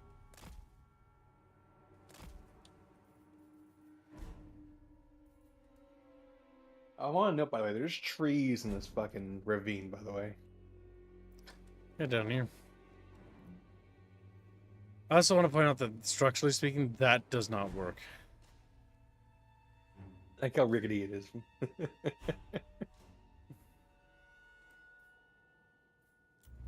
They could also add like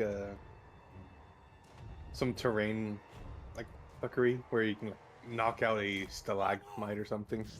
That's and still it drops down. Feels good. It's like tight. Dice can't defeat me. He was sitting into the cave dive, says Blake. Boston. Oh no! They're looking for Kevin's chatfish. Stuck in a corner somewhere. It's like right here, you see a dead fish. You just see it. There's Kevin, the dead fish. Less savage. They got two big fucking monster dudes. Mumbo Jumbo. Will just increase the attack of all my dudes, which is just a good thing.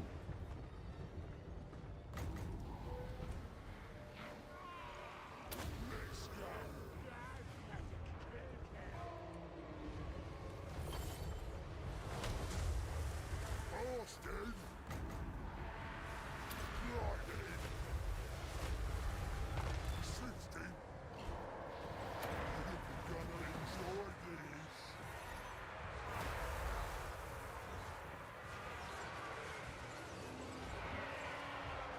Get 'em. Run, boys. Ready to bash. Run, boys, ready to bash.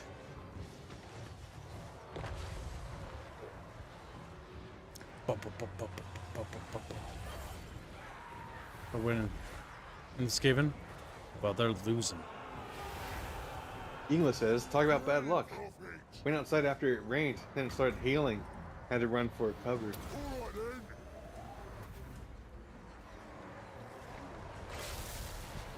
It's their will. Your will's it. Boston. Whatever. He just stands there waiting to be hit by basically a shotgun. Like, he's very patient, okay? Like he wants you to get off your cool It's ability. like, are you, all right, you do your thing? Oh, cool. That's awesome, dude. Really appreciate it. This is like dead. It's like,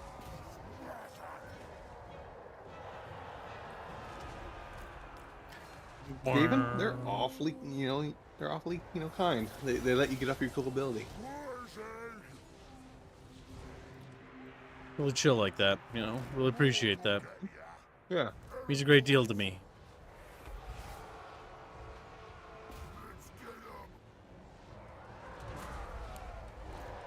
I know you wanted to move out of that attack, but it took a lot of.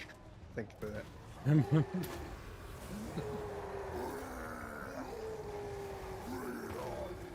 Let's get him!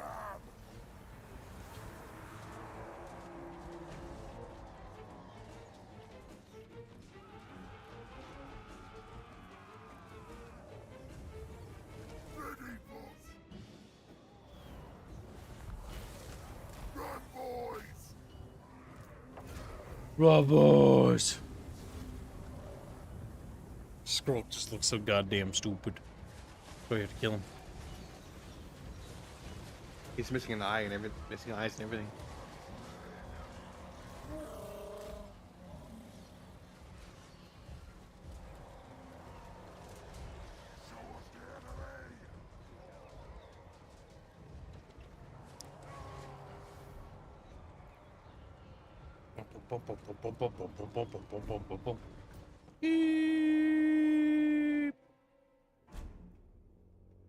He's got low health. And Skulk's dead. Ooh. The ratfish have been destroyed. Finally, With my ratfish obliterated. Now I know Chatfish will be tickled. Right? it's hands. Holy shit, if it isn't our little ants. Hi. I'm so fucking pissed, guys, because I'm just gonna prep. I fucking am. Oh my god. You said it and now he's mad. Mad man hand. You're saying it with a Anthony. smile, though. You're saying it with a... No, No, really that's my not. little goblin guy. Gregor's died. Gregor's died. F's in chat for Gregor's. I didn't even notice where he died. He just disappeared. He's dead now. So, did you see the beginning of the stream? You've heard of worse I've been driving all day. So, basically, Bulgarian studio Sophia's taking over Total Warhammer 3 from the sounds of it, partially. And they're basically overhauling sieges. They're removing magic I ladders. saw the siege stuff. I don't know if I believe it till I see it. Well, they're doing it. We know they're doing it because the tests. No, I understand that. I'm saying I read the thing when I got back, but I don't know how much it's actually going to change is what I'm saying. How did this even happen?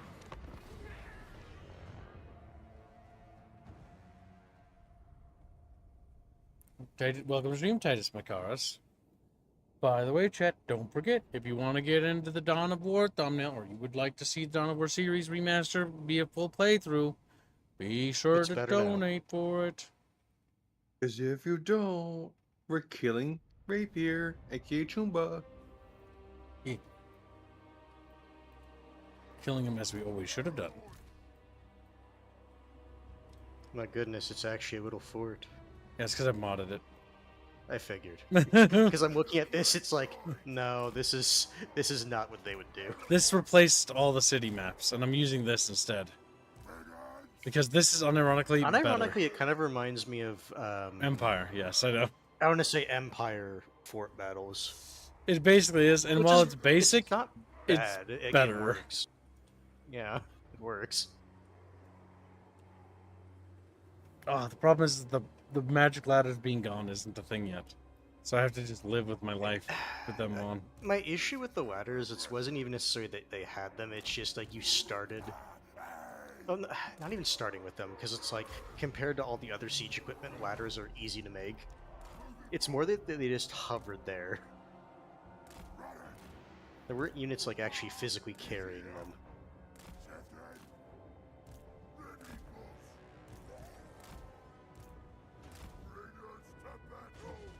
Oh, these dark elves? I hate dark elves. Just like Dark Eldar, I think that they're so fucking cringe. Cringe. I've always hated Yeah. dark elves, like my entire life. Here's the thing, unironically, It's I elves, think- but evil. It's like, oh I my think god. the elves, both dark and light, are kind of cringe in their own way. I think elves should just be elves, and then they shouldn't just be like, here's the light ones, here's the dark ones. Like, oh my. There's some fucking flying angry chickens coming. You're like, out of context, that sounded really fucking funny. It's like, fucking dark elves. I can't stand. I don't know, everybody can. And then we'll kill them all for the benefit of, like, whatever the planet's called. It's like, benefit? I was just gonna burn their children for fun. But yeah, I do think both the elves, both regular and dark elves, are kind of fucking cringe in their own way. Who's what? Whoa! And then braps all over. It's like, dang, he just brapped on me. Did you take over this wizardman little settlement? You could say takeover, I guess. Because I'm just looking at this, it's like, this isn't very orky, it looks very wizardman-y. No, that's yeah. It's because remember you can't actually hit colonized territories in Warhammer yet. It's one of those things, it's like, it might have sounded great on paper the first time they talked about it, but I've said it before, it's dumb. It's like, arbitrarily take an additional amount of time to colonize a place because it's not, like, what your people, quote-unquote, are used to.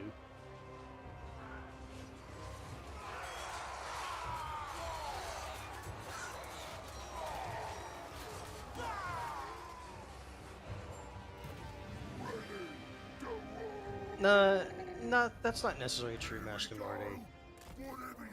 To read out his comment, having light and dark and light elves is dumb. Both factions are basically evil towards humanity. That's not true. Depends on the setting. I'm just going to assume he means Warhammer. In Warhammer, they're not necessarily evil, they're just kind of arrogant, but they're actually not that bad. It's the other setting, fucking Warhammer 40k. Warhammer, yes. They are dumb in that one, yes. Yeah, and the Eldar, it's just like, we'll let an entire human sector burn if it saves, like, 20 Eldar. It's not even if it saves a anything. single soulstone. There's a... Yeah, it's even worse. It's like, okay, and you wonder why humanity hates you with a burning passion. Don't understand, we're immortal, our lives matter more. What made Tolkien's elves so goddamn based was the fact that they literally fought side by side with people that would live like mayflies, and yet they gave their lives defending them. Because they knew it was the right thing to do. That's what makes Tolkien's elves so goddamn cool. That's why Legolas isn't cringe.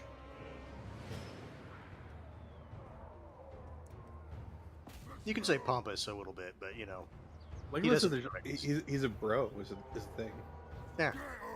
It might be time to do a mod switch and see. Because I think I'm not sure. What do you think, chat? Should we try one of the other overhaul mods in today's stream, or nah?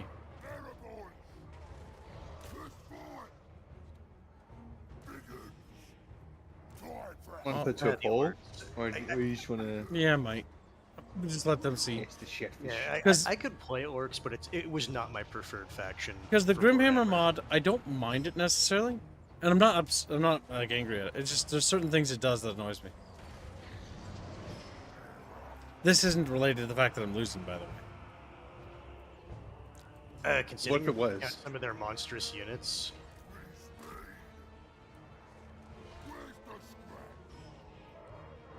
No, I was just thinking because I did want to try one of the other mods, but I don't know. This might be the last stream of this because, well, it doesn't look like we're gonna make the daily. And if that's gonna happen, then this is going to be the final stream that'll be able to do this.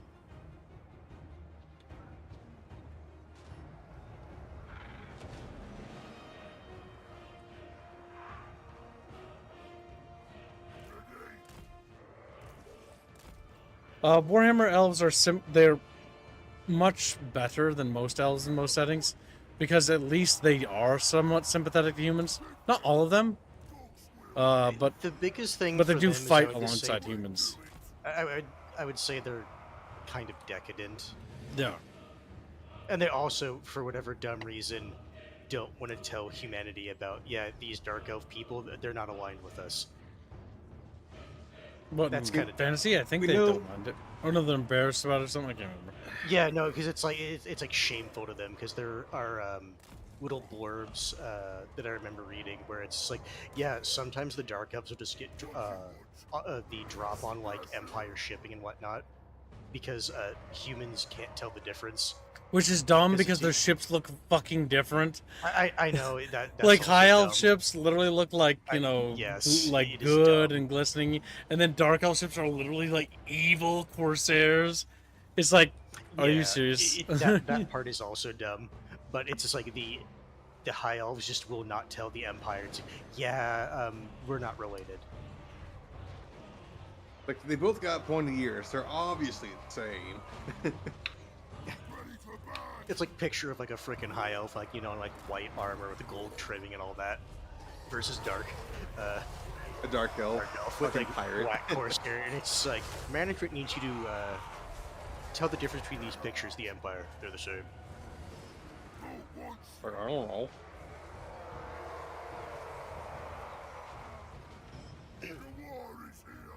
We're gonna lose the Warhammer battle. elves use guns. No. They are physically capable of doing it, but they don't.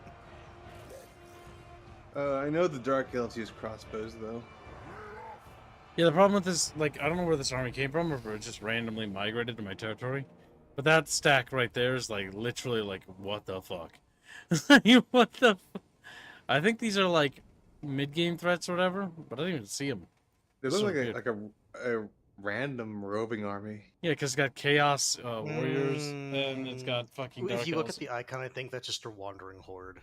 Yeah. Because that showed up, and I was like, "There's." Because My if you have Garrison's like got black blasted. with the slash through it, that's normally, if I remember right, a wandering horde.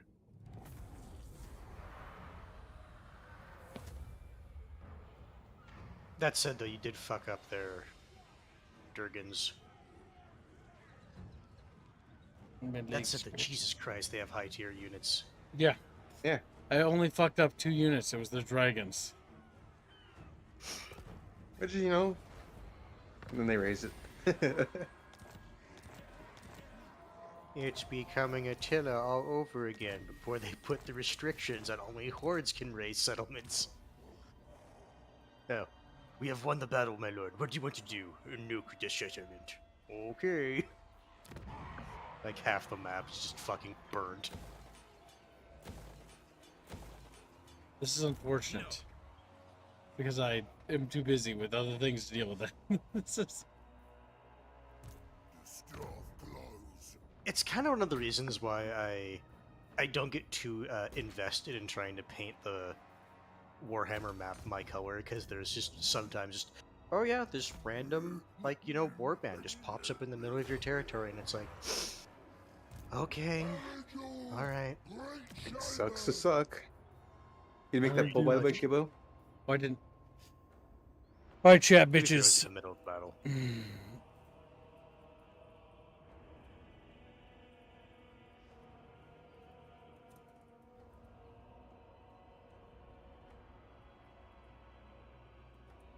Better Coco. Yeah, Calco. There, chat. I'm gonna check out my little fishies I have in the oven. If we do the next mod, chat, I will let chat determine the next faction we play. Via donations or by popular vote. Okay. Because I will say, so far, the Grimhammer mod, what I like about it, I like that there are fewer armies, in the sense that it's like, okay, there are fewer armies by everybody, and so every army you defeat feels like a bigger deal. It matters more, rather than it's, oh, I swatted one army out of 15. Yep, but the one thing I'm not sure how I feel about it is at the same time, I feel like it's also a bit restrictive with how it is and certain things. Like, it turns off things, like, it turns off your mini-map, it turns off the ability to pause the game or use slow-mo, Oh, regardless of yeah. difficulty. That's just one of those And things. it's If like, it was an option, that's yeah, one thing. and as a mod, I'm like, I'm not really We big on talked that. about this actually. Is it actually because of the realistic mode that you have on? I don't think I have realism on. We can check. It shouldn't be realistic. When do I save? Or no, I do know, just in case you have to say no. All right, we will check. We will check. Let's confirm that. But no, the mini map thing. Let's see. If I was to create a new campaign, blah blah blah, blah blah blah blah. Doesn't matter. No, no, no, no. God damn it! Why did I start? You're no Shulk. I meant to look at the rules. I forgot. And I you thought it was never I know.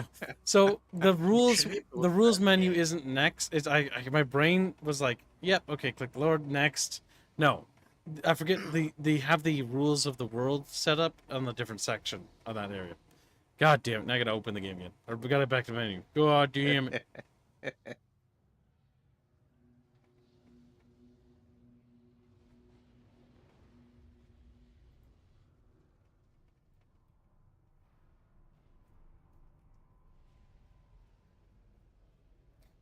Plants are green and stuff, and they grow on Chatfish.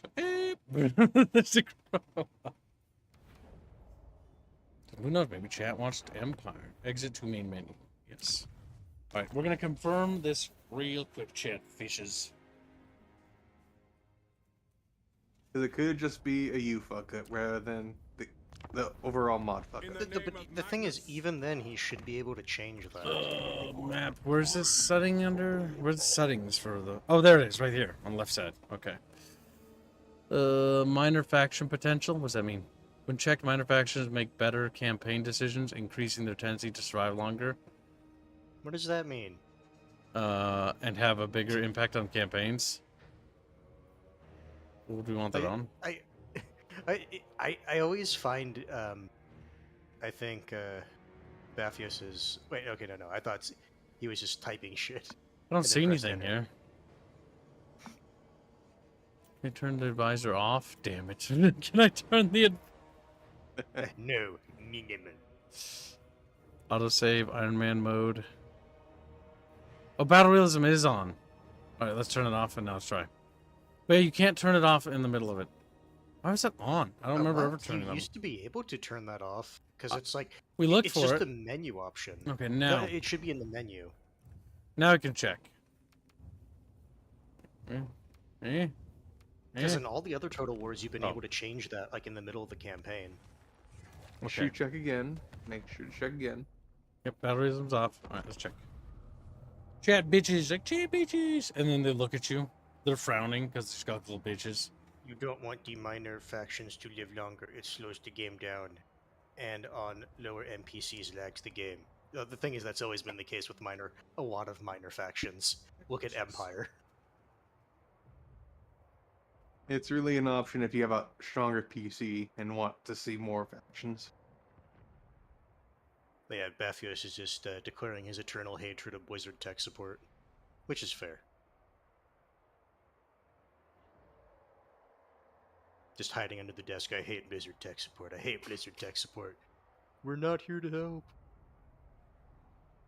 We're here to make it take longer. I just want to recover my account, damn it. That'll be 72 hours until you can recover it. I remember when Blizzard's tech support was amazing. I was there for that. Bring Nope. back rebels. But what do you think the wandering bands are supposed to represent? Okay, Those I are the remember fried rebels. fishies and seasoning. Also, Kibs, the reason why it's bad nowadays because it's all automated. Yeah. They removed like almost all the people that did tech support.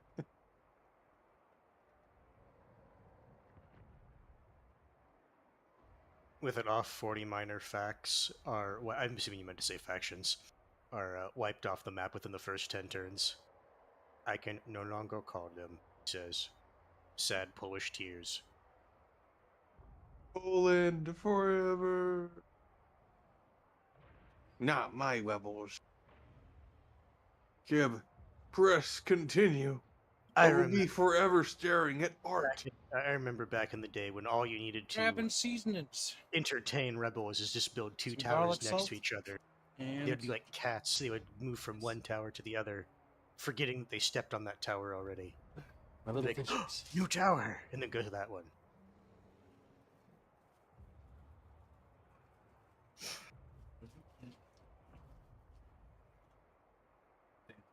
Kib grunting in the background. Because he has to waddle. The little fish fillets. Now let me just season them real quick. I have to take this off. It's like yep, there is. Got my garlic salt. Got my Dixie style stuff. Back in Dixieland in Dixie. Oh yeah, this is so good. Okay.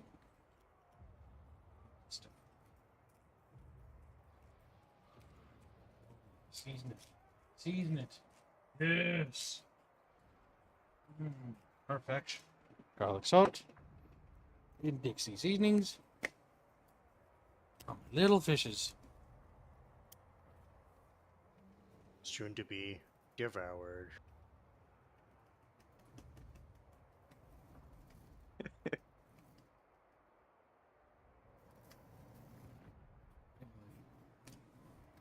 They make the little holes in the Dixie seasoning way too big. Now it's all over.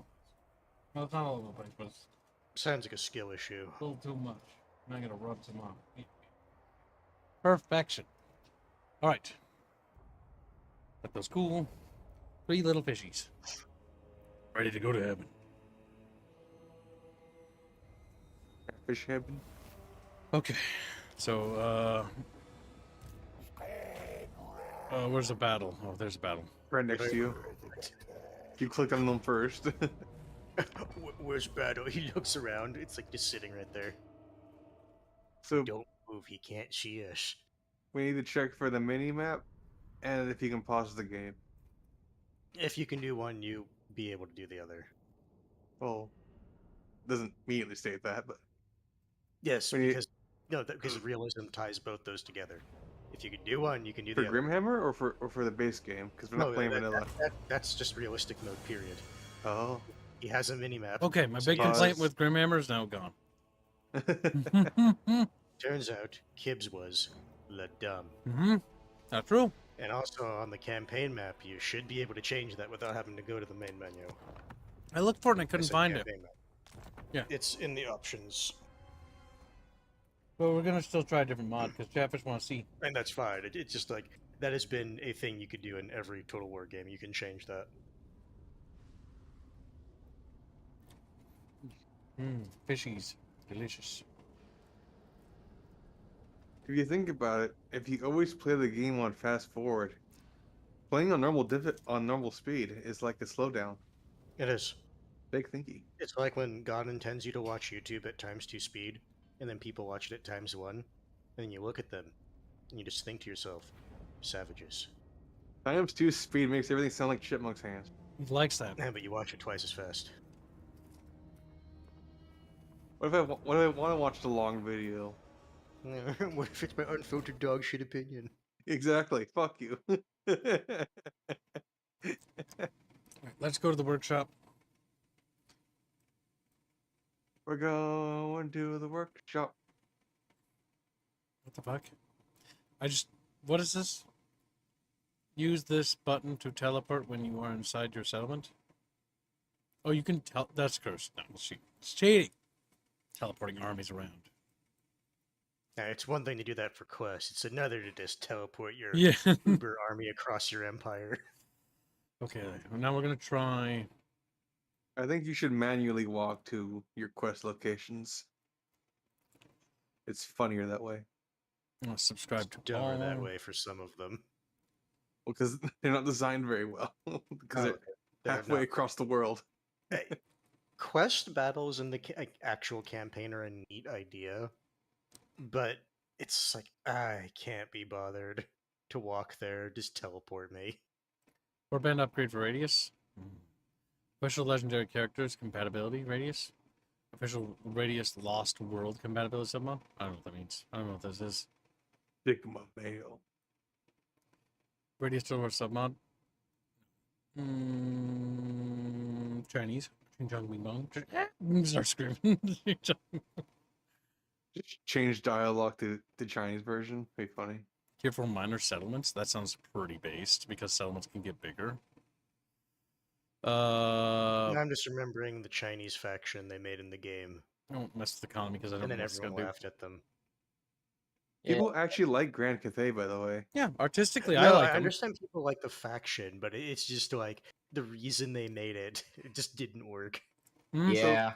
I mean, They also went high fantasy. the big thing is, I think Cathay looks artistically cool, but I also feel like it doesn't belong in Warhammer. It doesn't. Yeah, it's too high fantasy. I mean, if you look at the map, Unironically, yeah, unironically, But it we've is. kind of been down this road before. Like, yeah, we've mentioned this a few I just times. joined. My problem is that they're just the best of a lot of other factions. Because they do constructs like the Tomb Kings, but they do it better. And then they have They have the Jezziles of the Skaven, which are broken still. and they have better dragons than the fucking high elves. Okay, you want to actually complain? They have golem technology while the dwarves don't.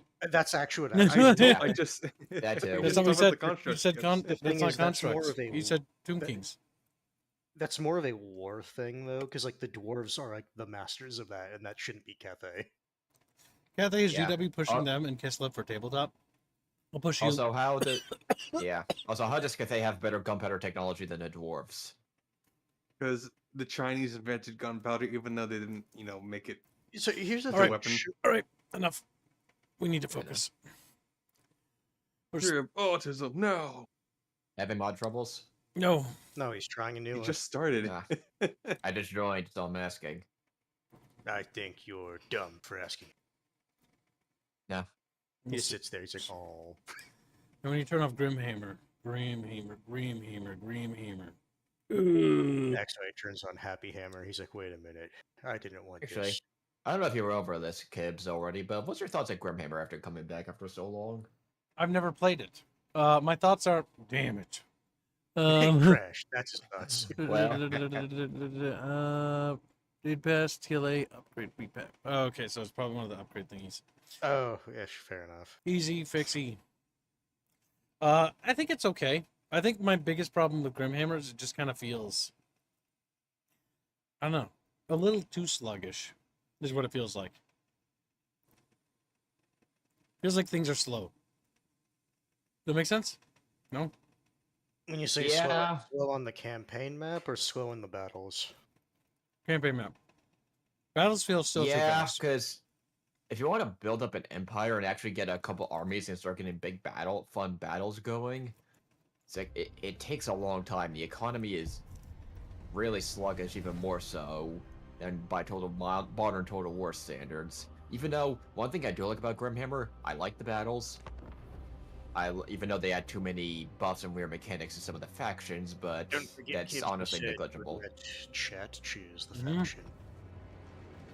So Chatfishies. Empire is the master of gunpowder. Dwarves are second. That is true because the dwarves don't trust any newfangled contraption, even though it's been Okay. like 100 years. Okay. That They're clarifies. slower to accept new technology and ideas. Unironically, you think bureaucracy in modern day is bad? For the dwarves, it's worse. I think the two top tier experimentals is the Chaos Dwarves and the Empire, because both have repeater handguns. Yeah, the Chaos Dwarves more so than Empire for experimental. Yeah, because take the intellect of the dwarves and remove any restraint. And you have the Skaven here all over the place. Skaven are just, yeah, Bad scientists with very hit or miss. some of the factions. Let me rephrase, clans. I should word it as clans. Yeah. Even though technically, yeah, it's a faction. It's just a sub-faction. I am Icky Claw, and I invented the rat gat. All right, Chatfish, take a look. Order or disorder? We'll start by narrowing it down so that way you can get there. Yeah. Because if you try to just jump like to a specific faction immediately, it's yeah. Would you classify as order or disorder? Would you classify vampires as order? So No, the thing is, Not in this game, basically, at least. Okay. no, any faction that basically is wanting to uphold, The status quo. status quo, like the lizardmen are order, the high elves are order, the wood elves are technically order, dwarves are order. Dark elves, orcs, fucking Helicopters, slides, the gyrocopters, Baffy's like, "Wah!" We're still Yeah, screaming. Oh, ass. every other faction besides that pretty much is disorder. Yeah. Fair enough. Tomb Kings are technically an undead order faction. because they're about yes, maintaining. Yeah. Tomb Kings are unironically order in this regard. It's just they have a very specific definition. Vampire Coast or vampires or orcs would represent disorder. Just for the sake of the poll. It really just means good guy or bad guy. Yes. Yeah, death Vampire for in the order. war game would be. I would say death order if you want to be like super autistic about it, but eh. Even though vampire counts canonically don't work that way, but in this game they treat them as a force of disorder, which Yes, is weird. because they have their own force of corruption. Because the vampires they're not really that. They are anti-establishment of the order or the empire at least, but they would not be anti-humanity. They'd still be anti-chaos. Oh, they literally need humanity, if nothing else is chattel. Yep. Chatfishes. All right, nobody wants to contest. Order's going to win 52%. You have 60 seconds to contest, or 60 seconds to flip the poll. Once that 60 seconds has expired, then that's it. And I'm going to hit the end button. So you have 60 seconds, chat. Make your decision. Make it fast. You're slapping the little If phones. you don't, you will explode.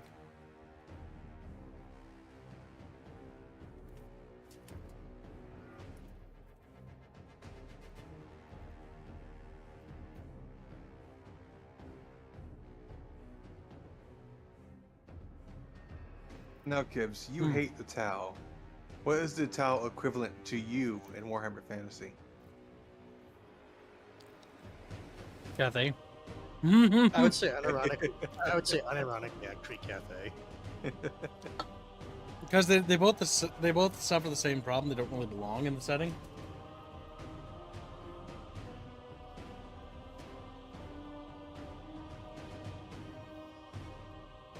Well, as a parody, Tau makes sense for Warhammer 40k if they're treated as a parody. But they're kind of just forgotten about, really. The only reason they're around is because people buy the models. That's the only reason they're still around. It's like, we like Mecha. They're like, we all like Mecha. Here's a new model. Okay, hey, cool. And like grabs Kevin, destroys him. He's like, and it's just Kevin noise. That's what Kevin sounds like every day. Then Shafter's like, Cathay, hate. I don't hate Cathay, but I don't feel like they particularly belong in the setting. But I also think that in this game, I mean, you can just go and destroy them. Yeah, It's true. you can just go and just. Like, And this is the East Empire. Was there anything here before? No. All right, order wins. No contesting. Now, Chatfish, type what nations you want me to put in the poll, because I only put 4 options. So 4 nations of order, or 4 races of order. I was gonna say that, or you can do like humans, dwarves, elves, and kind of do it that way. To try to help narrow it down. No Bretonia, says Commissar Star. I think it's a reference to me. Two Kings, and maybe he went no Bretonia. Must whip that away. Never Empire Bretonians. dwarves. And yes, I had to add Two Kings. I had to mention Two Kings.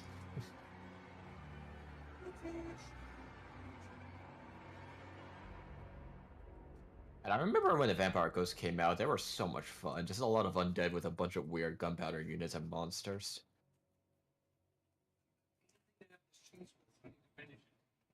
So far, I'm seeing Tomb Kings, Bretonia, Empire, dwarves.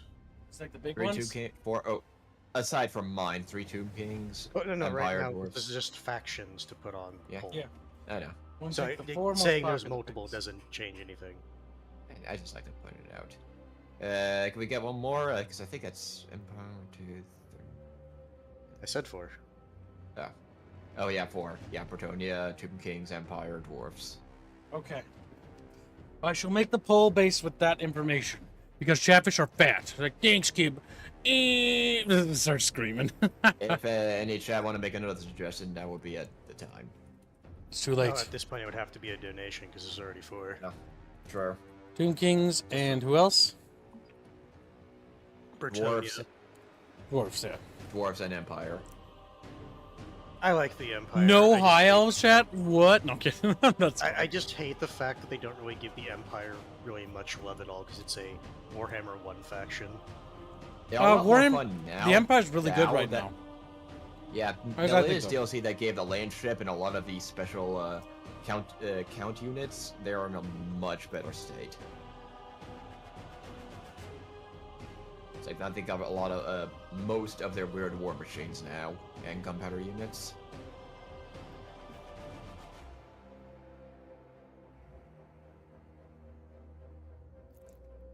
Well, I say Dwarfs, Tomb Kings, Empire, all will be fun. Now, as much as I like to take a dump on the High Elves, their faction roster is actually quite fun to mess with. Now, They more have importantly- a lot of stuff they can do. The poll stands at Empire and Tomb Kings neck and neck. Bretonia in the rear. Dwarves in third place. You have 60 seconds to contest, chat. 60 seconds to contest. And then you Sorry, have that's time. actually kind of my general complaint about the Empire. They have a lot of variety, but they don't have like a solid late game infantry unit. Yep. As if you compare the great swords to other units, the great swords are more mid, maybe mid to high tier to be generous. I would say they're high mid tier. I would not say they're low. Yeah. Oh, Genghis. It's too late. Fortunate. Yeah, that's not in the cards. Now you can change that to a different order faction if you would like. Yep. Yeah. We already concluded the order versus disorder poll. Yep.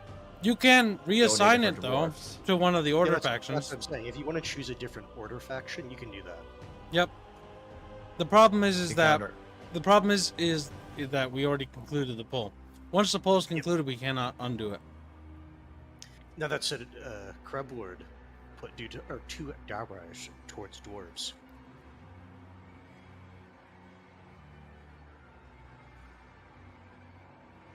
I agree, commissars. Like armored halberds or something.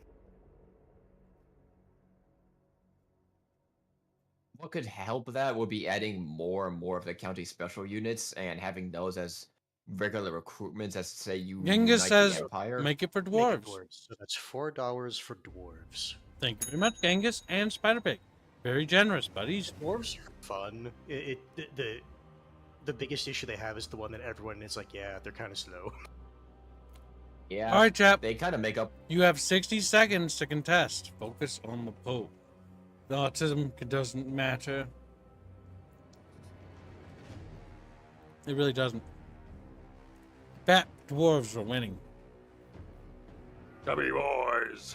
Oh my god, I They're can't not even fat, they're find really muscular and big boned.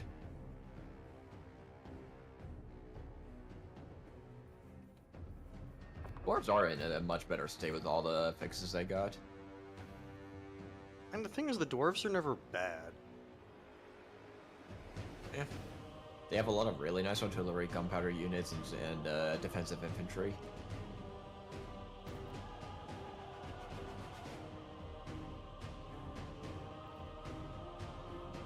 And the gyrocopters are fun.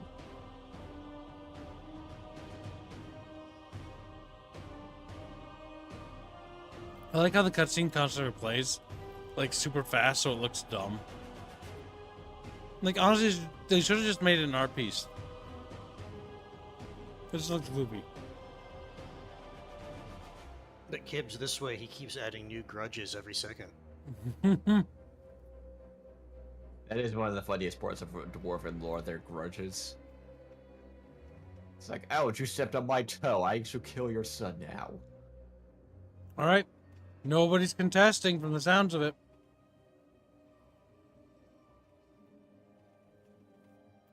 Hey, 2 Kings are off awesome, Morty. No shitting on them.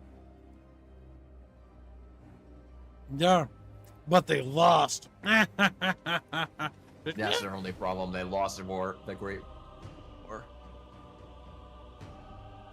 That's the donut war. The only thing that actually matters. Now I have to pick a dwarf dude.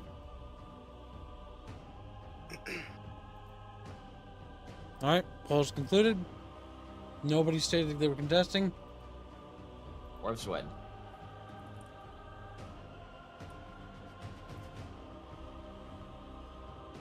I've only ever used 2 of these awards. Played a couple of them. But not the latest Dwarf DLC, which... Honestly, after all the Empire, all the Warhammer 3 updates, I'm kind of tempted to get back into the game.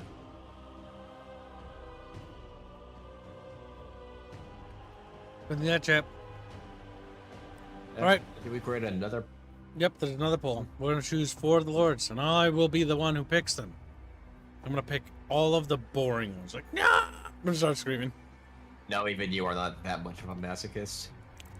We'll pick Thorgrim, Grudgebearer, because he's the most basic bitch of all the boys. Thorgrim.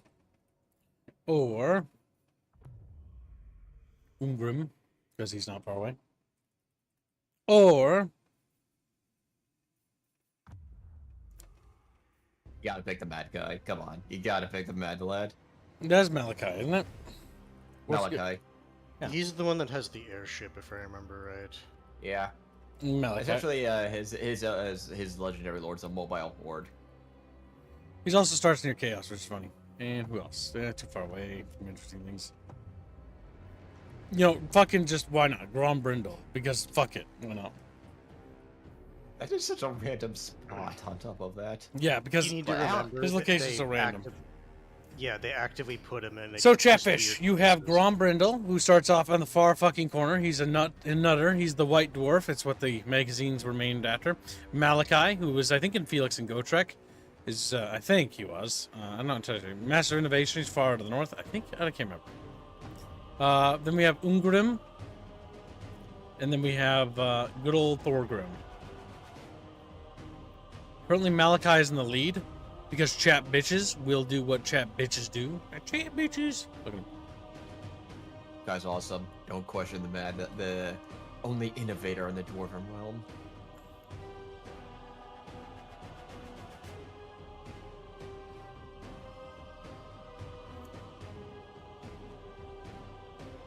Oh my god. I hate this part of the map. You know why? Because this South Pole sucks. I know why they put it there. They just put it there so it was there, but I hate it. I hate the South Pole. I hate the South. They probably did. I understand why they didn't. I also want hate all this of- section of the map. Like this part right here. Because this it's all part is just a fucking east, man. line. Well, it's just a You know, straight that's- line. Yeah, even though that's not how the northern wastes were supposed to be like. The Northern Wastes aren't just mountains. It's like basically like this like fucking land that just goes flat forever. These mountains don't exist, I'm pretty sure. No, those are supposed to be the Great Plains for the Hobgoblin hordes.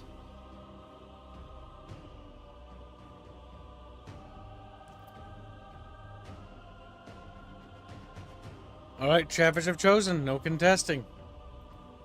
You have had plenty of time to contest, and you have failed to do so. So you'll have only yourself to blame if you missed. Malachi it is. Good choice. With an ill-defined border, the north of Kislev is barely distinguishable from Troll country. Chatfish are chubby and round.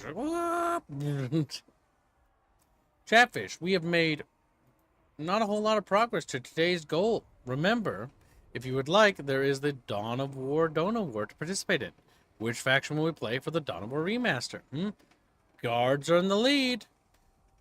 Well, a lot. Let's try and get the other faction some love. Yeah, they're not getting no love. I mean, Gangoid gave Chaos a lot of love the other day, which was very nice of Genghis. Genghis is a bit of a Chaos boy. He's a Chaos spiky fish.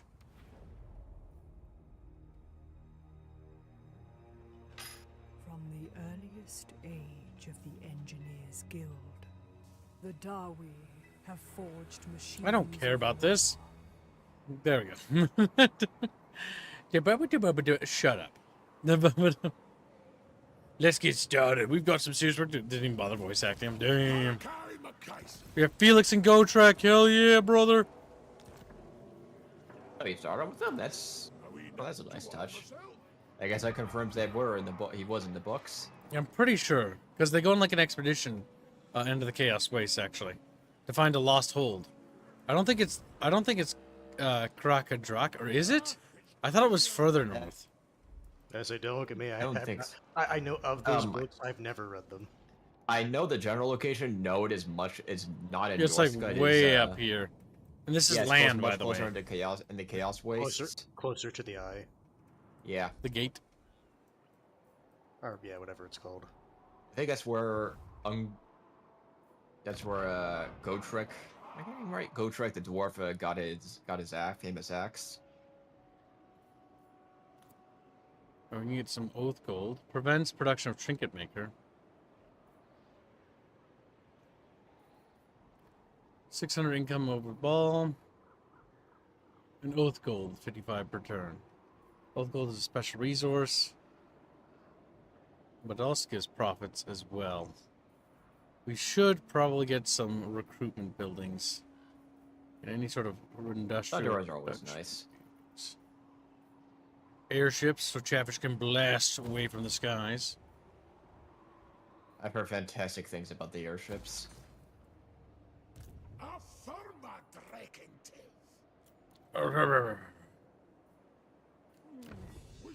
The way of the guilds. Let's get our industry up. Diplomatic relations with dwarves.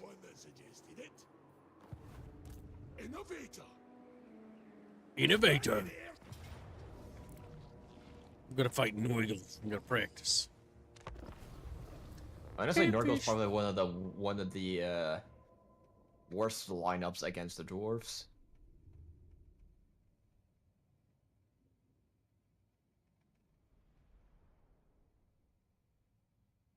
Currently, based on how funding is going in this, we're not even going to play Soulstorm.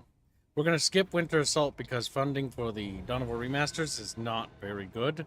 So we're actually going to be cutting Winter Assault, and we will be cutting Soulstorm as well. We will just be doing the OG and Dark Crusade from the looks of it. Daryl says he has Karak Drak, the Dragon Slayer book. Just not tenable to do them. We need elevation with our cannons. I think it might be a slight arc on the cannons, but not much.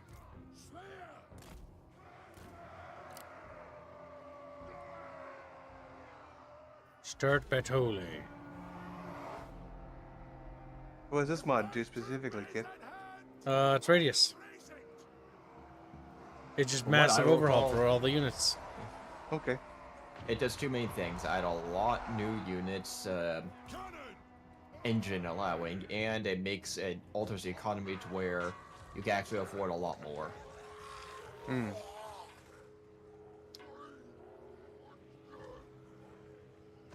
There's a big Nurgle demon, but he's hiding in the trees. It's a big old squealy.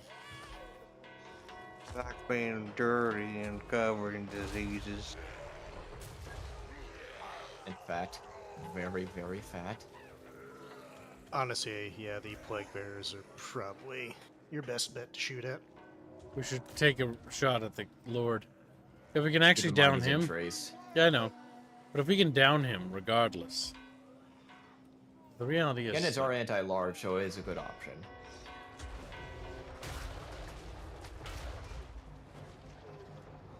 They don't expect it to be quick, as if Radius is like he is, those Nurgle demons have a lot of health. Yep, and we're also waiting for our airship to arrive. The Spirit of Grugni.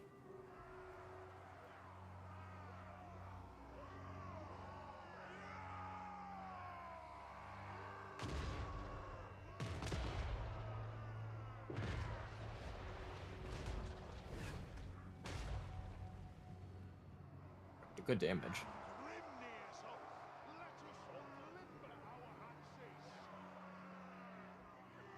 Honestly, the fact that you have Slayers, that Nurgle Demon's not really a threat. Since you have Dragon Slayers? Are they Dragon Slayers? Here's the thing, Slayers are decent, but I find even against the units they're supposed to be good at, they die kind of quickly.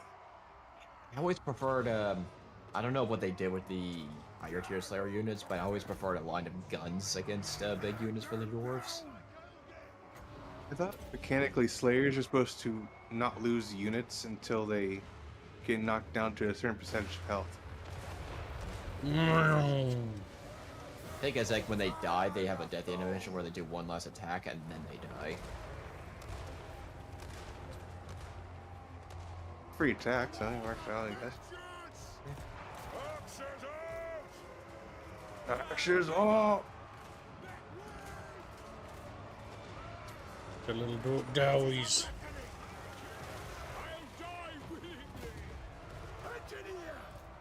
There. Now Kibbs can't complain as much.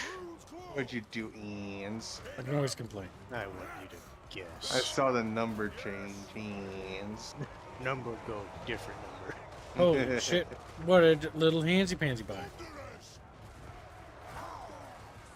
Guess By a what? hug. Wait till after the. Fuck no, that's gay.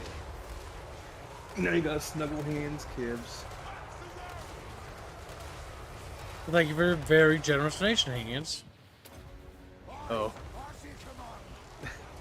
Hands made chaos leading now. Holy Chaos shit. are now ahead of the Imperial. Imperial Guard is overrated. No, Wild Assault or Winter Assault did not get funded yet. Goodbye, former Ghost. But we Later. almost Bye, funded Ghost. Dawn of War 1. Actually, no, we funded Dawn of War 1. We're now gonna skip and start funding Dark Crusade first. Oh my god. Dark's new theme. I have no front line. I got distracted by the donation.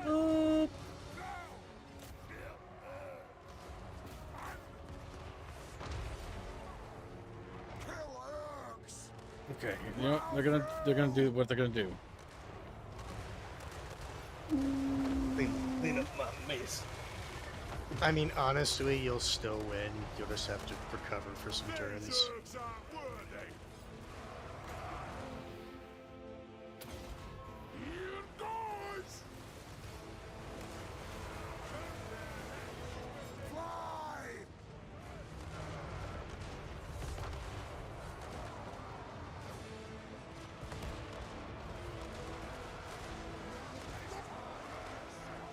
What do you think of Flying Gunship? It's pretty good. I think that I have no front line because I have like 2 melee units. You do.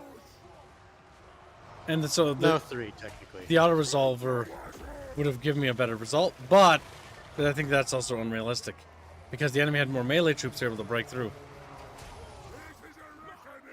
There was no stable front line for me because there never could have been. You can usually try to finagle it, but it means that... I'm not asking about Winter, I'm asking about Wild Assault. Wild Assault, that's been funded ages ago. That will be done in a throwaway stream at a weird hour, probably. Mostly because that will not be a good stream. So it'll probably be either middle of the night stream kind of thing.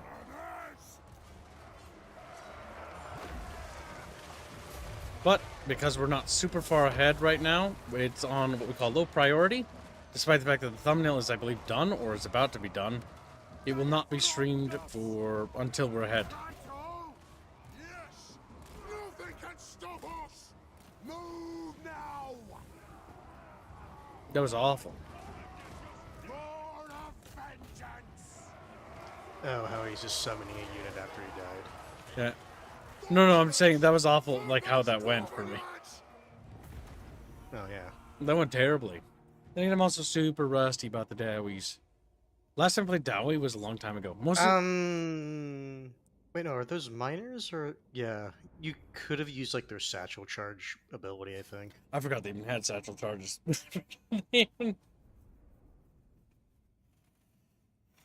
And thank you for the generous donation. We're almost towards today's goal, chat. Less than 100 away. Just like, wow. And they look with their little Pikachu faces, and then they sit there. And Chaos is securely in the lead. Chaos is now in the lead. My god. I'm not gonna lie. I was half tempted to elevate the Tau, but then I looked into my deep black heart and I'm like, no.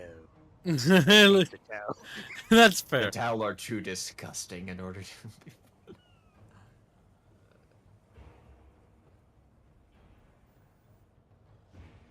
I say if you're Radius, you might not be bad in need of money. That's what I I'm going find for. it's Punishment. funny that you can accept replacements for. I understand it's just like mechanically that's what's going on. In lore, Like, it says you're attracting replacements because of the battle, not that you're recruiting from the enemy. That's what it says in the flavor text. I was just reading that. Oh, I'm still kind of a bit disappointed about some of the upgrades that you can get for your wards. Because after a certain point, it's just like, well, this guy is going to be built for this type of army, so I'm only going to recruit those guys. traditions and innovation. Like, it'd be fine to have a lord that specializes in a certain kind of army comp, but No, I get that. It's just one of the... It's the min-maxy part, right? Where it's like, okay, because I'm going, like, chaff with this ward, like, you kind of have to lean into it. Blade Master. It's like, Blade Master. Oh. Tao would have Tao been would've been way funnier. funny. So here's No, the it issue I have. Send him down. Yeah, I have an issue Here's with the, that too. here's the issue I have with Tau with Dawn of War. They are a autistic, move like ranged units around, use special units with special abilities, and it's just like. I don't like micromanaging.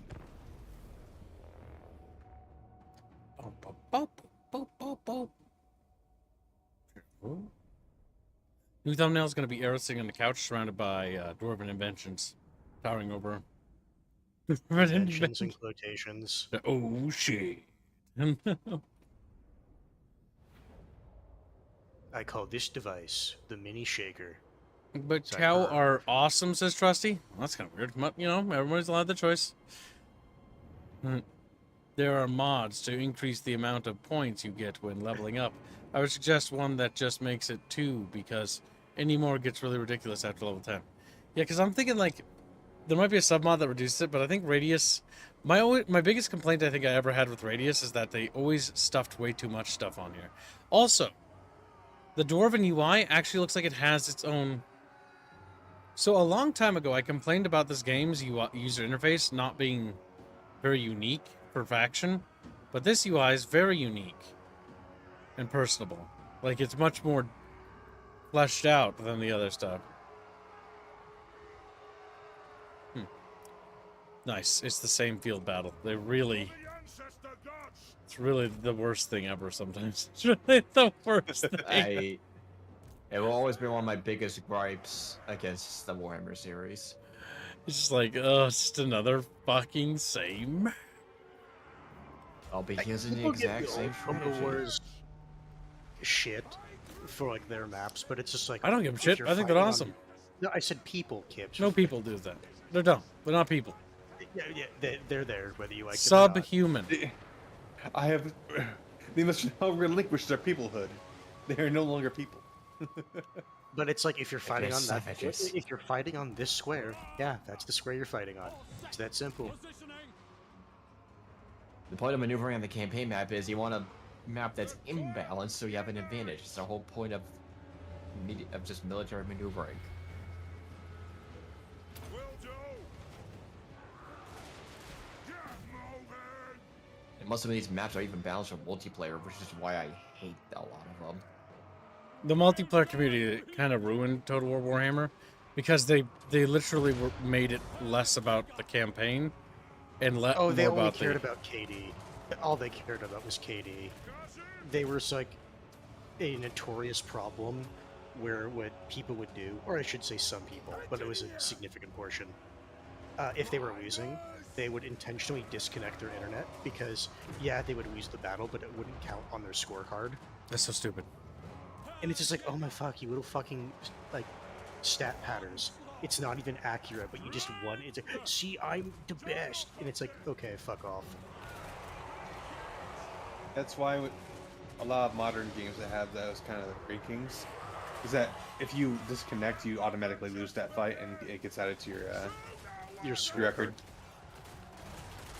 Oh my god, that bothered my dad though, because like back when our internet was bad, in general, the disconnecting caused it count as a loss. And so my dad was like, "Oh my god!" Yeah. And so he'd like Yeah, delete his account and make a new one. You see, your dad is part of the problem because he cared about stats like that. Thing is, Generals was all about like the PvP. The missions were part of it, But part of what made CNC was I think that's multiplayer. Less than Total War. Bear in mind that the campaigns for Command & Conquer are awesome, but once you beat them, then most people went to the multiplayer. And the multiplayer for CNC, sure. I think, might have been bigger than the campaign.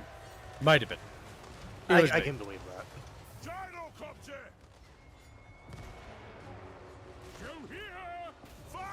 I just know that that was a notorious problem for the Warhammer multiplayer, which kind of killed it for a lot of people, understandably. If I want to play skirmish against a friend, that's fine, but I never went against the wider community just because of some of those problems. Not to mention their obsession with balance, quote unquote, ruined much of the campaign balance for me. Yes, I agree. If you're playing multiplayer, you really shouldn't give too much care to your KD. If it's like a game where it's like, okay, here's the objective. It's like, did you help win or did you not help win?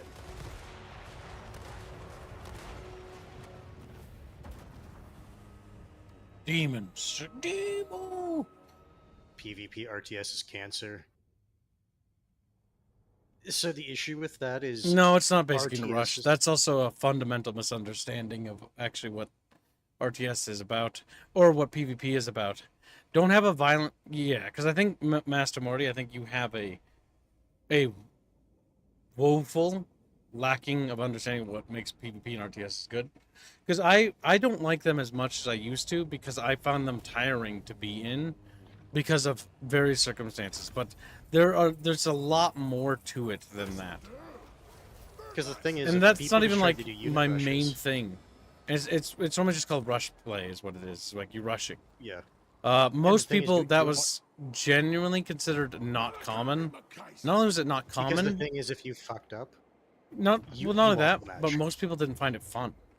Like, rushers were just one of those things that, yeah, they existed, but they were never as common as they're often made out to be. It's just nobody liked fighting rushers. Rushers are just not very fun to fight, which is true.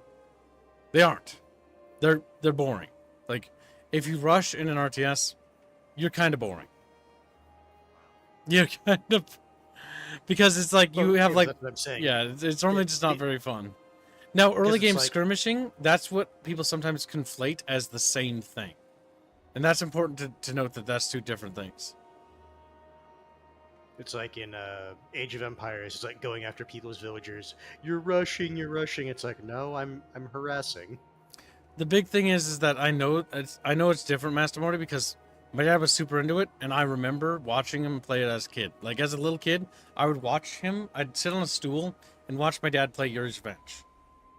Or, not a stool, but like a little chair, right? And I'd watch him play Yuri's Revenge and, like, Command & Conquer and all that stuff. I'm going to implement rushing from now on? You can't. You're also bad at strategy games. It's like, yeah. You're also bad at... You say, I could be good if I want to be. That's right. Canyon rushing in Supreme Commander 2 is fun, or StarCraft 2? I'm not sure which one. There's too many games with StarCraft. StarCraft 2 is what it probably is, yeah. Considering that was a notorious Protoss thing that some people would do. My favorite kind of games is usually games like World in Conflict for PvP, because they're like get into the action really fast and have fun right away. And it's not really about like base rushing, it's about just like getting stuck in and doing damage. Broken Arrow has a lot of fun elements about it that I like, but there's certain things I don't. Like, its campaign is bad. It's not bad, it's boring. I couldn't even get past the tutorial. Like, it was just like, ugh, I don't know. You gotta get your hook right. Ammunition for gyrocopters and gyro bombers. Yeah, Bucky, you're just a fanboy to me. Bombers. Fanboy. Oh. And then he looks at me with a little Bucky face. Little Bucky face. This have cannons. This is cannons. We're going to spread our skill points across artillery. You hurt my autism by picking more than 2. Yeah, I'm spreading it out because I'm getting equal upgrades for everything. Share the load. I'm gonna get some dwarven warriors because Jesus Christ, do we need dwarven warriors? You just Like, need something to stand in front of your guys. yeah, it's been an absolute shit show. All right, so Malachi. Yeah, you just go up to the dwarves. It's just like, so I just want to stand there and hit things. You're hired. And right off the bat, we're gonna go straight for just bonking. Just bonking as hard Deadly as they Warrior can. is not bad. Full plate is never bad. I know. I just like to make my heroes just kill fast. Look at Bucky. He's just silent because he's got fucking owned by Kib. He's like, oh, I hate Kib so much, I'll think I'll shit myself. That's right, Buckster. Yeah. He's like, Bucky tried up to you with your sass. Buckster Brow. Legendary Lords Confederate. Oh, wow. They're so much more developed than other factions. They have like extra buttons and stuff. It's very obvious. They're they so kinda much had more fun. developed. It's sad. They had a lot of fun like developing the dwarves.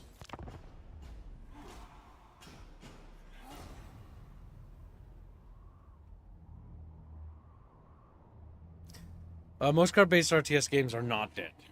And they don't die. They They're- just have a very like niche audience. They're still around and they still have active player bases. To this day. Broken Arrow is not necessarily a card RTS either. How'd I put it? It is a... It's closer to World in Conflict, actually. Brotherhood of the Bear? Droid. Confederation from Wintertooth and Aisling. Good for them. Way of the Guilds. Monies from doing quests. Spirit of Adventure. Upgrade airship hull to hardened. Okay, that's what that means. Hey, what? I thought he was going to say more than just "I want." I you know, like I want this thing. Not silly. I am dwarf brats. There's a damn.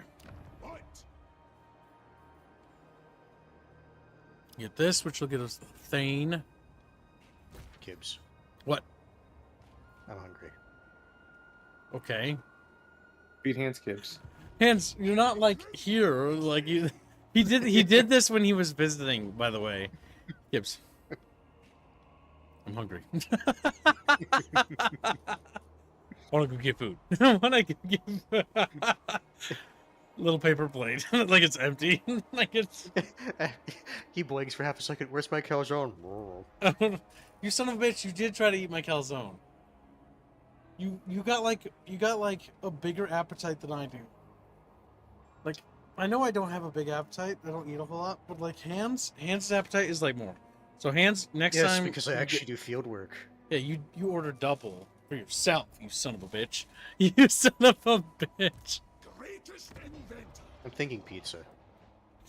That's what he's thinking. Oh my god, how Beat unfair! hands. I cannot have pizza. It's too expensive. No. I have to tell myself that. As much as I would like it. But it is a semi-deck building RTS, Broken Arrows, but it plays more like World in Conflict. Like, you pick cards, but the cards have no limit on them, if that makes sense. Because they It's more replenish. like instead of picking a card, it's like this is the type of unit you're bringing to the fight. Yeah. Explosives expert. Okay, we're gonna head this way. 'Cause we've healed a little bit. For a wander.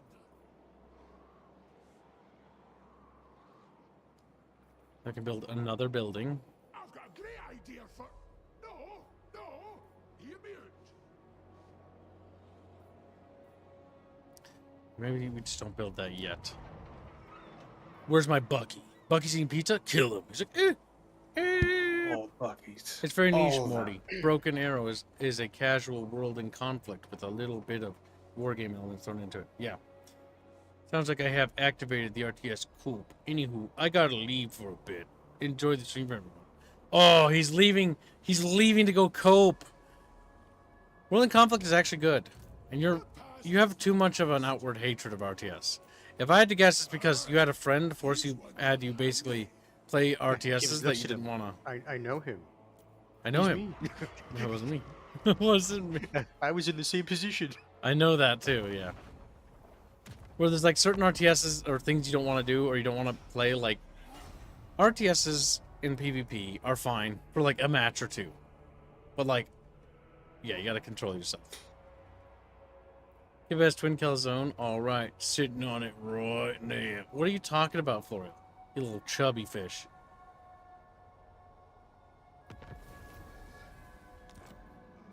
Innovator. A mad plan. It's probably because you just had a bad experience. And that happened to me too. Like, it happened to me too. What the fuck? These are cool. Infected dual weapons. Oh my god, Nurgle's like got like cool troops now. That are just more than just demons. Oh my god. Oh Like- wow, they actually have knights and shit like that. Infected shields, infected great weapons. I'm very curious to see this army. The radius It's mod is Bucky. probably one of the better ones. Oh, it's Squirrel Fucker. Damn it! Did that mod I had on turn off? Because this doesn't look like a fort. This looks like That sounds like karma, kids. cancer. Sounds like karma. Maybe you Cancer. should be a better person. Your fucking mods won't turn off. Your mods won't turn off. Oh, this is gonna suck. What the fuck? Where is everything? Good. What? You're underground. Oh, okay. Yeah. Oh, I had a camera mod. That's right. I was like, where is everything? There we go. Better. The spirit of Grogny. The Aircav. So you're in the Underdark or the Underway? Technically, yeah. Underway. Yeah. The Under Empire. The question is, can we smash through it if we all focus our attacks on this side? I think maybe. Is the answer. Slayer, if my doom is at hand, I embrace it. I'm always wondering why they allowed everybody to join the Skaven in the Underways. For the ancestors. The only people that should be down there should be like the dwarves and the Skaven naturally. Like The orcs also go down there. the orcs do go down there, but they go everywhere because they're literally vermin. Yeah. Usually they invade a fucking dwarf, Karak, and then go in there. Toast them by toasting.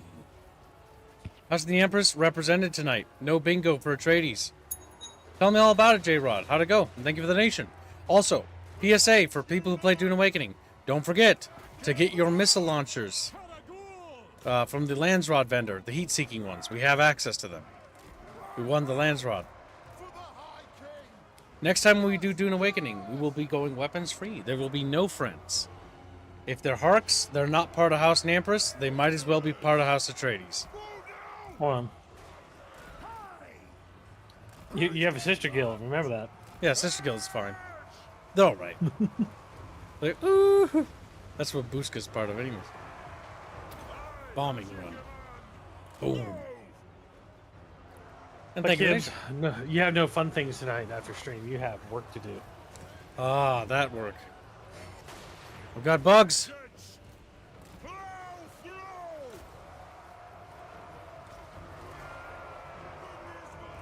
Oh shit. Oh shit. Wait, why can't you shoot up? I am Rondos. Take aim. Take aim. Oh damn. Missed. Went right for that one guy. Toast him. Don't worry. You can cue the unfortunate son right about now, Bucky. Uh-huh. Have you even seen this? Oh my god, no! I've seen this You're played updates. several times. $5. Oh, you have? There it is. He already read that. These things are so cool. Don't lie. Are they? Yeah, big floaty Yep, boat. it just hasn't been added to the sheet yet. That's all.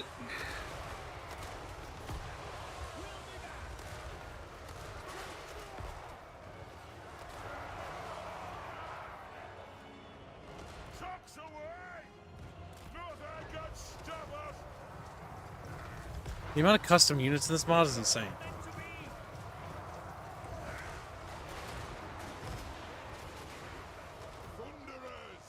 Have you heard of Nanu's Dynamic Regiments of Renown? No. There's a ton of different Haven't. options.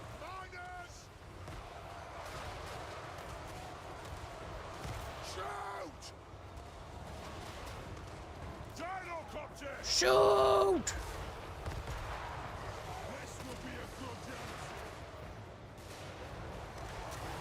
What's shooting me? A Tower. fucking magic tower!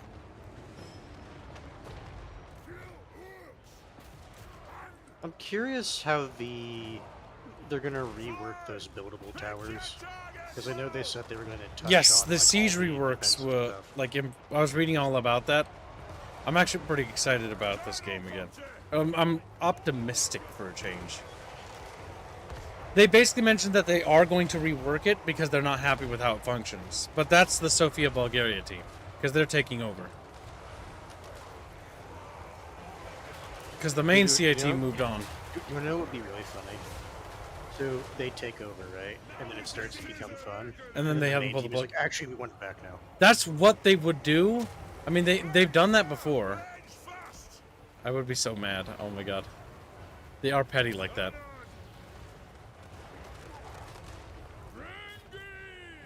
And it's like, you know all those changes that you guys like? Let's take that down. Undo them.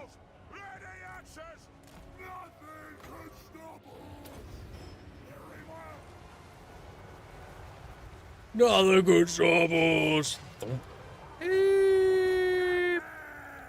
That's true. Not even the end of the world could stop some of them. Dwarves are pretty fucking good. Damn, we lost our air support. How are Chukka's doing? They're doing okay. It would be pretty ridiculous if that gunship would be able to stay around just indefinitely. Well, yeah, not many people have things that can take it on. No. Comes back. Oh yeah, you only get once. I like how your Gyro gyrocopter copter. is fucking slamming into the side of the tower. They're trying to chop it up. They're doing it slowly. Sternrat trying to come to an agreement. What? Give me loot Imperial Aerith goal for Imperial Guard winning, and I'll consider it. Whichever side wins, we can add that as a stretch goal if it reaches a certain threshold. A pinup. It's like, why was it I only can't even the ask towel that Giggles. gets the loot in it? Oh! Exploding. Because kids likes Tau. Yeah, sure likes towel men. Look at them bonking. Or Fudas, apparently. Why you do this to me? Why you do this to me? So you did it yourself? You're mean to me. Yeah, you do too. I'm doing what Skrilly does. You're mean to me. Like, get mad. You're mean to me. Mean. Okay, And? Alright. Yeah. Cool What are story. you gonna fucking do about it? And? And? Slayers! Nice. What's underneath the map? Nothing. yeah, that looks familiar. It looks like the things that are under the Great Pyramids. Oh my god. So what's that about? Is that some sort of scam or something? Nope. What's a scam? There's some sort of worry about scam going on right now. There's mega structures underneath the pyramid that were mapped out using new types of sonar equipment. It's probably just a giant fucking burial tunnel or some shit. I don't know. They're giant pillars that go down for miles. What does that mean? Well, What do you Gibbs, think it means? Why do they go down for miles? Gibbs, how would you build Answer a me. house on sand? You wouldn't. So what they You would probably do did that is together. they dug a hole, a very big hole, Okay. and then filled it with Uh-huh. something Uh-huh. to stabilize it. I don't know. Fucking. So, Kibbs, there's a certain idea where if the ground you're building on is so shit, you just have to go down to bedrock.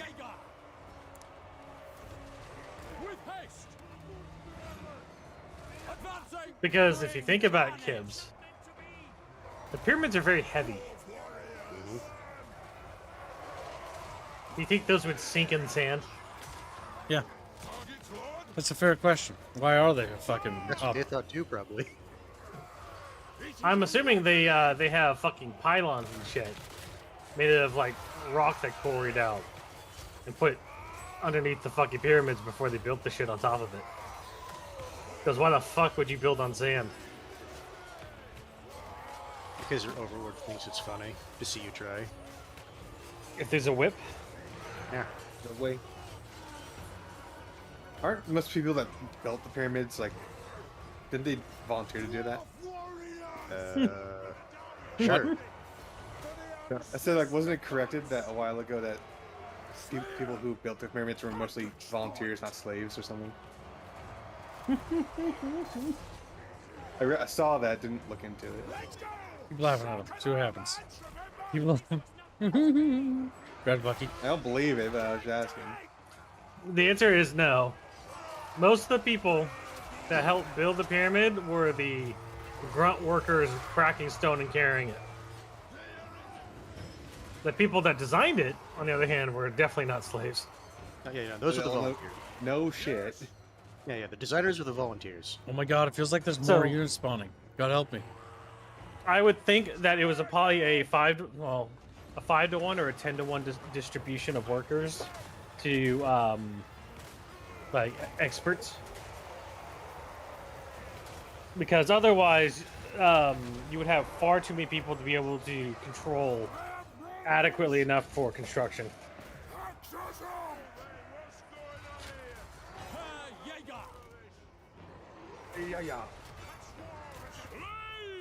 Sternrat trying to make deals with chat.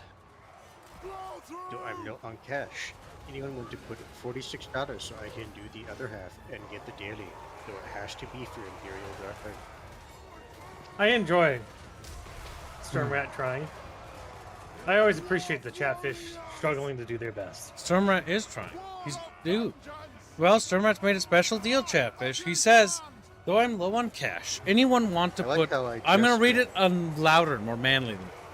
I'm willing to put up $46 so I I can... hear your manliness over your boobs jiggling, kids. so I can do... Shut up! Charlie laugh. Gets bullied out of helping Stormrat. Points out your model has jiggly tits. Get fucked. I bet your model has a poos, as Bino would say. It's a goddamn Bino. I swear to God, if Bino says poos one more time, I'll have to kill him. I hate the little demons. Oops. Why? Matthew Demon. Just leave them. Look at them. Look at these little demons. They look like you. Oh, I mean. Boom, gone. They lost cohesion. It makes sense that part of the labor were in form of attacks, as some Aztec temples were built over 20 plus years were in the form of a labor tax to the Empire. That's a nice thought. Oh my god. There better not be any more of these fucking Nurgle fucks coming. Jesus Christ. Can't believe you haven't like disabled the towers yet, because holy fuck. I don't have anything He to doesn't say really about have it. units that can easily get there.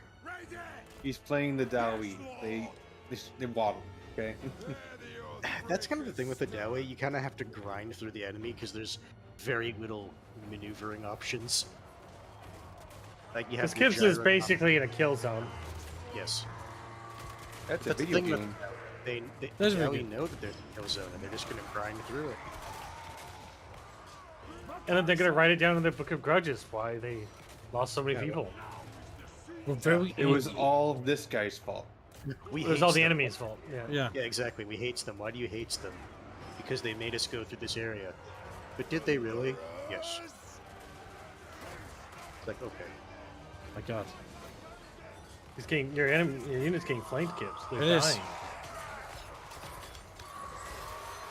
Well, that's cool. Like But for a second, I infected thought the guy soldiers. had a nail in his head. No, it's just the spear.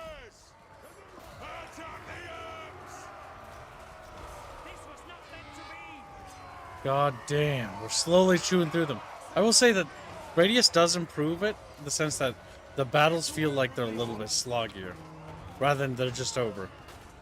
I remember when I started using, and then I was using the dragon faction for the elves, and it became incredibly broken really quickly.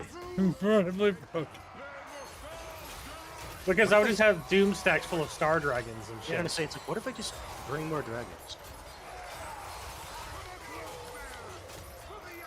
Makes me wonder why they didn't, you know, in like a put the Tomb King like limitation on like high quality units into other armies. To be honest. Because of how the mechanics of the Tomb Kings are specifically. Yeah, the Casket of Souls is kind of broken as fuck. Yeah, but so are like a lot of the other factions units as well. Yeah, but they don't have Sure. artillery that can reach across the map. And also they have to pay for continuous upkeep of their units. Yeah. Ready to strike! Thunderous! Thunderous! Shits themselves. Shits themselves. A thundering in my pants. Little pussies, get back here! Malachi McKayson! Guy McGuys. Oh my god. Oh yeah, there's Kip. so many we guys. we talked about how characters say their names every once in a while. Yeah, I know they do that, and I kind of hate it. It's like, Kip, think your game should do and they just send me off a cliff. I'm like, That can't be right. It would be Kib. It'd be coconut. Shut the fuck up. Shut the You have to answer that by the way. It's legal binding. Yeah. Isn't that right, coconut? It is what it is. And it ain't good. Is what it is. What is coconut's favorite pizza? Coconut's favorite pizzas, The crusty crab either pizza. taco pizza or buffalo pizza. You answered it correctly. It's crusty crab pizza now. Supreme pizza's a good standard for me. Bucky's just like fucking grossed out right now. It's like, ooh. Okay, What are you talking about? I don't know if buffalo pizza is kind of all that great. It depends on what kind of buffalo sauce they're using and how they do it. It can really fuck it up pretty easy. Yeah, if they use a weird buffalo sauce, it just kind of ruins it. It very Yeah. much is. Lots of pizzerias cannot make good buffalo pizza. They just don't know how. It's a lost art in some Cowboy places. pizza's also good too. Cowboy, extra meaty. It's got barbecue sauce at the base. Look at that chat. You like saw that meat in his mouth. That's the chumba. It That's the was so full of meats. Get out of the way. You mean coconut? Wait, are they running away? They're demons. What? They don't run away. They're plague bears. Well, yeah. Do you think demons are dumb? They do technically have morale. It's just the morale makes them explode. It does. It's similar to the vampires like withering mechanic. If I remember right. It's been a long time since I played like any other factions. Yeah. Yeah, Sir Matt. A lot of buffalo pizzas don't cut the buffalo sauce right when it comes to mixing ingredients. Yes. So it always comes out looking either tasting more like vinegar or just too hot. Not good. The big thing is you gotta balance it because utterly mixed in to counterbalance There's the sauce. I've had a couple of pizza places I've been to in the past that have like a habanero barbecue sauce that's like it has a slow build of heat when you eat it, so it tricks you into eating too much. Well, this is a bad Yep. way to put it. Habanero tricks is one of those things that can slip up pretty quickly. It's good though.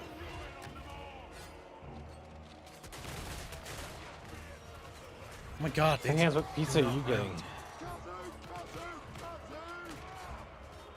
Yeah, Lincoln Baker's Irony. been a member for 32 months. Coconuts are hairy and full of milk. Coconut is hairy and lacking milk. Damn. He wants lactation for kid. You need to give this to Matt Lincoln Baker. Matt, come here. No, to be fair, Matt, you can find those types of videos on YouTube. They're free. Yeah. Not they're free. You guys are yo-yo. He just doesn't want you to know. They're free. But yeah, I got fiery buffalo chicken. Fried buffalo chicken? That's good. Take a picture and send it to me. Why? So I can see how on good that, it is. on that topic, but I was like, you know what? I don't want to talk about it. Why do you want to talk about it? It's not It's a dumb topic. But you brought it up already. You brought it up. You just said.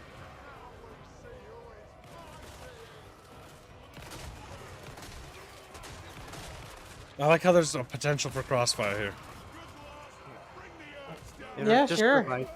It just reminds me of the reason they took out unit kills for the stat card loadout, or at the end of the battle, so that way you couldn't see how many units your guys killed versus friendly fire, and you had to like just. He's almost fucking there. work He's gonna make it. backwards on It's like, ooh, beep.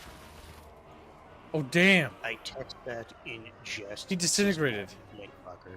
Wait, what? Like he split in half but didn't. That's strange. Strange. Alright, where's the next unit, Gibbs? Oh my god, I don't want to attack anymore. I just want peace. I want peace. Mm, Why don't you just go up the big ramp? I think they want you in pieces. How does that like make you feel? Let's have the Chukka Chukkas scout. Big Chukka Chukka. Isn't there an enemy faction like right below you? Right below me. On the world map. Yeah, I thought there was no, like no. something that's hanging out there. I mean, given where he is, there There were monsters back here. We got them. Yeah, yeah, I thought they were.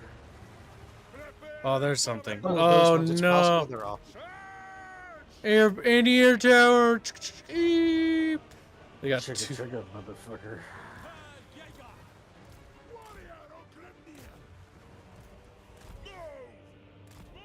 I hate towers. I hate towers. I hate towers.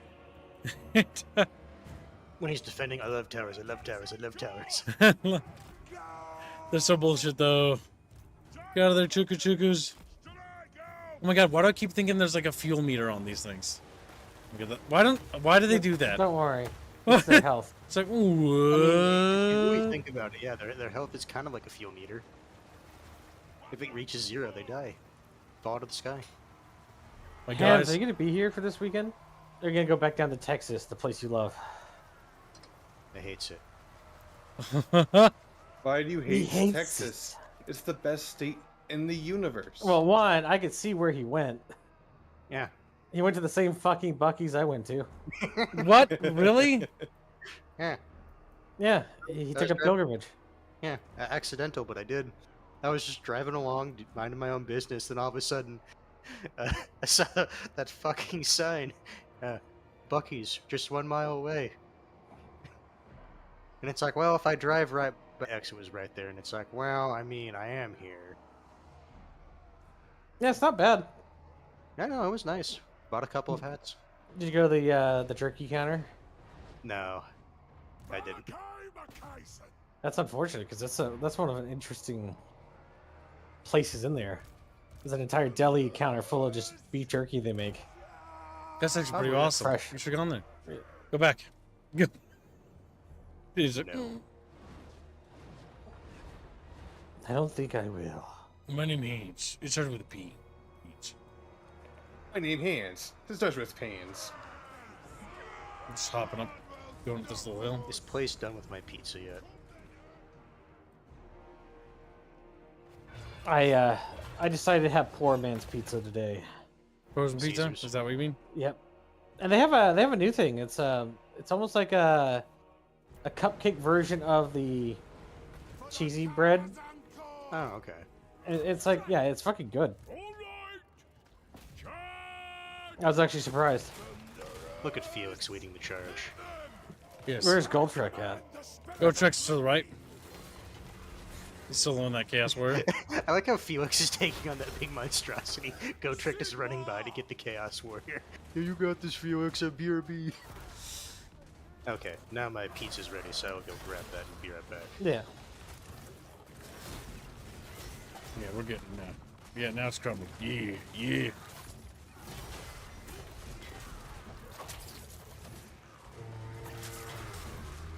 No, he's running. What the fuck, pussy? Get back here. the fuck? He's like, What is that? Isn't the Ever Chosen? Who the fuck is that? That's just a random chaos guy. Uh-huh. His name is Watcher. The Watcher of the Garden. Uatu. Yeah. Uatu the Watcher. Fucking getting shot in the back like that. Chat, I'm tired. Sir, go to bed.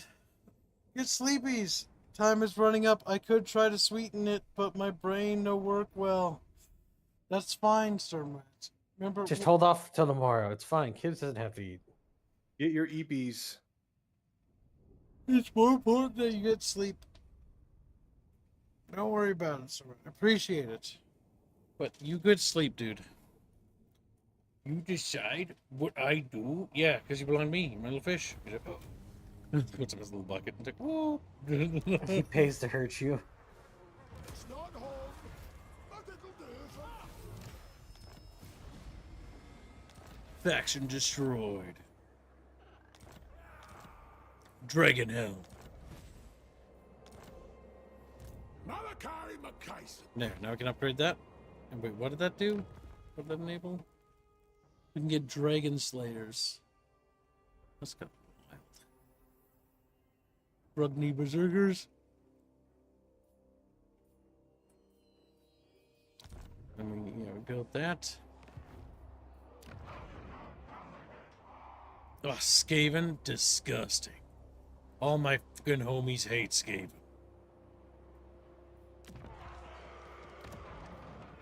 The vile Raki.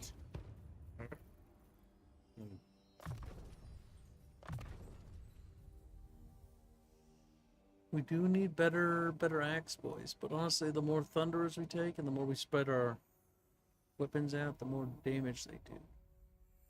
Where's the tradition and innovation? Yeah, that's what we want. Yeah, make it nice and strong. No ideal, but it'll do. Don't have to get the big helicopters, then we get the battle blimps.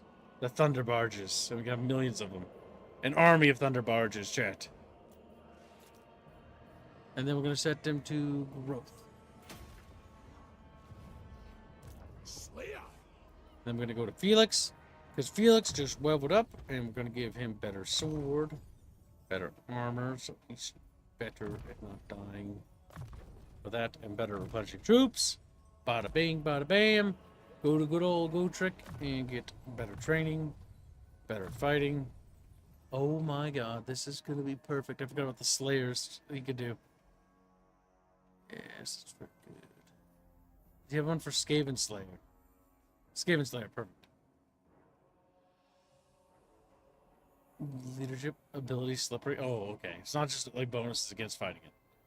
So it's a bit more. Well, no, it is. It is. No, some training battles, interception, and leadership. I mean, we could.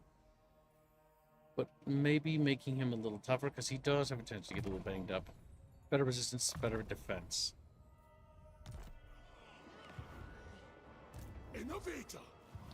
And then we build new dudes. Only the toughest dowie.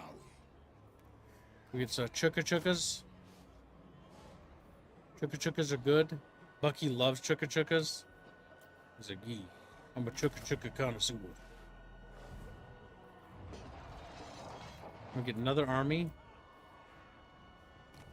Master Engineer. We can be fancy Chatfish.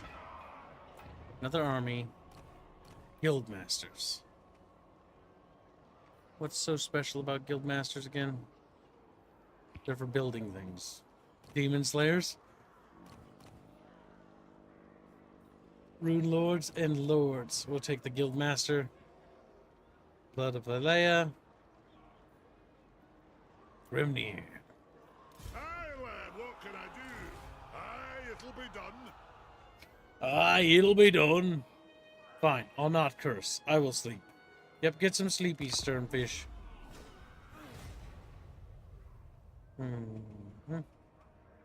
Don't forget, chat. You can participate in the Dawn of War, Dono War. True. This is what happens. We should have banned the Imperial Guard. If I would have done that, it would have been perfect. Ban all popular factions. It's like the Space Marines.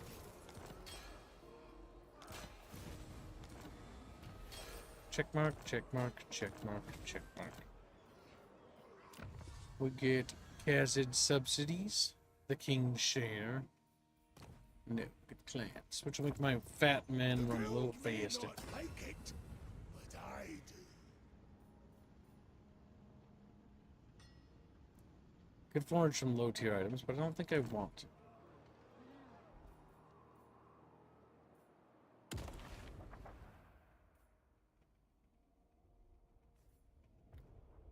Ensure the factions, dwarf factions show the following. Okay. Avalon. Oh, they did reword it so that's not just your faction, it's dwarf. The dwarf race controls.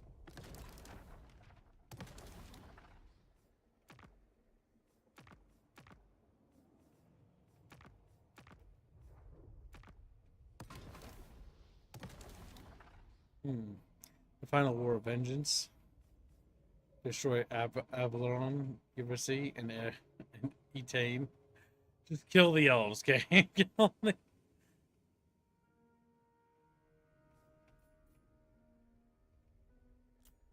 And Ulthuan should have been taken with it.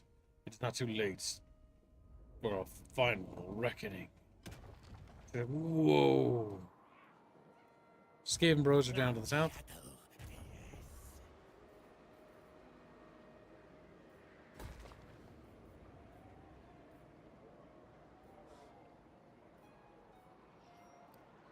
Why can't I build these? Oh, it takes population.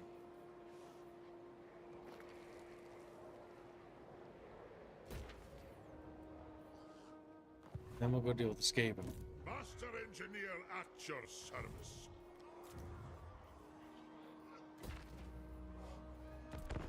Perfection. Well, Chad, look at that. Bada bing, bada bing. Bada bing, bada boom. But it appears that it probably is time to wrap up Catfish. I think that's all she wrote for today. Because I think we're going to need to go do some other things. Does those things speak? Chiblo. In the Discord server, we'll find out. Alright, Oh. for those who come on the Discord, we'll see you in the Discord. For those who don't,